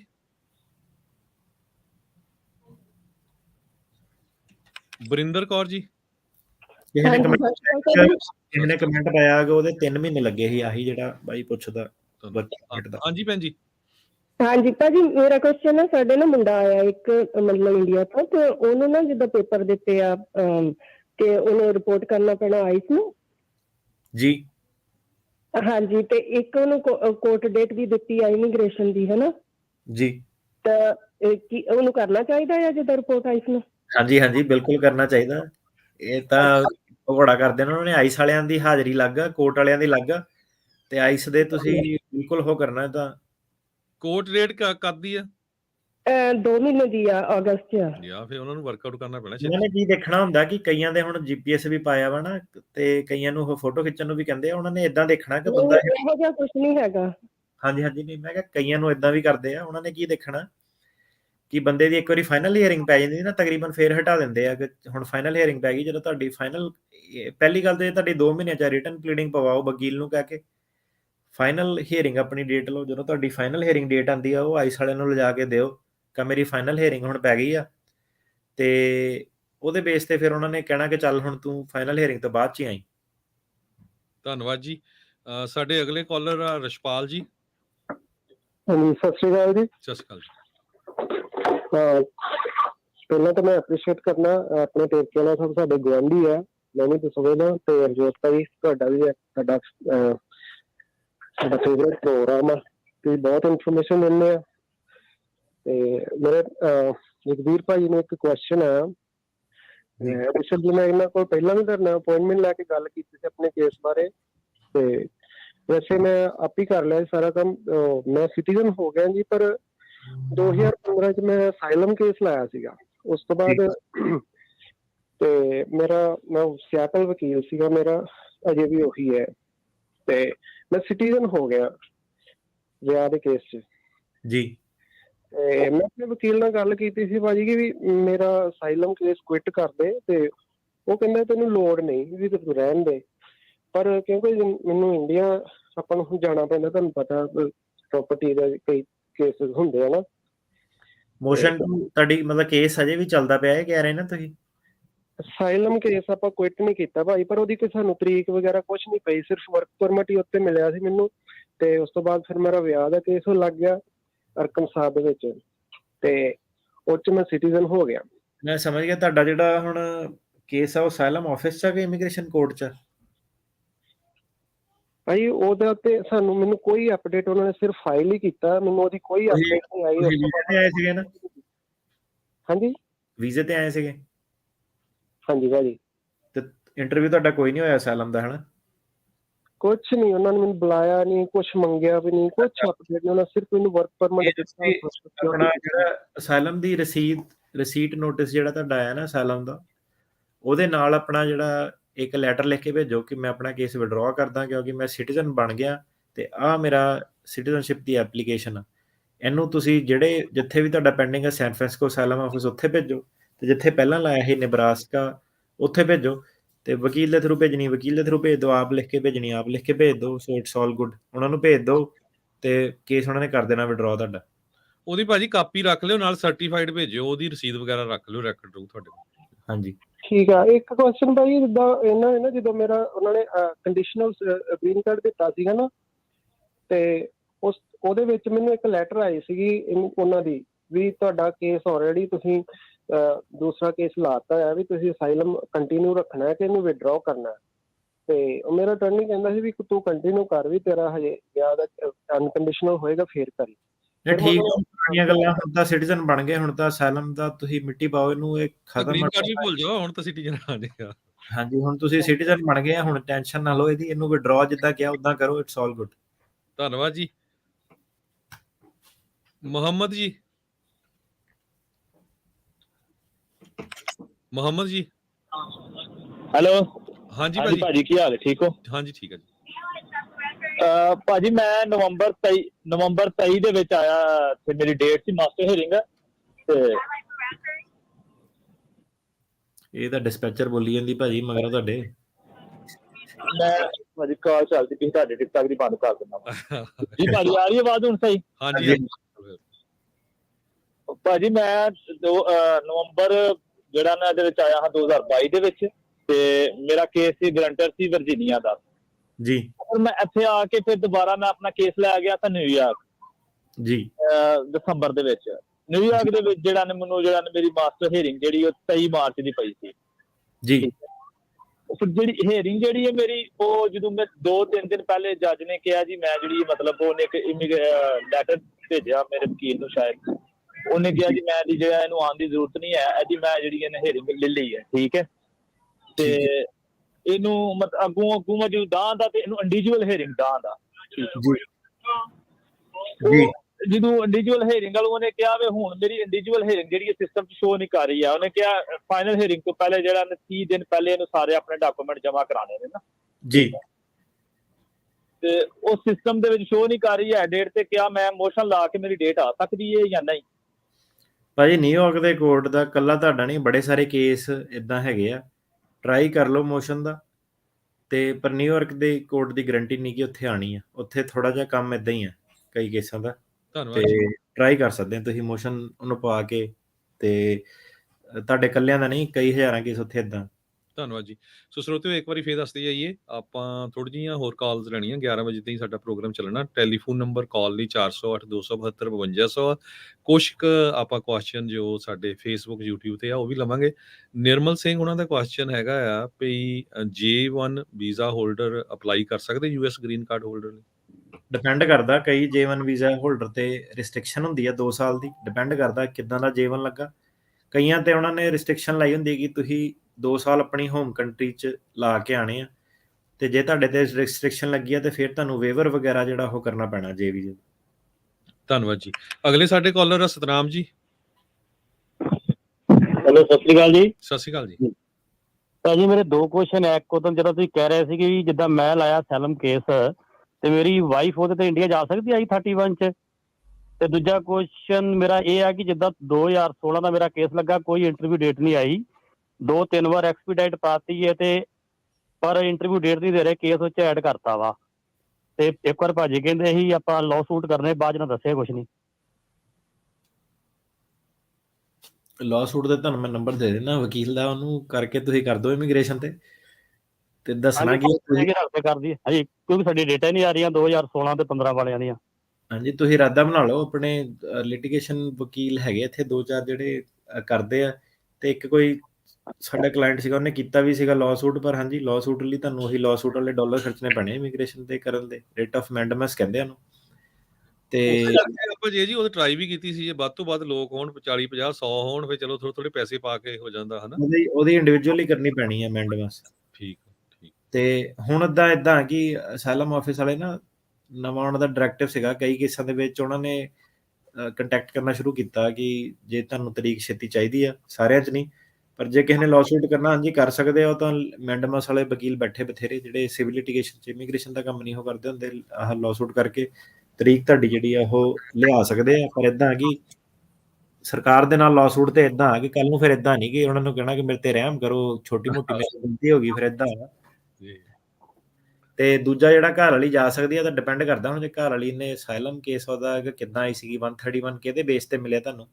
ਜੇ 131 ਹੈਗਾ ਟਰੈਵਲ ਬੰਦਾ ਕਰ ਸਕਦਾ, ਗਰੰਟੀ ਕੋਈ ਨਹੀਂ ਉਹਦੀ ਹੁੰਦੀ ਹੈ ਨਾ। 12 ਜਿਹੜੀਆਂ 10 ਸਾਲ ਦੀ 3 ਸਾਲ ਦੀ ਬਾਹਰ ਆ ਅਨਲੌਫੁਲ ਪ੍ਰੈਜ਼ੈਂਸ ਜੇ ਹੈਗੀ ਆ ਉਦਾਂ ਦੀ ਉਦਾਂ ਹੀ ਲੱਗਣੀ ਹੈ। ਸੋ ਡਿਪੈਂਡ ਕਰਦਾ ਕਿ ਵਾਈਫ ਦੇ ਕੋਈ ਹੋਰ ਮੁੱਦੇ ਤਾਂ ਨਹੀਂ ਹੈਗੇ। ਧੰਨਵਾਦ ਜੀ। ਅਗਲੇ ਸਾਡੇ ਕਾਲਰ ਹੈ ਸਵਰਨ ਕੌਰ ਜੀ। ਹੈਲੋ ਹਾਂਜੀ ਹੈਲੋ ਸਤਿ ਸ਼੍ਰੀ ਅਕਾਲ ਜੀ। ਮੈਂ ਪੁੱਛਦਾ ਜਿਹੜਾ 2019 ਦੇ ਵਿੱਚ ਕੀਤਾ ਸੀਗਾ ਅਪਲਾਈ ਆਪਣਾ I-212 ਪਟੀਸ਼ਨ ਜਿਹੜੀ ਆ, ਤਾਂ ਉਹਦਾ ਅਜੇ ਤੱਕ ਕੋਈ ਰਿਸਪੌਂਸ ਨਹੀਂ ਆਇਆ ਹੈਗਾ। 3 ਸਾਲ ਜਦੋਂ ਪਲੱਸ ਹੀ ਹੋ ਗਏ ਆ। I-212 ਨਾ ਡਿਪੋਟੇਸ਼ਨ, ਜਿਹੜਾ ਨੂੰ ਨਹੀਂ ਪਤਾ ਉਹ ਇਦਾਂ ਕਿ ਜਿਹਨਾਂ ਦੇ ਡਿਪੋਟੇਸ਼ਨ ਲੱਗੀ ਉਹਨਾਂ ਦੇ ਲਈ ਇਹ ਹੈਗਾ ਡਿਪੋਟੇਸ਼ਨ ਤੋੜਨ ਲਈ। ਤੇ ਇਹ ਜਿਹੜਾ I-212 ਹੈ ਮੇਜਰ ਚੀਜ਼ ਇੱਕ ਆਉਂਦੀ ਹੈ, ਸਭ ਤੋਂ ਮੇਜਰ ਹੁਣ ਕਿ ਆਲਰੇਡੀ ਤੁਹਾਨੂੰ ਜੱਜ ਨੇ ਸੁਣ ਕੇ ਡਿਪੋਰਟ ਕਰਤਾ। ਸੋ ਇਦਾਂ ਨਹੀਂ ਕਿ ਕਹਿੰਦੇ ਸੱਟੇ ਉਹਨਾਂ ਨੇ ਤੁਹਾਡਾ ਕੇਸ ਅਪਰੂਵ ਕਰ ਦੇਣਾ, ਇਹਨੂੰ ਸੈਵਰਲ ਈਅਰਸ ਲੱਗ ਸਕਦੇ ਆ। I-212 ਇਦਾਂ ਦੀ ਚੀਜ਼ ਆ, ਇਹ ਟਾਈਮ ਕੰਜ਼ਿਊਮਿੰਗ ਪ੍ਰੋਸੈਸ ਹੈ। ਧੰਨਵਾਦ ਜੀ। ਅਗਲੇ ਸਾਡੇ ਕਾਲਰ ਹੈ ਗੁਰਨਾਮ ਜੀ। ਜੀ ਆਪਣਾ ਨਾ ਥੋੜਾ ਜਿਹਾ ਆਈਡੀਆ ਦੇ ਦੇਣਾ ਕਿ ਨਿਬਰਾਸਕਾ ਦੇ ਵਿੱਚ ਜਿਹੜਾ ਹੈਗਾ ਨਿਬਰਾਸਕਾ ਸਰਵਿਸ ਸੈਂਟਰ ਮੇਨ ਹੈ ਦਾ ਇਸ ਵੇਲੇ ਜਿਹੜਾ 29 ਮਹੀਨਿਆਂ ਦੀ ਜਿਹੜੀ ਟਾਈਮ ਲਾਈਨ ਉਹ ਸ਼ੋਅ ਕਰ ਰਿਹਾ ਮਿਨੀਮਮ ਔਨ ਐਵਰੇਜ। ਸੋ ਘੱਟੋ ਘੱਟ 29 ਮਹੀਨੇ। ਗੁਰਨਾਮ ਜੀ ਹਾਂ ਸਤਿ ਸ਼੍ਰੀ ਅਕਾਲ ਜੀ। ਜੀ ਸਤਿ ਸ਼੍ਰੀ ਅਕਾਲ। ਹਾਂਜੀ ਮੈਂ ਪੁੱਛਣਾ ਜੀ, ਸਾਡੇ ਸਿਸਟਰ ਦੀ ਇੰਟਰਵਿਊ ਸੀ ਪਿਛਲੇ ਜੂਨ 2 ਨੂੰ ਨਾ ਜੀ, ਤੇ ਉਹਨਾਂ ਇੰਟਰਵਿਊ ਵਗੈਰਾ ਸਾਰਾ ਕੁਝ ਹੋ ਗਿਆ ਤੇ ਪਹਿਲਾਂ ਉਹਨਾਂ ਨੇ ਪਾਸਪੋਰਟ ਰੱਖ ਲਏ ਤੇ ਬਾਅਦ ਚੋਂ ਉਹਨਾਂ ਨੂੰ ਵਾਪਸ ਕਰ ਦਿੱਤੇ ਤੇ ਫਿਰ ਉਹਨਾਂ ਨੂੰ ਈਮੇਲ ਆਈ ਥੋੜੇ ਚਿਰ ਬਾਅਦ ਕਿ ਤੁਸੀਂ ਨਾ ਸਾਡੇ ਜੀਜਾ ਜੀ ਦੇ ਨਾ ਕੋਈ ਫਾਰਮ ਘਰ ਭਰ ਕੇ ਭੇਜੋ, ਨਾਮ ਵਗੈਰਾ ਉਹਨੇ ਕੌਣ ਹੈਗਾ, ਡੈਡੀ ਦੇ ਡੇਟ ਆਫ ਬਰਥ ਵਗੈਰਾ ਇਹਦਾ ਫਾਰਮ ਭਰਨ ਨੂੰ ਕਰਕੇ ਭੇਜ ਦਿੱਤਾ ਸੀ ਜੀ। ਉਸ ਤੋਂ ਬਾਅਦ ਸਾਨੂੰ ਕੁਝ ਭਰ ਕੇ ਤਾਂ ਭੇਜਦਾ, ਹਫ਼ਤਾ 2 ਹਫ਼ਤੇ ਹੋ ਗਏ ਪਰ ਰਿਸਪੌਂਸ ਕਿੰਨਾ ਕੁ ਟਾਈਮ ਲੱਗਦਾ ਇਹਦੇ ਵਾਸਤੇ? ਹਫ਼ਤਾ ਤੋਂ ਹਫ਼ਤਾ ਦਾ ਭਾਜੀ ਕੁਝ ਵੀ ਨਹੀਂ। ਉਹਦਾ ਤੁਹਾਨੂੰ ਹੁਣ ਸਕਾਲਰ ਇੱਕ ਦੱਸ ਕੇ ਗਏ ਕਿ ਉਹਨਾਂ ਦਾ ਵੀਜ਼ਾ ਵੀ ਲੱਗ ਗਿਆ, ਪਾਸਪੋਰਟ ਨਹੀਂ ਉਹਨਾਂ ਨੂੰ ਭੇਜਿਆ ਅਜੇ ਤੱਕ। ਮੁਬਾਰਕਾਂ ਵੀ ਦੇਤੀਆਂ, ਪਾਸਪੋਰਟ ਨਹੀਂ ਭੇਜਿਆ, ਮਹੀਨਾ ਹੋ ਗਿਆ ਤੁਹਾਡੇ ਤਾਂ। ਜੇ ਉਹਨਾਂ ਨੇ ਪ੍ਰੋਸੈਸ ਕਰਨਾ ਇਹਨੂੰ ਟਾਈਮ ਲੱਗ ਸਕਦਾ, ਤੁਹਾਡਾ ਕਈ ਮਹੀਨੇ ਲੱਗ ਸਕਦੇ। ਧੰਨਵਾਦ ਜੀ। ਅਗਲੇ ਸਾਡੇ ਕਾਲਰ ਹੈ ਗੁਰਮੀਤ ਜੀ। ਹਾਂਜੀ ਮੈਂ ਆਪਣੇ ਮਦਰ ਦਾ ਗ੍ਰੀਨ ਕਾਰਡ ਰੀਨਿਊ ਕਰਾਉਣ ਲਈ 5 ਦਸੰਬਰ 2021 ਦਾ ਦਿੱਤਾ ਹੈ ਜੀ। ਉਹ 1.5 ਸਾਲ ਹੋ ਚੱਲਾ, ਕਿੰਨਾ ਕੁ ਟਾਈਮ ਲੱਗਦਾ ਉਹਨੂੰ? 2021 ਦਾ ਟੈਂਪਰੇਰੀ ਐਕਸਟੈਂਸ਼ਨ ਲੈ ਲਓ ਤੁਸੀਂ ਜਾ ਕੇ ਤੇ ਉਹਨਾਂ ਨੂੰ ਫੋਲੋ ਅਪ ਕਰੋ ਕਿ ਕਿਉਂ ਨਹੀਂ ਦੇ ਰਹੇ। ਕਿਹੜੇ ਸਰਵਿਸ ਸੈਂਟਰ 'ਚ ਪੈਂਡਿੰਗ ਆ ਤੁਹਾਡਾ? ਗ੍ਰੀਨ ਕਾਰਡ ਰੀਨਿਊ 10 ਸਾਲ ਬਾਅਦ ਜਿਹੜਾ ਕਰਾਈਦਾ ਸੈਕਰਾਮੈਂਟੋ ਤੋਂ ਪੈਂਡਿੰਗ। ਇਹ ਪੋਟੋਮੈਕ ਸਰਵਿਸ ਸੈਂਟਰ 'ਚ ਹੋਣਾ। ਉਹਦੀ ਟਾਈਮ ਲਾਈਨ 21 ਮਹੀਨੇ ਹੈ ਇਸ ਵੇਲੇ। ਅੱਛਾ ਜੀ। ਹਾਂਜੀ 21 ਮਹੀਨੇ ਆ। ਉਹਨੂੰ ਤੁਸੀਂ ਇਨਕੁਆਇਰੀ ਕਰੋ ਜੇ 21 ਮਹੀਨੇ ਤੋਂ ਜ਼ਿਆਦਾ ਹੋ ਗਏ ਤਾਂ। ਉਹਨਾਂ ਦੀ ਲੈਟਰ ਆਈ ਸੀ ਕਿ 2 ਸਾਲ ਸਾਡਾ ਵਰਕ ਪ੍ਰੋਸੈਸ ਸਲੋ ਆ, 2 ਸਾਲ ਲਈ ਤੁਸੀਂ ਗੋਡਿਆਂ 2 ਸਾਲ ਹੋਰ ਤੁਹਾਨੂੰ ਦਿੰਦੇ ਆ ਜਿਹੜਾ ਐਕਸਪਾਇਰ ਹੋਇਆ ਗ੍ਰੀਨ ਕਾਰਡ। ਨਹੀਂ ਠੀਕ ਹੈ, ਫਿਰ ਉਹ ਐਜ਼ ਅ ਗ੍ਰੀਨ ਕਾਰਡ ਹੀ ਆ। ਉਹ ਤਾਂ ਉਹਨਾਂ ਦਾ ਕਿਹੜਾ ਕੋਈ ਕੰਮ ਰੋਕਣਾ ਹੈ ਨਾ। ਤੇ ਸਿਟੀਜ਼ਨਸ਼ਿਪ ਕਿਉਂ ਨਹੀਂ ਅਪਲਾਈ ਕੀਤੀ? ਕਾਲ ਡ੍ਰੌਪ ਹੋ ਗਈ ਉਹਨਾਂ ਦੀ। ਚਲੋ ਸਿਟੀਜ਼ਨਸ਼ਿਪ ਅਪਲਾਈ ਕਰੋ। ਤੇਰੇ ਨਹੀਂ ਮੇਨ ਜਿਹੜਾ ਹੋਏਗਾ ਤੇ ਉਹ ਆਟੋਮੈਟਿਕਲੀ ਜੇ ਉਹਨਾਂ ਨੇ ਤੁਹਾਨੂੰ 2 ਸਾਲ ਦੀ ਐਕਸਟੈਂਸ਼ਨ ਦੇਤੀ ਉਹ ਵੀ ਗ੍ਰੀਨ ਕਾਰਡ ਦੇ ਇਕੁਇਵਲੈਂਟ ਹੀ ਆ। ਸੋ ਤੁਹਾਨੂੰ ਕੋਈ ਪ੍ਰੋਬਲਮ ਨਹੀਂ ਹੋਣੀ ਚਾਹੀਦੀ। ਧੰਨਵਾਦ ਜੀ। ਅਗਲੇ ਕਾਲਰ ਆ ਦਲਜੀਤ ਸਿੰਘ ਸੰਧੂ ਜੀ। ਹਾਂਜੀ ਵਾਹਿਗੁਰੂ ਜੀ ਖਾਲਸਾ ਵਾਹਿਗੁਰੂ ਜੀ ਫਤਿਹ ਜੀ। ਖਾਲਸਾ ਜੀ। ਵਾਹਿਗੁਰੂ ਜੀ ਕਾ ਖਾਲਸਾ ਵਾਹਿਗੁਰੂ ਜੀ ਫਤਿਹ ਜੀ। ਬੇਨਤੀ ਹੈ, ਮੈਂ ਆਪਣੀਆਂ ਬੇਟੀਆਂ ਦਾ ਅਪਲਾਈ ਕੀਤਾ ਹੋਇਆ ਤੇ ਉਹਨਾਂ ਦੀ ਜਿਹੜੀ ਇਮੀਗ੍ਰੇਸ਼ਨ ਵੱਲੋਂ ਚਿੱਠੀ ਆ ਗਈ ਸੀ ਵੀ ਪੇਪਰ ਆਪਣੇ ਭੇਜੋ।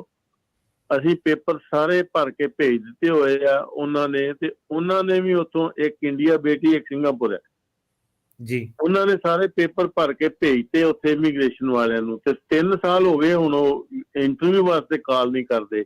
ਤੇ what can we do please? ਤੁਸੀਂ ਆਪਣੇ as a US citizen parent ਨੇ ਅਡਲਟ ਬੇਟੀ ਦਾ ਕੀਤਾ ਹੈ ਨਾ? ਹਾਂਜੀ ਹਾਂਜੀ ਬਿਲਕੁਲ ਜੀ, ਮੈਰਿਡ। ਹਾਂਜੀ।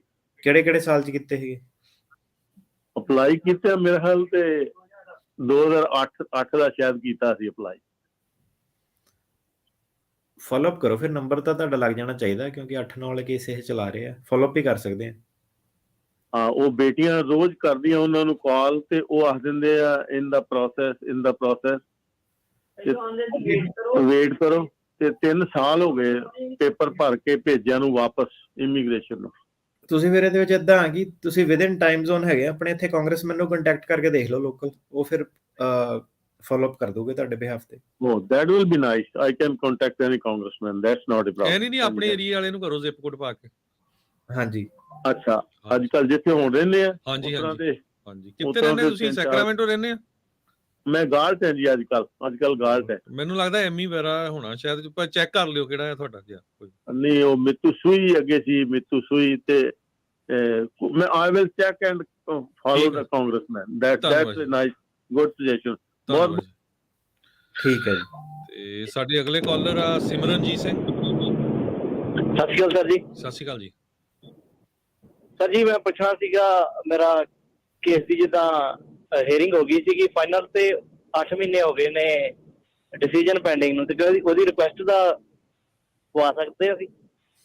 ਅਸਾਈਲਮ ਆਫਿਸ ਚ ਪੈਂਡਿੰਗ ਹੈ? ਨਹੀਂ ਉੱਪਰ ਕੋਰਟ ਚ ਫਾਲੋ ਅਪ ਕਰ ਸਕਦੇ ਵਕੀਲ ਦੇ ਥਰੂ। ਹਾਂਜੀ ਜੱਜ ਨੇ, ਪਰ ਟਾਈਮ ਅੱਛਾ ਜੀ। ਉਦੋਂ ਤੁਹਾਡਾ ਕੋਡ ਨਾਲ ਵੱਧ ਲੈ ਲਿਆ, ਹੁਣ ਤੱਕ ਆ ਜਾਣਾ ਚਾਹੀਦਾ ਹੈਗਾ ਫੈਸਲਾ, ਪਰ ਫਾਲੋ ਅਪ ਕਰੋ। ਓਕੇ, ਧੰਨਵਾਦ ਜੀ। ਹਰਿੰਦਰ ਜੀ। ਹਰਿੰਦਰ ਜੀ। ਹੈਲੋ, ਸਤਿ ਸ਼੍ਰੀ ਅਕਾਲ ਭਾਜੀ। ਸਤਿ ਸ਼੍ਰੀ ਅਕਾਲ ਜੀ। ਭਾਜੀ ਮੈਂ ਪੁੱਛਣਾ ਸੀਗਾ, ਮੈਨੂੰ ਇੱਥੇ 7-8 ਸਾਲ ਹੋ ਗਿਆ, ਮੇਰਾ ਹਾਲੇ ਨੈਕਸਟ ਈਅਰ ਆ ਕੋਰਟ ਡੇਟ, ਪਰ ਮੈਂ ਇੱਥੇ ਮੈਰਿਜ ਕਰਾ ਲਈ ਆ, ਜਿੱਦਾਂ ਕੋਰਟ ਮੈਰਿਜ ਵੀ ਕਰਾ ਲਈ ਹੈ ਨਾ, ਤੇ ਮੈਂ ਮੈਰਿਜ ਬੇਸ ਤੇ ਲਾ ਸਕਦਾ ਕਿ ਨਹੀਂ ਭਾਜੀ? ਹਾਂਜੀ ਹਾਂਜੀ ਲਾ ਸਕਦੇ ਆ। ਸਿਟੀਜ਼ਨ ਨਾਲ ਕਰਾਈ, ਕਿੱਦਾਂ ਕਰਾਈ? ਹਾਂਜੀ ਸਿਟੀਜ਼ਨ ਹੈ ਕੁੜੀ ਭਾਜੀ ਇੱਥੇ। ਹਾਂਜੀ ਹਾਂਜੀ ਲਾ ਸਕਦੇ ਆ, ਪ੍ਰੋਸੈਸ ਹੈਗਾ ਆਪਣਾ। ਦੂਜਾ ਵਾਲਾ ਕੇਸ ਬੰਦ ਕਰਾਉਣਾ ਪੈਣਾ। ਤੇ ਭਾਈ ਮੈਨੂੰ ਕੰਟਰੀ ਆਊਟ ਕਰਨੀ ਪਊਗੀ ਕਿ ਨਹੀਂ? ਜੇ 2 ਨੰਬਰ ਚ ਆਈ ਤਾਂ ਕਰਨੀ ਪੈਣੀ। ਹਾਂਜੀ ਭਾਜੀ ਆਇਆ ਤੇ ਮੈਂ 2 ਨੰਬਰ ਤੇ ਹਾਂ। ਹਾਂਜੀ ਜੇ ਜੀ ਆਪਣੇ ਜੇ ਕੰਟਰੀ ਆਊਟ ਕਰਨੀ, ਕੈਨੇਡਾ ਜਾਂ ਮੈਕਸੀਕੋ ਵੀ ਜਾ ਸਕਦੇ ਕਿ ਇੰਡੀਆ ਜਾਣਾ ਪੈਣਾ? ਨਹੀਂ ਇੰਡੀਆ ਹੀ ਆ, ਉਹ ਤੁਹਾਨੂੰ ਪਤਾ ਉਹ ਕਿਹੜਾ ਕੱਚਿਆਂ ਨੂੰ ਸਵਾਗਤ ਕਰਦੇ। ਸ਼ਾਇਦ ਮੈਕਸੀਕੋ ਵਾਲੇ ਮੈਂ ਕਰ ਜਾਂ ਤੇ ਭਾਜੀ ਮੈਂ 1 ਸਾਲ ਮੇਰੇ ਨੈਕਸਟ ਈਅਰ ਮੈਂ ਵੇਟ ਕਰ ਲਾ, ਪਹਿਲਾਂ ਉਹਦੀ ਆਪਣੀ ਕੋਰਟ ਡੇਟ ਦੀ ਡਨ ਕਰ ਲਾ। ਇਹ ਭਾਜੀ ਹੁਣੇ ਅੱਜ ਹੀ ਇਹਦਾ ਜਵਾਬ ਦੇ ਕੇ ਹਟੇ ਆ ਕਿ ਅੱਜ ਕੱਲ ਕੋਰਨਾਡੋ ਮੋਸ਼ਨ ਚੱਲਦੀ ਆ, ਤੇ ਆਪਣੇ ਘਰ ਵਾਲੀ ਦੇ ਪੇਪਰ ਲਾ ਕੇ ਘਰ ਵਾਲੀ ਦੇ ਥਰੂ ਪੇਪਰ ਲਾ ਕੇ ਕੇਸ ਬੰਦ ਕਰਾ ਕੇ ਤੇ ਵੇਵਰ ਲੈ ਕੇ ਇੰਡੀਆ ਜਾ ਕੇ ਸਟੈਂਪ ਕਰਾ ਕੇ ਆ ਜਾਓ। ਸਿੱਧਾ ਕੰਮ। ਬਾਕੀ ਤੁਸੀਂ ਵੇਟ ਕਰਨੀ ਆ, ਵੇਟ ਕਰ ਲਓ। ਵੇਟ ਕਰਨ ਦਾ ਕੋਈ ਫਾਇਦਾ ਤਾਂ ਹੋਣਾ ਨਹੀਂ। ਜਾਂ ਤਾਂ ਜੇ ਤਾਂ ਵਿਆਹ ਵਾਲੇ ਪਾਸੇ ਜਾਣਾ ਤਾਂ ਫਿਰ ਹੁਣੇ ਤੀਰ ਛੱਡੋ, ਨਹੀਂ ਤਾਂ ਫਿਰ ਅਸਾਈਲਮ ਵਾਲਾ ਦੇਖੋ ਆਪਣਾ। ਹਨਾ ਵਿਆਹ ਤੇ ਹੋ ਗਿਆ, ਵਿਆਹ ਵਾਲੇ ਬੰਨੇ ਕੀ ਜਾਣਾ, ਵਿਆਹ ਤੇ ਹੋ ਹੀ ਜਾਣਦਾ ਜੀ। ਨਹੀਂ ਵਿਆਹ ਵਾਲਾ ਤੀਰ ਇਮੀਗ੍ਰੇਸ਼ਨ ਦੇ ਵੱਲ ਛੱਡੋ, ਘਰ ਵਾਲੀ ਵੱਲ ਨਹੀਂ ਛੱਡੋ। ਠੀਕ ਹੈ ਜੀ, ਇਮੀਗ੍ਰੇਸ਼ਨ ਵਾਲ ਛੱਡੀਏ, ਇਹਨੂੰ ਬੰਦ ਕਰਾਈਏ ਅਸਾਈਲਮ ਨੂੰ। ਹਾਂਜੀ ਤੇ ਪਰ ਮੈਂ ਇੰਡੀਆ ਜਾਣਾ ਨਹੀਂ ਚਾਹੁੰਦਾ ਭਾਜੀ। ਇਹ ਤਾਂ ਭਾਜੀ ਫਿਰ ਏਦਾਂ ਆ ਕਿ ਜੇ ਤਾਂ ਗ੍ਰੀਨ ਕਾਰਡ ਵੀ ਫਿਰ ਇੰਡੀਆ ਤੇ ਮਿਲਣਾ। ਠੀਕ ਹੈ ਭਾਈ, ਥੈਂਕ ਯੂ ਭਾਜੀ। ਧੰਨਵਾਦ। ਤੇ ਕੁਝ ਕਾਲਰ ਆਪਾਂ ਫੇਸਬੁੱਕ YouTube ਦੇ ਵੀ ਲੈਣੇ ਆ। ਕਹਿੰਦੇ ਭਾਜੀ ਮੇਰਾ ਕੇਸ ਡਿਸਮਿਸਲ ਹੋਇਆ ਹੈ ਤੇ ਮੇਰੇ ਸਪਾਊਸ ਦਾ ਕੇਸ ਲਾਸਟ ਈਅਰ ਗ੍ਰਾਂਟ ਹੋਇਆ ਹੈ, ਤੇ ਮੇਰੇ ਕੇਸ ਵਿੱਚ ਉਹਨਾਂ ਦੇ ਡਾਕੂਮੈਂਟ ਲੱਗੇ ਹੋਏ ਆ, ਮੈਨੂੰ ਉਸ ਦਾ ਕੋਈ ਫਾਇਦਾ ਹੋ ਸਕਦਾ? ਇਹ ਤਾਂ ਉਹੀ ਗੱਲ ਆ ਗਈ, ਜੇ ਸਪਾਊਸ ਦਾ ਕੇਸ ਗ੍ਰਾਂਟ ਹੋਇਆ ਲਾਸਟ ਸਾਲ ਦਾ, ਜੇ ਤਾਂ ਤੁਸੀਂ ਭਾਈ ਉਦੋਂ ਵਿਆਹ ਤੁਹਾਡਾ ਹੋਇਆ ਹੈਗਾ ਉਹਦੇ ਗ੍ਰਾਂਟ ਹੋਣ ਤੋਂ ਪਹਿਲਾਂ, ਫਿਰ ਤਾਂ ਤੁਹਾਡਾ ਸਿੱਧਾ ਹੀ ਪ੍ਰੋਸੈਸ ਹੈਗਾ ਡੈਰੀਵੇਟਿਵ ਰਿਫਿਊਜੀ ਤੁਸੀਂ ਫਾਈਲ ਕਰ ਸਕਦੇ ਆ। ਤੇ ਜੇ ਤੁਹਾਡਾ ਬਾਅਦ ਚ ਵਿਆਹ ਹੋਇਆ ਕੇਸ ਪਾਸ ਹੋਣ ਤੋਂ, ਤੇ ਫਿਰ ਉਹ ਜਦੋਂ ਗ੍ਰੀਨ ਕਾਰਡ ਆਊਗਾ ਉਦੋਂ ਉਹ 130, ਤੇ ਉਸ ਤੋਂ ਬਾਅਦ ਤੁਸੀਂ ਉਹੀ ਜਿਹੜਾ ਵੇਵਰ ਲੈ ਕੇ ਕੰਟਰੀ ਆਊਟ ਕਰਨ ਵਾਲਾ ਪ੍ਰੋਸੈਸ। ਆਵਾਜ਼ ਘੱਟ ਗਈ ਤੁਹਾਡੀ ਹਰਜੋਤ ਜੀ।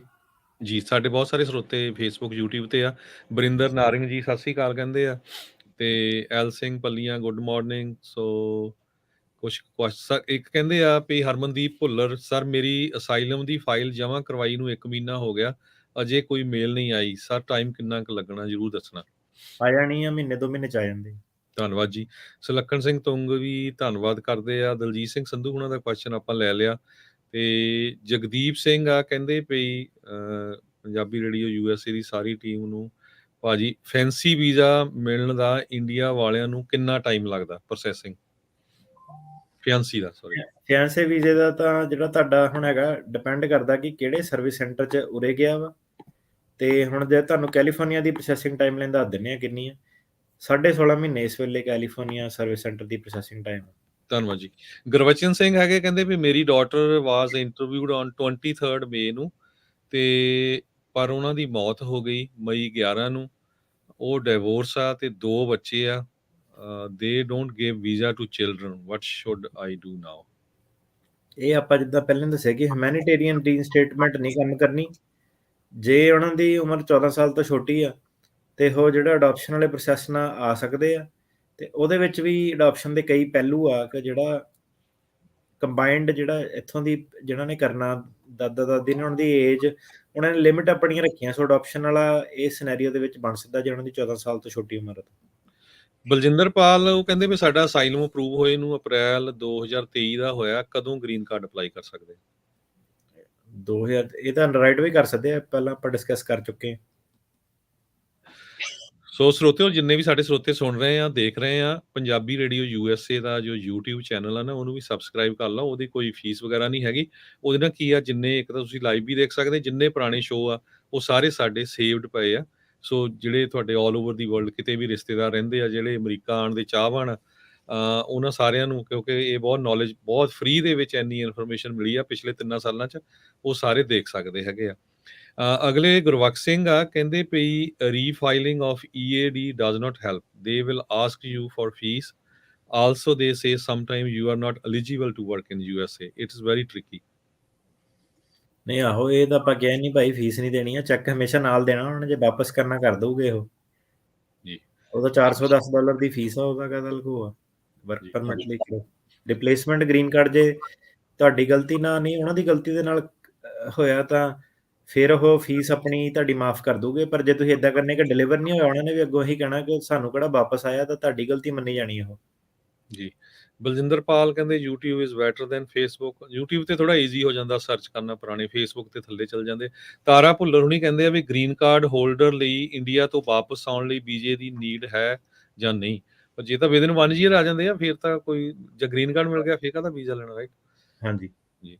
ਤੇ ਅਮਰਜੀਤ ਗਰੇਵਾਲ ਸਰ, ਮੈਂ ਲੀਗਲ ਗਾਰਡੀਅਨ ਆ, I-360 ਅਪਰੂਵ ਹੋ ਗਿਆ ਮੇਰਾ, I-485 ਵੀ ਅਪਲਾਈਡ ਕਰਤਾ, ਮੈਡੀਕਲ ਹੋ ਗਿਆ, ਫਿੰਗਰਪ੍ਰਿੰਟਸ ਵੀ ਹੋ ਗਏ, ਹੁਣ ਕਿੰਨਾ ਕੁ ਟਾਈਮ ਲੱਗਣਾ I-480 ਅਪਰੂਵ ਹੋਣ ਲਈ? ਡਿਪੈਂਡ ਕਰਦਾ ਕਿਹੜੇ ਸਰਵਿਸ ਸੈਂਟਰ 'ਚ ਜਿਹੜਾ 485 ਉਹ ਪੈਂਡਿੰਗ ਆ, ਤੇ ਜਿਹੜੇ ਸਾਰੇ ਪ੍ਰੋਸੈਸਿੰਗ ਟਾਈਮ ਮੈਂ ਪਹਿਲਾਂ ਦੱਸਦੀ ਹੈ, USCIS ਦੀ USCIS.gov ਦੀ ਜਿਹੜੀ ਵੈਬਸਾਈਟ ਹੈਗੀ ਆ, ਉਹਦੇ ਉੱਤੇ ਇਹ ਸਾਰਾ ਜਿਹੜਾ ਆਪਣਾ ਅਵੇਲੇਬਲ ਆ, ਸਾਰੇ ਜਿਹੜੇ ਟਾਈਮ ਲਾਈਨ। ਤੇ ਇਹਦੇ ਵਿੱਚ ਹੁਣ ਮੋਟੇ ਤੌਰ ਤੇ ਜਿਹੜਾ 31 ਮਹੀਨੇ ਦਾ ਟਾਈਮ ਦੱਸ ਰਿਹਾ ਕੈਲੀਫੋਰਨੀਆ ਸਰਵਿਸ ਸੈਂਟਰ। ਇੱਕ ਆਕਾਸ਼ਦੀਪ ਸਿੰਘ ਕਹਿੰਦੇ ਭਾਜੀ ਮੇਰੀ ਸੋਸ਼ਲ ਨਹੀਂ ਅਪਲਾਈ ਹੋ ਰਹੀ, ਵਰਕ ਪਰਮਿਟ ਮਿਲ ਗਿਆ ਮੈਨੂੰ, ਪਰ ਫੇਰ ਤਾਂ ਹੋ ਜਾਣੀ ਚਾਹੀਦੀ। ਸੋਸ਼ਲ ਸਿਕਿਉਰਿਟੀ ਆਫਿਸ ਜਾਓ ਜੀ, ਬਿਲਕੁਲ, ਜਿਹੜਾ ਲੋਕਲ ਸੋਸ਼ਲ ਸਿਕਿਉਰਿਟੀ ਉੱਥੇ ਜਾ ਸਕਦੇ ਆ। ਹਾਂਜੀ। ਤੇ ਇੱਕ ਦਲਜੀਤ ਸਿੰਘ ਸੰਧੂ ਦਾ ਆਨਸਰ ਦੇ ਦਿੱਤਾ, ਕਹਿੰਦੇ 29 ਮਿੰਟ ਤੋਂ। ਮੈਂ ਦੱਸਦਾ ਜਾਵਾਂ, ਕਈ ਕਾਲਰ ਸਾਡੇ 60 ਮਿੰਟ ਤੋਂ ਵੇਟ ਕਰਦੇ ਆ, ਕਿਉਂਕਿ ਆਲ ਓਵਰ USA ਨਹੀਂ, ਵਰਲਡ ਤੋਂ ਕਾਲ ਕਰਦੇ। ਕੁਛ ਕੁ ਸਾਡੀ ਕੋਸ਼ਿਸ਼ ਹੁੰਦੀ ਆ ਵੀ ਜੇ ਅਮਰੀਕਾ ਜਾਂ ਕੈਨੇਡਾ ਤੋਂ ਬਾਹਰੋਂ ਆ, ਉਹਦੀ ਕਾਲ ਪਹਿਲਾਂ ਲੈ ਲਈਏ, ਨਹੀਂ ਤਾਂ ਔਖਾ ਹੈ। ਭਾਜੀ ਜੇ ਕੋਈ ਕੈਨੇਡਾ ਟੂਰਿਸਟ ਵੀਜ਼ੇ ਤੇ ਆਇਆ, ਉਹ USA ਆ ਕੇ ਅਸਾਈਲਮ ਲਗਾ ਸਕਦਾ ਹੁਣ ਜਾਂ ਨਹੀਂ? ਪਰ ਉਹ ਹੁਣ ਜੇ ਅਸਾਈਲਮ ਹੋਣਾ ਡਿਨਾਈ ਹੋਣਾ ਜ਼ਰੂਰੀ ਆ।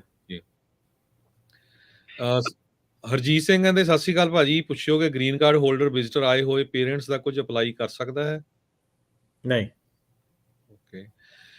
ਰਿੰਕਾ ਸਿੰਘ ਭਾਜੀ, if your asylum is deny and you still are in appealing process and you marry to green card holder, do you still have to go to India or we do paperwork done here? ਇਹਦਾ answer ਦਿੱਤਾ ਹੀ ਆ ਵੀ ਜੇ ਤੁਸੀਂ illegally ਆਏ ਆ ਫਿਰ ਤਾਂ ਜਾਣਾ ਹੀ ਪੈਣਾ ਆ, ਰਾਈਟ? ਹਾਂਜੀ, BIA ਤੇ ਵੀ ਤੁਸੀਂ ਸੇਮ PD ਟਰਾਈ ਕਰ ਸਕਦੇ ਆ, ਕੋਰਨਾਡੋ ਮੋਸ਼ਨ ਕਰ ਸਕਦੇ ਆ, ਕਈ ਵਾਰੀ ਚੱਲ ਪੈਂਦੀ ਹੈ ਹਨਾ, ਤੇ ਜਿਹੜਾ 2 ਨੰਬਰ ਵਾਲਾ ਉਹਨੂੰ ਤਾਂ ਜਾਣਾ ਹੀ ਪੈਣਾ।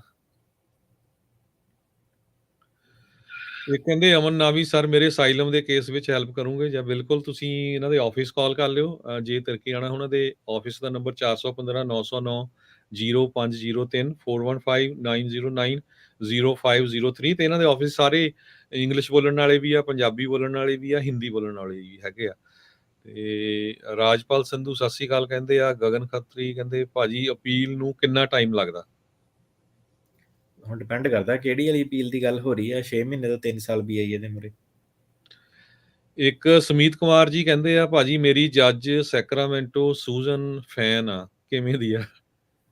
ਰੇਟਿੰਗ ਟਰੈਕ ਗੂਗਲ ਕਰੋ, ਰੇਟਿੰਗ ਆ ਜਾਣੀ ਹੈ। ਸੂਜ਼ਨ ਫੈਨ ਦੇ ਮੋਰੇ ਆਪਣਾ ਕੇਸ ਮੇਰੇ ਹਿਸਾਬ ਨਾਲ ਤਾਂ ਠੀਕ ਹੈ ਜੱਜ, ਜਿੰਨਾ ਕਿ ਮੈਨੂੰ ਐਕਸਪੀਰੀਅੰਸ, ਹੁਣ ਜੱਜ ਹੀ ਇੰਨੇ ਜ਼ਿਆਦਾ ਕਨਫਿਊਜ਼ਨ ਬੜੀ ਰਹਿੰਦੀ ਕਿਹੜਾ ਤੇ ਮੁੱਖ ਦੀ ਗੱਲ ਇਹ ਹੈ ਕਿ ਜੇ 40% ਰੇਟਿੰਗ ਹੈਗੀ ਹੈ ਤਾਂ ਗੁੱਡ ਜੱਜ 'ਚ ਹੀ ਆਉਂਦੇ ਆ ਜੀ। ਗੁਰਵਿੰਦਰ ਸਿੰਘ ਕਹਿੰਦੇ ਭਾਜੀ UK 'ਚ ਸਟੱਡੀ ਵੀਜ਼ੇ ਤੇ ਇੱਥੇ ਸ਼ਿਫਟ ਹੋਇਆ ਆ ਤੇ ਬਿਆਨ ਵੀ ਪਾਸ ਨੇ, ਬਟ ਆਨਲਾਈਨ ਡਾਟਾ ਨਹੀਂ ਆ ਰਹੀ, ਕੀ ਪ੍ਰੋਸੈਸ ਹੈ ਅੱਗੇ, ਕਿੰਨੇ % ਚਾਂਸ ਆ? ਇਹ ਤਾਂ ਬਾਈ ਬੜਾ ਔਖਾ ਕੁਐਸਚਨ ਪੁੱਛ ਲਿਆ, ਕਿੰਨਾ % ਚਾਂਸ ਆ, ਕੌਣ ਜੱਜ ਆ, ਤੇਰੇ ਬਿਆਨ ਕਿੱਦਾਂ ਦੇ ਆ, ਤੁਹਾਡੀ ਪ੍ਰੈਜੈਂਟੇਸ਼ਨ ਕਿੱਦਾਂ ਦੀ ਆ, ਫੋਇਆ ਦੇ ਥਰੂ ਆਪਣੀਆਂ ਫਾਈਲਾਂ ਕਢਾਓ ਤੇ ਫਿਰ ਅੱਗੇ ਚਲੋ ਜੀ। ਕਮਲ ਤੱਖਰ ਜੀ ਪੁੱਛਦੇ ਆ, ਵੀਰ ਜੀ ਸਤਿ ਸ੍ਰੀ ਅਕਾਲ, ਮੇਰਾ ਅਸਾਈਲਮ ਪਾਸ ਹੋਇਆ ਆ, so can I apply for my fiance and processing time ਵੀ ਦੱਸਿਓ। ਨਹੀਂ, ਅਸਾਈਲਮ ਵਾਲਾ ਕੋਈ ਸਿਟੀਜ਼ਨ ਸਿਰਫ ਫਿਆਂਸੇ ਲਈ ਕਰ ਸਕਦਾ, ਗ੍ਰੀਨ ਕਾਰਡ ਵੀ ਨਹੀਂ ਕਰ ਸਕਦਾ ਫਿਆਂਸੇ ਲਈ। ਸਤਨਾਮ ਸਿੰਘ ਕਹਿੰਦੇ ਭਾਜੀ ਮੇਰਾ ਕੇਸ ਪੈਂਡਿੰਗ ਆ 2016 ਤੋਂ 23 ਦਸੰਬਰ my expire date request but not interview date. ਅੱਛਾ, 23 ਦਸੰਬਰ ਨੂੰ ਨਹੀਂ ਪਾਈ ਸੀ ਐਕਸਪਾਇਰੇਸ਼ਨ ਦੀ, ਪਰ ਹਜੇ ਇੰਟਰਵਿਊ ਨਹੀਂ ਆਈ ਹੈ ਨਾ। ਪਹਿਲਾਂ ਤਾਂ ਜਿਹੜਾ ਅਸਾਈਲਮ ਪਾਸ ਹੋਇਆ ਰਿਫਿਊਜੀ ਟਰੈਵਲ ਡਾਕੂਮੈਂਟ ਲੈ ਕੇ ਆਪਣਾ ਇਹ ਤੀਜੀ ਕੰਟਰੀ 'ਚ ਜਾ ਕੇ ਨਾ, ਥਾਈਲੈਂਡ ਕਿਤੇ ਜਾ ਕੇ ਵਿਆਹ ਕਰਾ ਕੇ ਤੇ ਫਿਰ ਆਪਣਾ ਜਦੋਂ ਤੁਹਾਡਾ ਗ੍ਰੀਨ ਕਾਰਡ ਆਉਂਦਾ ਉਹਦੇ ਬੇਸ ਤੇ ਤੁਸੀਂ 130 ਦੇ ਥਰੂ ਅਪਲਾਈ ਕਰ ਸਕਦੇ ਆ। ਫਿਆਂਸੇ ਵੀਜ਼ਾ ਤੇ ਸਿਟੀਜ਼ਨ ਦਾ ਹੀ ਆ, ਸੋ ਜਾਂ ਤਾਂ ਵਿਆਹ ਕਰਾ ਲਓ ਦੂਜੀ ਕੰਟਰੀ ਜਾ ਕੇ, ਫਿਰ ਆਹ ਖੁੱਲ ਜਾਣੇ ਆ। ਤੇ ਜਿਹੜਾ ਐਕਸਪੀਡਾਈਟ ਵਾਲਾ ਸਵਾਲ ਪੁੱਛਿਆ ਦੂਜੇ ਬਾਈ ਨੇ, ਉਹਦਾ ਨਹੀਂ ਕੋਈ ਹੱਲ ਹੈਗਾ, ਉਹਦਾ ਤਾਂ ਲਾਅ ਸੂਟ ਹੀ ਆ ਜਿਹਨੇ ਪੰਗਾ ਲੈ ਕੇ ਦੇਖਣਾ ਜੀ।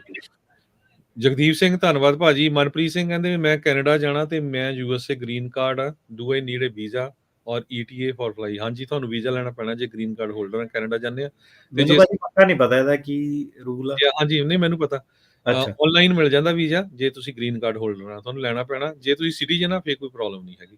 ਠੀਕ ਹੈ। ਸੁਮੀਤ ਕੁਮਾਰ ਭਾਜੀ ਮੇਰੀ ਜੱਜ, ਅੱਛਾ ਇਹ ਤਾਂ ਹੋ ਹੀ ਗਿਆ ਜੱਜ ਸੁਜਨ ਭੈਣ ਦੀ। ਸਨੀ ਨੀਤੂ ਮਮਨ ਇਹ ਕਹਿੰਦੇ ਆ ਵੀ ਭਾਜੀ ਸਟੇਟਸ ਚੇਂਜ ਐਡਜਸਟਮੈਂਟ ਅਪਲਾਈ ਕੀਤਾ ਸੀ, ਹੁਣ ਫ੍ਰਿਜ਼ਨੋ ਫੀਲਡ ਆਫਿਸ ਸਾਈਨ ਹੋਇਆ ਮਾਰਚ ਵਿੱਚ, ਕਿੰਨਾ ਟਾਈਮ ਲੱਗੂਗਾ ਗ੍ਰੀਨ ਕਾਰਡ ਆਉਣ ਲਈ? ਹੁਣ ਅਸੀਂ ਮੈਡੀਕਲ ਸੈਂਡ ਕਰਨ ਲੱਗੇ ਆ ਜੀ। ਪ੍ਰੋਸੈਸਿੰਗ ਟਾਈਮ ਉਹੀ ਦੱਸ ਕੇ ਹਟਿਆ ਕਿ ਫੈਮਿਲੀ ਡਿਪੈਂਡ ਕਰਦਾ ਕਿਹੜੀ ਕੈਟਾਗਰੀ 'ਚ। ਇੰਪਲੋਇਮੈਂਟ ਬੇਸਡ ਵਾਲਾ ਜਿਹੜਾ ਹੈਗਾ ਉਹ ਆਪਣਾ ਤੁਹਾਨੂੰ ਦੱਸਦਾ 31 ਮਹੀਨੇ ਆ, ਤੇ ਜਿਹੜਾ ਫੈਮਿਲੀ ਬੇਸਡ ਵਾਲਾ ਫ੍ਰੈਜ਼ਨੋ ਕੈਲੀਫੋਰਨੀਆ ਉਹਦੀ ਟਾਈਮਲਾਈਨ ਇਸ ਵੇਲੇ ਦੱਸ ਰਹੇ ਆ 14 ਮਹੀਨੇ ਜੀ। ਸੁਖ ਸਿੰਘ ਕਹਿੰਦੇ ਵੀਰ ਜੀ ਮੇਰੀ ਫਾਈਨਲ ਡੇਟ ਫਿੰਗਰਪ੍ਰਿੰਟ ਨਾ ਹੋਣ ਕਰਕੇ ਨੈਕਸਟ ਈਅਰ ਹੋ ਗਈ, ਹੋਰ ਕੀ ਅਸੀਂ ਮੋਸ਼ਨ ਪਾ ਸਕਦੇ ਹਾਂ? ਨਹੀਂ, ਇਹ ਤੁਹਾਡੇ ਉੱਤੇ ਡਿਲੇ ਆਂਦਾ, ਇਹ ਤਾਂ ਅੱਗੇ ਕਰਤੀ ਸ਼ੁਕਰ ਆ, ਤਾਂ ਕਈ ਵਾਰੀ ਕੇਸ ਉਡਾ ਵੀ ਦਿੰਦੇ ਬੰਦੇ ਦਾ। ਜੀ। ਪਿੰਦਰ ਸੰਧੂ ਕਹਿੰਦੇ ਆ ਭਾਜੀ I have question about citizenship, ਮੈਂ I have lived here 24 years green card holder but he is not reading, how he applied. ਅੱਛਾ, ਉਹ ਕਹਿੰਦੇ 24 ਸਾਲਾਂ ਤੋਂ ਰਹਿੰਦੇ ਆ ਵੀ ਉਹਨਾਂ ਨੂੰ ਪੜ੍ਹਨਾ ਲਿਖਣਾ ਨਹੀਂ ਆਉਂਦਾ ਹੈਗਾ। ਮੇਰੇ ਖਿਆਲ ਨਾਲ ਤਾਂ ਪ੍ਰੋਬਲਮ ਨਹੀਂ ਚਾਹੀਦੀ ਫਿਰ, ਕਿ ਨਹੀਂ? ਉਹ ਤੁਹਾਨੂੰ ਰੂਲ ਦੱਸੇ ਸੀਗੇ, ਜਿਹੜਾ 55 ਸਾਲ ਦੀ ਉਮਰ ਆ, 15 ਸਾਲ ਰਿਹਾ ਇੱਥੇ, ਤੇ ਜਾਂ 65 ਸਾਲ ਦੀ ਉਮਰ ਆ ਹਨਾ 20 ਸਾਲ ਰਿਹਾ, ਤਾਂ ਇੰਗਲਿਸ਼ ਵਾਲੀ ਜਿਹੜੀ ਰਿਕੁਆਇਰਮੈਂਟ ਉਹ ਮਾਫ ਕਰ ਦਿੰਦੇ ਆ। ਸਿਵਿਕ ਟੈਸਟ ਪੰਜਾਬੀ ਵਗੈਰਾ 'ਚ ਤੁਸੀਂ ਦੇ ਸਕਦੇ ਆ ਜੀ। ਇੱਕ ਕਹਿੰਦੇ ਭਾਜੀ ਮੇਰੇ ਇਨ-ਲਾਜ਼ ਗ੍ਰੀਨ ਕਾਰਡ ਹੋਲਡਰ ਆ, ਪਰ ਉਹ 2 ਸਾਲ ਤੋਂ ਵਾਪਸ ਨਹੀਂ ਆਏ, ਕੀ ਉਹ ਹੁਣ ਆ ਸਕਦੇ ਨੇ? ਪਲੀਜ਼ ਦੱਸਿਓ ਜਰੂਰ। ਇਹਦੇ ਬਾਰੇ ਬਹੁਤ ਵਾਰ ਦੱਸ ਚੁੱਕੇ ਹਾਂ ਵੈਸੇ ਆਪਾਂ। ਹਾਂਜੀ, ਉਹ ਤਾਂ ਹੁਣ ਜ਼ਿਆਦਾਤਰ ਤਾਂ ਰੋਕਿਆ ਜਾਊਗਾ ਜੀ। ਤੇ ਜਿਹੜੀ ਆਪਣੇ ਰਿਕੁਆਇਰਮੈਂਟ ਸੀਗੀ ਨਾ ਇੰਗਲਿਸ਼ ਵਾਲੀ ਜਿਹੜੀ ਸੀਗੀ ਸਿਟੀਜ਼ਨ ਦੀ, ਉਹ ਕਹਿੰਦਾ ਜਦੋਂ 50 ਸਾਲ ਜਾਂ ਤੋਂ ਜ਼ਿਆਦਾ ਉਮਰ ਹੋਵੇ ਤੇ 20 ਸਾਲ ਇੱਥੇ ਰਿਹਾ ਹੋਵੇ, ਉਹਨੂੰ ਕਹਿੰਦੇ 50-20 ਰੂਲ, ਤੇ ਜਾਂ ਫਿਰ 55 ਸਾਲ ਉਮਰ ਹੋਵੇ ਤੇ 15 ਸਾਲ ਇੱਥੇ ਰਿਹਾ, 55-15, 50 ਸਾਲ ਤੇ 20 ਸਾਲ, 55 ਸਾਲ ਤੇ 15 ਸਾਲ, ਹੈ ਨਾ। ਇਹ ਜੇ ਰੂਲ ਹੈਗਾ ਤੇ ਫਿਰ ਆਪਣਾ ਜਿਹੜਾ ਇੰਗਲਿਸ਼ ਵਾਲੇ ਨੂੰ ਮਾਫ ਕਰਕੇ ਸਿਵਿਕ ਟੈਸਟ ਦੀ ਜਿਹੜੀ ਰਿਕੁਆਇਰਮੈਂਟ ਆ ਉਹ ਤੁਸੀਂ ਆਪਣੀ ਲੈਂਗੁਏਜ 'ਚ ਦੇ ਸਕਦੇ ਆ। ਇੱਦਾਂ ਜੇ ਤੁਹਾਡੀ 65 ਸਾਲ ਤੋਂ ਜ਼ਿਆਦਾ ਉਮਰ ਆ ਤੇ ਤੁਸੀਂ 20 ਸਾਲ ਇੱਥੇ ਰਹੇ ਆ, ਤੇ ਤੁਹਾਡੀ ਜਿਹੜੀ ਸਿਵਿਕ ਦੀ ਟੈਸਟ ਦੀ ਉਹ ਵੀ ਜਿਹੜੀ ਆ ਮਾਫ ਹੋ ਸਕਦੀ ਹੈ। ਇੱਕ ਹੋਰ ਕੁਐਸਚਨ ਆ ਦਲਜੀਤ ਸਿੰਘ ਹੁਣਾਂ ਦਾ, ਮੈਂ ਉੱਤੇ ਵੀ ਪਾਇਆ, ਕਹਿੰਦੇ ਤੁਸੀਂ ਪੜ੍ਹਿਓ ਵੀ ਧਿਆਨ ਨਾਲ। ਕਹਿੰਦੇ ਭਾਜੀ ਪਲੀਜ਼ ਰਿਪਲਾਈ, ਵੈਰੀ ਇੰਪੋਰਟੈਂਟ, ਮੇਰਾ ਕੋਈ ਨੋਨ ਪਰਸਨ ਸਰੀ ਤੋਂ ਕੈਲੀਫੋਰਨੀਆ ਟਕੋਮਾ ਕੈਂਪ 'ਚ ਆ ਤੇ ਉਹ ਬਲੱਡ ਰਿਲੇਸ਼ਨ ਵਾਲਾ ਗਰੰਟਰ ਮੰਗਦੇ ਨੇ ਤੇ ਕੈਨੇਡਾ ਭੇਜਦੇ ਵਾਪਸ, ਕੋਈ ਹੱਲ ਹੈ? ਇੱਦਾਂ ਤੇ ਕੋਈ ਨਹੀਂ, ਬਲੱਡ ਰਿਲੇਸ਼ਨ ਵਾਲਾ ਤੇ ਕੋਈ ਰੂਲ ਨਹੀਂ ਹੈਗਾ। ਬਲੱਡ ਰਿਲੇਸ਼ਨ ਨੂੰ ਕਿੱਥੋਂ ਲੈ ਕੇ ਆਊਗਾ ਬੰਦਾ ਜੇ ਹੈ ਕਿਦਾ? ਬੋਤਲ ਤਾਂ ਲਾ ਨਹੀਂ ਸਕਦਾ ਨਕਲੀ ਵਾਲੀ ਨਾਲ। ਸੋ ਆਪਾਂ ਹੁਣ ਕਾਲਾਂ ਲੈਣੇ ਆ। ਸਾਡੇ ਅਗਲੇ ਕਾਲਰ ਹੈਗੇ ਆ ਬਲਜਿੰਦਰ ਸਿੰਘ ਜੀ। ਹੈਲੋ। ਹਾਂਜੀ, ਹੈਲੋ, ਸਤਿ ਸ਼੍ਰੀ ਅਕਾਲ ਜੀ। ਸਤਿ ਸ਼੍ਰੀ ਅਕਾਲ ਜੀ। ਹਾਂਜੀ ਹਾਂਜੀ ਬੋਲੋ। ਰੇਡੀਓ ਤੇ ਅੱਛਾ ਭਾਜੀ ਐਕਚੁਅਲੀ ਮੈਂ ਨਾ ਲਾਸਟ ਈਅਰ ਆਇਆ ਸੀ 2022 ਚ ਫੈਬਰੀ ਚ। ਹਾਂਜੀ ਤੇ ਫਰਵਰੀ ਚ ਆਇਆ ਸੀ ਤੇ ਮਾਰਚ ਚ ਮੇਰੀ ਅੱਜ ਦੀ ਤਰੀਕ ਸੀਗੀ। ਹਾਂਜੀ ਤੇ ਮੈਨੂੰ GPS ਲੱਗਾ ਸੀ ਪੈਰ 'ਚ ਤੇ ਮੇਰਾ GPS ਨਿਕਲ ਗਿਆ ਉਸ ਦਿਨ ਮਾਰਚ ਨੂੰ ਜਦੋਂ ਮੇਰੀ ਤਰੀਕ ਸੀਗੀ ਅੱਜ ਦੀ। ਤੇ ਉਹਨਾਂ ਨੇ ਮੈਨੂੰ ਨਹੀਂ ਆਪੇ ਨਿਕਲ ਗਿਆ ਜਾਂ ਉਹਨੇ ਕੱਢਤਾ? ਨਹੀਂ ਉਹਨਾਂ ਨੇ ਕੱਢਤਾ ਮਤਲਬ। ਠੀਕ ਹੈ ਹਾਂਜੀ ਹਾਂਜੀ ਠੀਕ ਹੈ। ਤੇ ਉਹਨਾਂ ਨੇ ਕੱਢਤਾ ਸੀ। ਉਹਨਾਂ ਨੇ ਸੈਪਟੈਂਬਰ ਦੀ ਮੈਨੂੰ ਤਰੀਕ ਦਿੱਤੀ ਸੀ 27 ਸੈਪਟੈਂਬਰ ਦੀ। ਤੇ ਫਿਰ ਮੈਨੂੰ ਨੰਬਰ ਦਿੱਤਾ ਸੀ ਉਹਨਾਂ ਨੇ ਲਿਖ ਕੇ ਕਿ ਤੁਸੀਂ ਇਸ ਨੰਬਰ ਤੇ ਕਾਲ ਕਰ ਲਿਓ ਜੀ ਵੀ ਤੁਸੀਂ ਇਸ ਸੈਪਟੈਂਬਰ 'ਚ ਤੁਸੀਂ ਇਸ ਨੰਬਰ ਤੇ ਕਾਲ ਕਰ ਲਿਓ। ਤੇ ਮੈਂ ਭਾਜੀ ਸੈਪਟੈਂਬਰ ਦੇ ਪਿਛਲੇ 3-4 ਮਹੀਨੇ ਪਹਿਲਾਂ ਤੇ ਮੈਂ ਕਾਲ ਬੜੀਆਂ ਕੀਤੀਆਂ ਉਹਨਾਂ ਨੇ ਕੋਈ ਮੈਨੂੰ ਰਿਸਪੌਂਸ ਨਹੀਂ ਦਿੱਤਾ। ਮੈਂ ਟੈਕਸਟ ਮੈਸੇਜ ਵੀ ਛੱਡੇ ਵੀ ਐਟਲੀਸਟ ਮੈਨੂੰ ਰਿਪਲਾਈ ਕਰ ਦਿਓ ਤੁਹਾਨੂੰ ਕਾਲ ਮੇਰੇ ਮਿਲ ਗਈ ਹੈ ਬਟ ਉਹਨਾਂ ਨੇ ਕੋਈ ਮੈਨੂੰ ਨਹੀਂ ਕੀਤਾ। ਤੇ ਮੈਂ ਤਾਂ ਸਕਰੀਨਸ਼ਾਟ ਲੈ ਕੇ ਰੱਖ ਲਈ ਵੀ ਇਨ ਫਿਊਚਰ ਜੇ ਮੈਨੂੰ ਕਿਤੇ ਦਿਖਾਉਣਾ ਪਏ ਤਾਂ ਮੈਂ ਐਟਲੀਸਟ ਦਿਖਾ ਸਕਾਂ ਕਿ ਮੈਂ ਤੇ ਕੀਤੀਆਂ ਸੀ ਪਰ ਕਿਸੇ ਨੇ ਪਿਕ ਨਹੀਂ ਕੀਤੀ ਕੋਲ। ਤੁਸੀਂ ਭਾਜੀ ਉਹਨਾਂ ਦੇ ਦਫ਼ਤਰ ਜਾਏ ਉਹ ਲਾਗੇ ਹਰੇਕ ਜਗ੍ਹਾ ਤਾਂ ਆਈਸੀ ਦਫ਼ਤਰ ਇੰਨੀ ਕਦੀ ਟੈਨਸ਼ਨ ਲੈਂਦੇ ਦਫ਼ਤਰ ਜਾਇਆ ਭਾਜੀ ਮੇਰਾ ਭਾਈ ਕੇਸ ਤੁਹਾਡੇ ਕੋਲ ਹੀ ਹੈ ਪਰ ਮੈਂ ਉਹੀ ਗੱਲ ਆਫਿਸ 'ਚ ਤੇ ਆਈਸ ਦੀ ਗੱਲ ਹੁੰਦੀ ਨਹੀਂ ਤੇ ਤਾਂ ਕਰਕੇ ਭਾਜੀ ਫਿਰ ਇੱਥੇ ਲੱਗਾ ਮੈਂ। ਜੇ ਤੁਹਾਡਾ ਜੱਜ ਦੇ ਕੋਲ ਕੇਸ ਲੱਗਾ ਨਾ ਤੁਹਾਨੂੰ ਡਿਪੋਰਟ ਤਾਂ ਕਰ ਨਹੀਂ ਸਕਦੇ ਆਈਸ ਵਾਲੇ ਹਨਾ। ਹਾਂਜੀ ਹਾਂਜੀ ਡਰੋ ਨਾ ਕੁਝ ਨਹੀਂ ਹੁੰਦਾ ਤਦ ਤੱਕ ਲੋਕਲ ਆਫਿਸ ਆਪਣੇ ਜਿਹੜੀ ਨਹੀਂ ਮੈਨੂੰ ਭਾਜੀ ਇੱਕ ਪਾਸੇ ਕਰ ਦੋ ਵੀ ਮੈਂ ਜਾ ਆਵਾਂ ਆਫਿਸ ਕਿ ਮੈਂ ਰਹਿ ਦਵਾਂ। ਮੇਰਾ ਵਰਕ ਪਰਮਿਟ ਵੀ ਆ ਗਿਆ ਮੇਰੇ ਲਾਇਸੈਂਸ ਵਗੈਰਾ ਸਾਰਾ ਕੁਝ ਚੱਲੀ ਜਾਂਦਾ ਮੇਰਾ ਤੇ ਬਟ ਉਹ ਮੇਰੇ ਆਈਸ ਦੀ ਨਹੀਂ ਪਤਾ ਨਹੀਂ ਮੈਂ ਜਾਵਾਂ। ਉਹ ਹੁਣ ਤੁਹਾਡੀਆਂ ਕਾਲਾਂ ਨਹੀਂ ਚੱਕਦੇ ਉਹ ਤੁਹਾਨੂੰ ਭੁੱਲ ਗਏ ਆ ਤੁਹਾਨੂੰ ਉਹ ਯਾਦ ਬਹੁਤ ਆਉਂਦੇ ਆ ਦਿਨ ਰਾਤ ਹਨਾ। ਜੇ ਸਪੜੇ ਲੈ ਕੇ ਬੰਦ ਕਰਨੇ ਆ ਤਾਂ ਤੁਸੀਂ ਜਾ ਕੇ ਉਹਨਾਂ ਦੇ ਹਾਜ਼ਰੀ ਇੱਕ ਲਾਇਆ ਛੋਟੀ ਜੀ ਕਿ ਭਾਈ ਏਦਾਂ ਦੱਸ ਕੀ ਕਰਾਂ ਆ ਮੇਰੀ ਤਰੀਕ ਆ ਮੇਰਾ ਵਰਕ ਪਰਮਿਟ ਤੇ ਉਹ ਤੁਹਾਨੂੰ ਮੁਕਤੀ ਦੇ ਦੂਗੇ ਫਿਰ ਇਹ ਸਾਰੇ ਦੁੱਖ ਤੋਂ। ਧੰਨਵਾਦ ਜੀ। ਤੇ ਸਾਡੇ ਅਗਲੇ ਕਾਲਰ ਹੈਗੇ ਆ ਗੁਰਪ੍ਰੀਤ ਜੀ। ਗੁਰਪ੍ਰੀਤ ਜੀ ਹਾਂਜੀ ਭਾਈ ਸਤਿ ਸ਼੍ਰੀ ਅਕਾਲ ਜੀ। ਸਤਿ ਸ਼੍ਰੀ ਅਕਾਲ ਜੀ। ਹਾਂਜੀ ਭਾਜੀ ਆਪਣੇ ਸੋਸ਼ਲ ਸਿਕਿਉਰਿਟੀ ਨਹੀਂ ਭਾਜੀ ਆਈ ਹੈਗੀ ਵਰਕ ਪਰਮਿਟ ਆਏ ਨੂੰ ਜਿੱਦਾਂ 5-6 ਮਹੀਨੇ ਹੋ ਗਏ ਭਾਜੀ। 1-2 ਵਾਰ ਮੈਂ ਸੋਸ਼ਲ ਸਿਕਿਉਰਿਟੀ ਆਫਿਸ ਵੀ ਜਾ ਕੇ ਆਇਆ ਭਾਜੀ। ਜੇ ਹਾਂਜੀ ਭਾਜੀ ਉੱਥੇ ਜਾਣਾ ਪੈਣਾ ਉੱਦਾਂ ਤਾਂ ਹੈਲਪ ਕਰ ਦਿੰਦੇ ਆ ਸੁਣਿਆ ਤਾਂ ਨਹੀਂ ਏਦਾਂ ਕਦੀ ਕਿ ਨਹੀਂ ਕਿਸੇ ਦੀ ਹੈਲਪ ਕੀਤੀ ਹੋਵੇ ਜਾ ਕੇ ਉਹਨਾਂ ਨੂੰ ਪੁੱਛੋ ਕਿ ਆਹ ਵਰਕ ਪਰਮਿਟ ਆ ਮੇਰਾ ਤੇ ਹੈਲਪ ਕਰ ਦਿਓ ਤੁਹਾਡੀ। ਹਾਂਜੀ 2 ਵਾਰ ਭਾਜੀ ਜਾ ਕੇ ਆਇਆ ਉੱਥੇ ਮੈਂ ਭਾਜੀ। ਉਹੀ ਹੱਲ ਆ ਭਾਜੀ ਇਹਦੇ ਇਮੀਗ੍ਰੇਸ਼ਨ ਲਾਇਰ ਦੇ ਹਿਸਾਬ ਕਿਤਾਬ ਤੋਂ ਬਾਹਰ ਆ ਸੋਸ਼ਲ ਸਿਕਿਉਰਿਟੀ ਵਾਲਿਆਂ ਨੇ ਮੈਂ 1-2 ਹੋਰ ਵੀ ਕੇਸ ਮੇਰੇ ਕੋਲ ਆਏ ਸੀ ਉਹ ਕਹਿੰਦੇ ਵੀ ਜੇ 2 ਜਾਂ 3 ਵੀਕ ਦੇ ਵਿੱਚ ਤੁਹਾਡਾ ਨਹੀਂ ਆਉਂਦਾ ਦੁਬਾਰਾ ਕੀ ਫਿਰ ਤੁਸੀਂ ਅਪਲਾਈ ਕਰ ਸਕਦੇ ਆ ਉਹਨਾਂ ਨੂੰ ਜਾ ਕੇ ਕਹੋ। ਹਾਂਜੀ ਉਹ ਸੋਸ਼ਲ ਸਿਕਿਉਰਿਟੀ ਵਾਲੇ ਕਹਿੰਦੇ ਹਾਂਜੀ। ਧੰਨਵਾਦ ਜੀ। ਤੇ ਅਗਲੇ ਕਾਲਰ ਆ ਪ੍ਰਭ ਜੀ। ਹਾਂਜੀ ਪ੍ਰਭ ਜੀ। ਹਾਂਜੀ ਸਤਿ ਸ਼੍ਰੀ ਅਕਾਲ ਭਾਜੀ। ਸਤਿ ਸ਼੍ਰੀ ਅਕਾਲ ਜੀ ਭਾਜੀ ਮੈਂ ਲਾਸਟ ਈਅਰ ਆਇਆ ਸੀਗਾ ਜਿੱਦਾਂ ਨਾ ਮੇਰੇ ਫਿੰਗਰ ਨਹੀਂ ਆਏ ਗਏ ਹਜੇ ਹਨਾ ਜੀ ਤੇ ਫਾਈਨਲ ਪੈ ਗਿਆ 2025 ਚ 2 ਵਾਰੀ ਰਿਕੁਐਸਟ ਵੀ ਪਾ ਲਈ ਆ ਤੇ ਹੁਣ ਲਾਇਰ ਮੇਰਾ ਕਹਿੰਦਾ ਵੀ ਦੁਬਾਰੇ ਆਪਾਂ ਪਾ ਨਹੀਂ ਸਕਦੇ ਤੇ ਭਾਜੀ ਮੈਂ ਮੋਸ਼ਨਲ ਪਾਉਣਾ ਚਾਹੁੰਦਾ ਵੀ ਕਿੱਦਾਂ ਹੀ ਮੈਨੂੰ ਬੈਟਰ ਰਹੂਗਾ ਕਿ ਨਹੀਂ। ਫਿੰਗਰਪ੍ਰਿੰਟ ਵਾਸਤੇ ਕਹਿੰਦੇ ਤੁਸੀਂ? ਹਾਂਜੀ ਹਾਂਜੀ ਭਾਜੀ। ਨਹੀਂ ਫਿੰਗਰਪ੍ਰਿੰਟ ਤਾਂ ਫੀ ਇਨ ਕਰਨਾ ਪੈਂਦਾ ਆਪਣਾ ਜਿਹੜਾ ਉਹਨਾਂ ਦੀ ਫਾਰਮੈਲਿਟੀਆਂ ਫਿੰਗਰਪ੍ਰਿੰਟ ਲਈਆਂ ਉਹ ਪੂਰੀਆਂ ਕੀਤੀਆਂ ਤੁਸੀਂ? ਕਿੱਦਾਂ ਭਾਜੀ?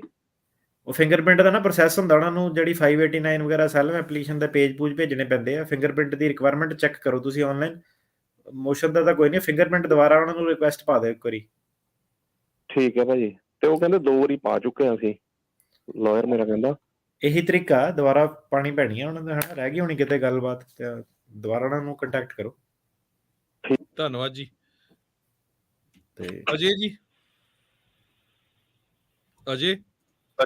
ਹਾਂਜੀ ਹਾਂਜੀ ਹਾਂਜੀ ਭਾਜੀ। ਹਾਂਜੀ ਬੋਲੋ ਜੀ।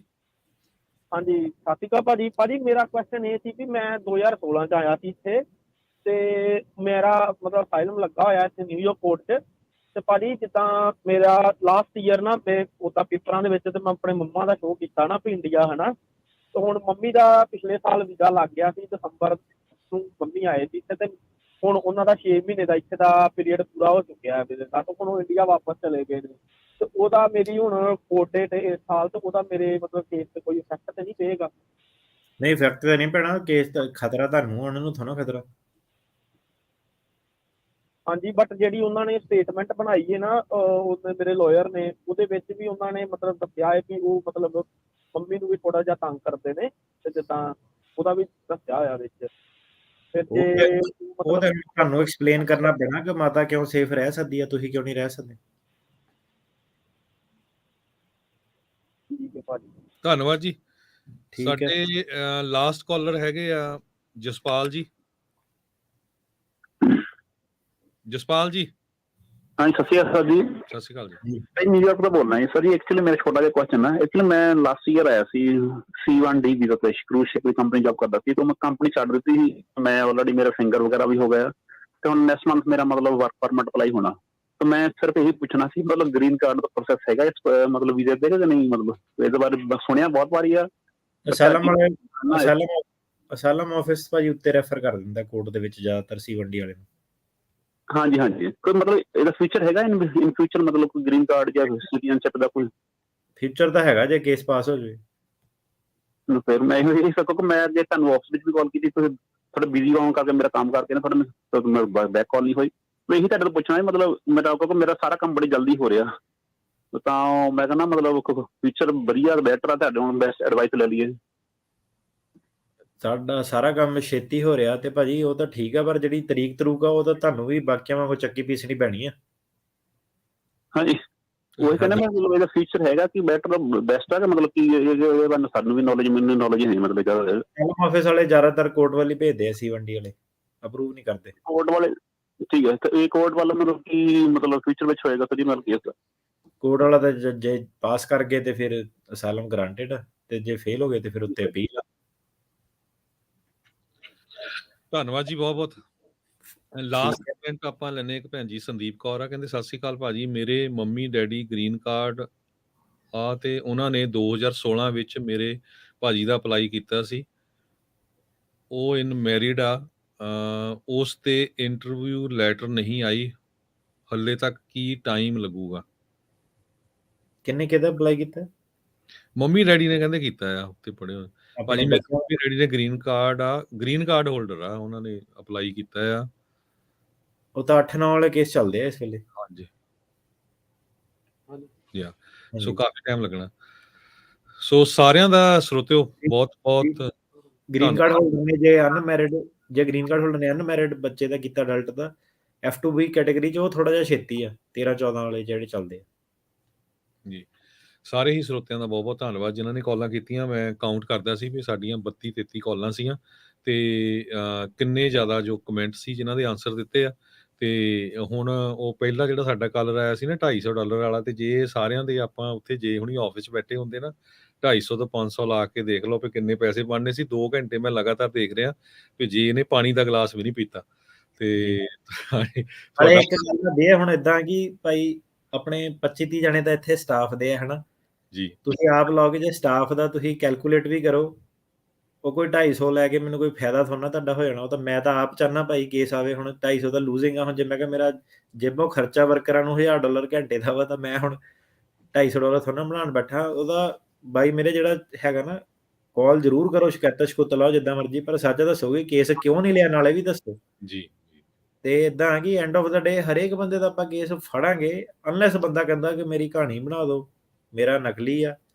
ਉਹਦੇ ਵਿੱਚ ਇਦਾਂ ਵਾ ਕਿ ਤੁਹਾਨੂੰ ਗੁੱਡ ਲੱਕ ਆ, ਪਰ ਆਪਾਂ ਹੁਣ ਜੇਲ੍ਹ ਥੋੜਾ ਮੈਂ ਜਾ ਸਕਦਾ। ਫੈਡਰਲ ਲਾਅ ਤਾਂ ਸੇਮ ਹੀ ਰਹਿਣਾ। ਉਹ ਹੁਣ ਕਈ ਵਾਰੀ ਤਾਂ ਹੁਣ ਗੱਲ ਕਰ ਹਟੇ ਆ ਤੇ ਜਿਹੜੇ ਲੀਗਲ ਭਰਾਵਾ ਜਿੰਨੀ ਕਿ ਹੈਲਪ ਲੈਣੀ, ਹੱਥ ਜੇ ਫੜਾਉਂਦੇ ਹੱਥ ਫੜ ਲਓ। ਹੁਣ ਪੂਰੀ ਬਾਂਹ ਤੁਸੀਂ ਫੜਨ ਨੂੰ ਕਹਿੰਦੇ ਆ ਤਾਂ ਆਪ ਥੋੜਾ ਹੁਣ ਮੈਂ ਜਾ ਕੇ ਡਿੱਪਣ ਨਾਲ ਜੀ। ਨਾਲੇ ਹਿਸਟਰੀ ਆ ਇੱਥੇ, ਕਿੰਨੇ ਪੰਜਾਬੀ ਵਕੀਲ ਜੇਲ੍ਹਾਂ ਜਾ ਚੁੱਕੇ ਆ, ਬੜੇ ਜੇਲ੍ਹਾਂ 'ਚ ਗਏ ਵਕੀਲ ਹਨ। ਸੋ ਸਰੋਤਿਓ ਇੱਕ ਵਾਰੀ ਫਿਰ ਜਾਂਦੇ ਦੱਸਦੇ ਜਾਈਏ, ਜੇ ਤਿਰਕੀਆਣਾ ਉਹਨਾਂ ਦੇ ਆਫਿਸ ਦਾ ਨੰਬਰ ਜੋ ਸੈਨੋਜ਼ੇ ਦੇ ਵਿੱਚ ਇਹਨਾਂ ਦਾ ਮੇਨ ਆਫਿਸ ਆ, 415-909-0503 415-909-0503। ਤੇ ਜੀ ਬਹੁਤ ਬਹੁਤ ਤੁਹਾਡਾ ਧੰਨਵਾਦ।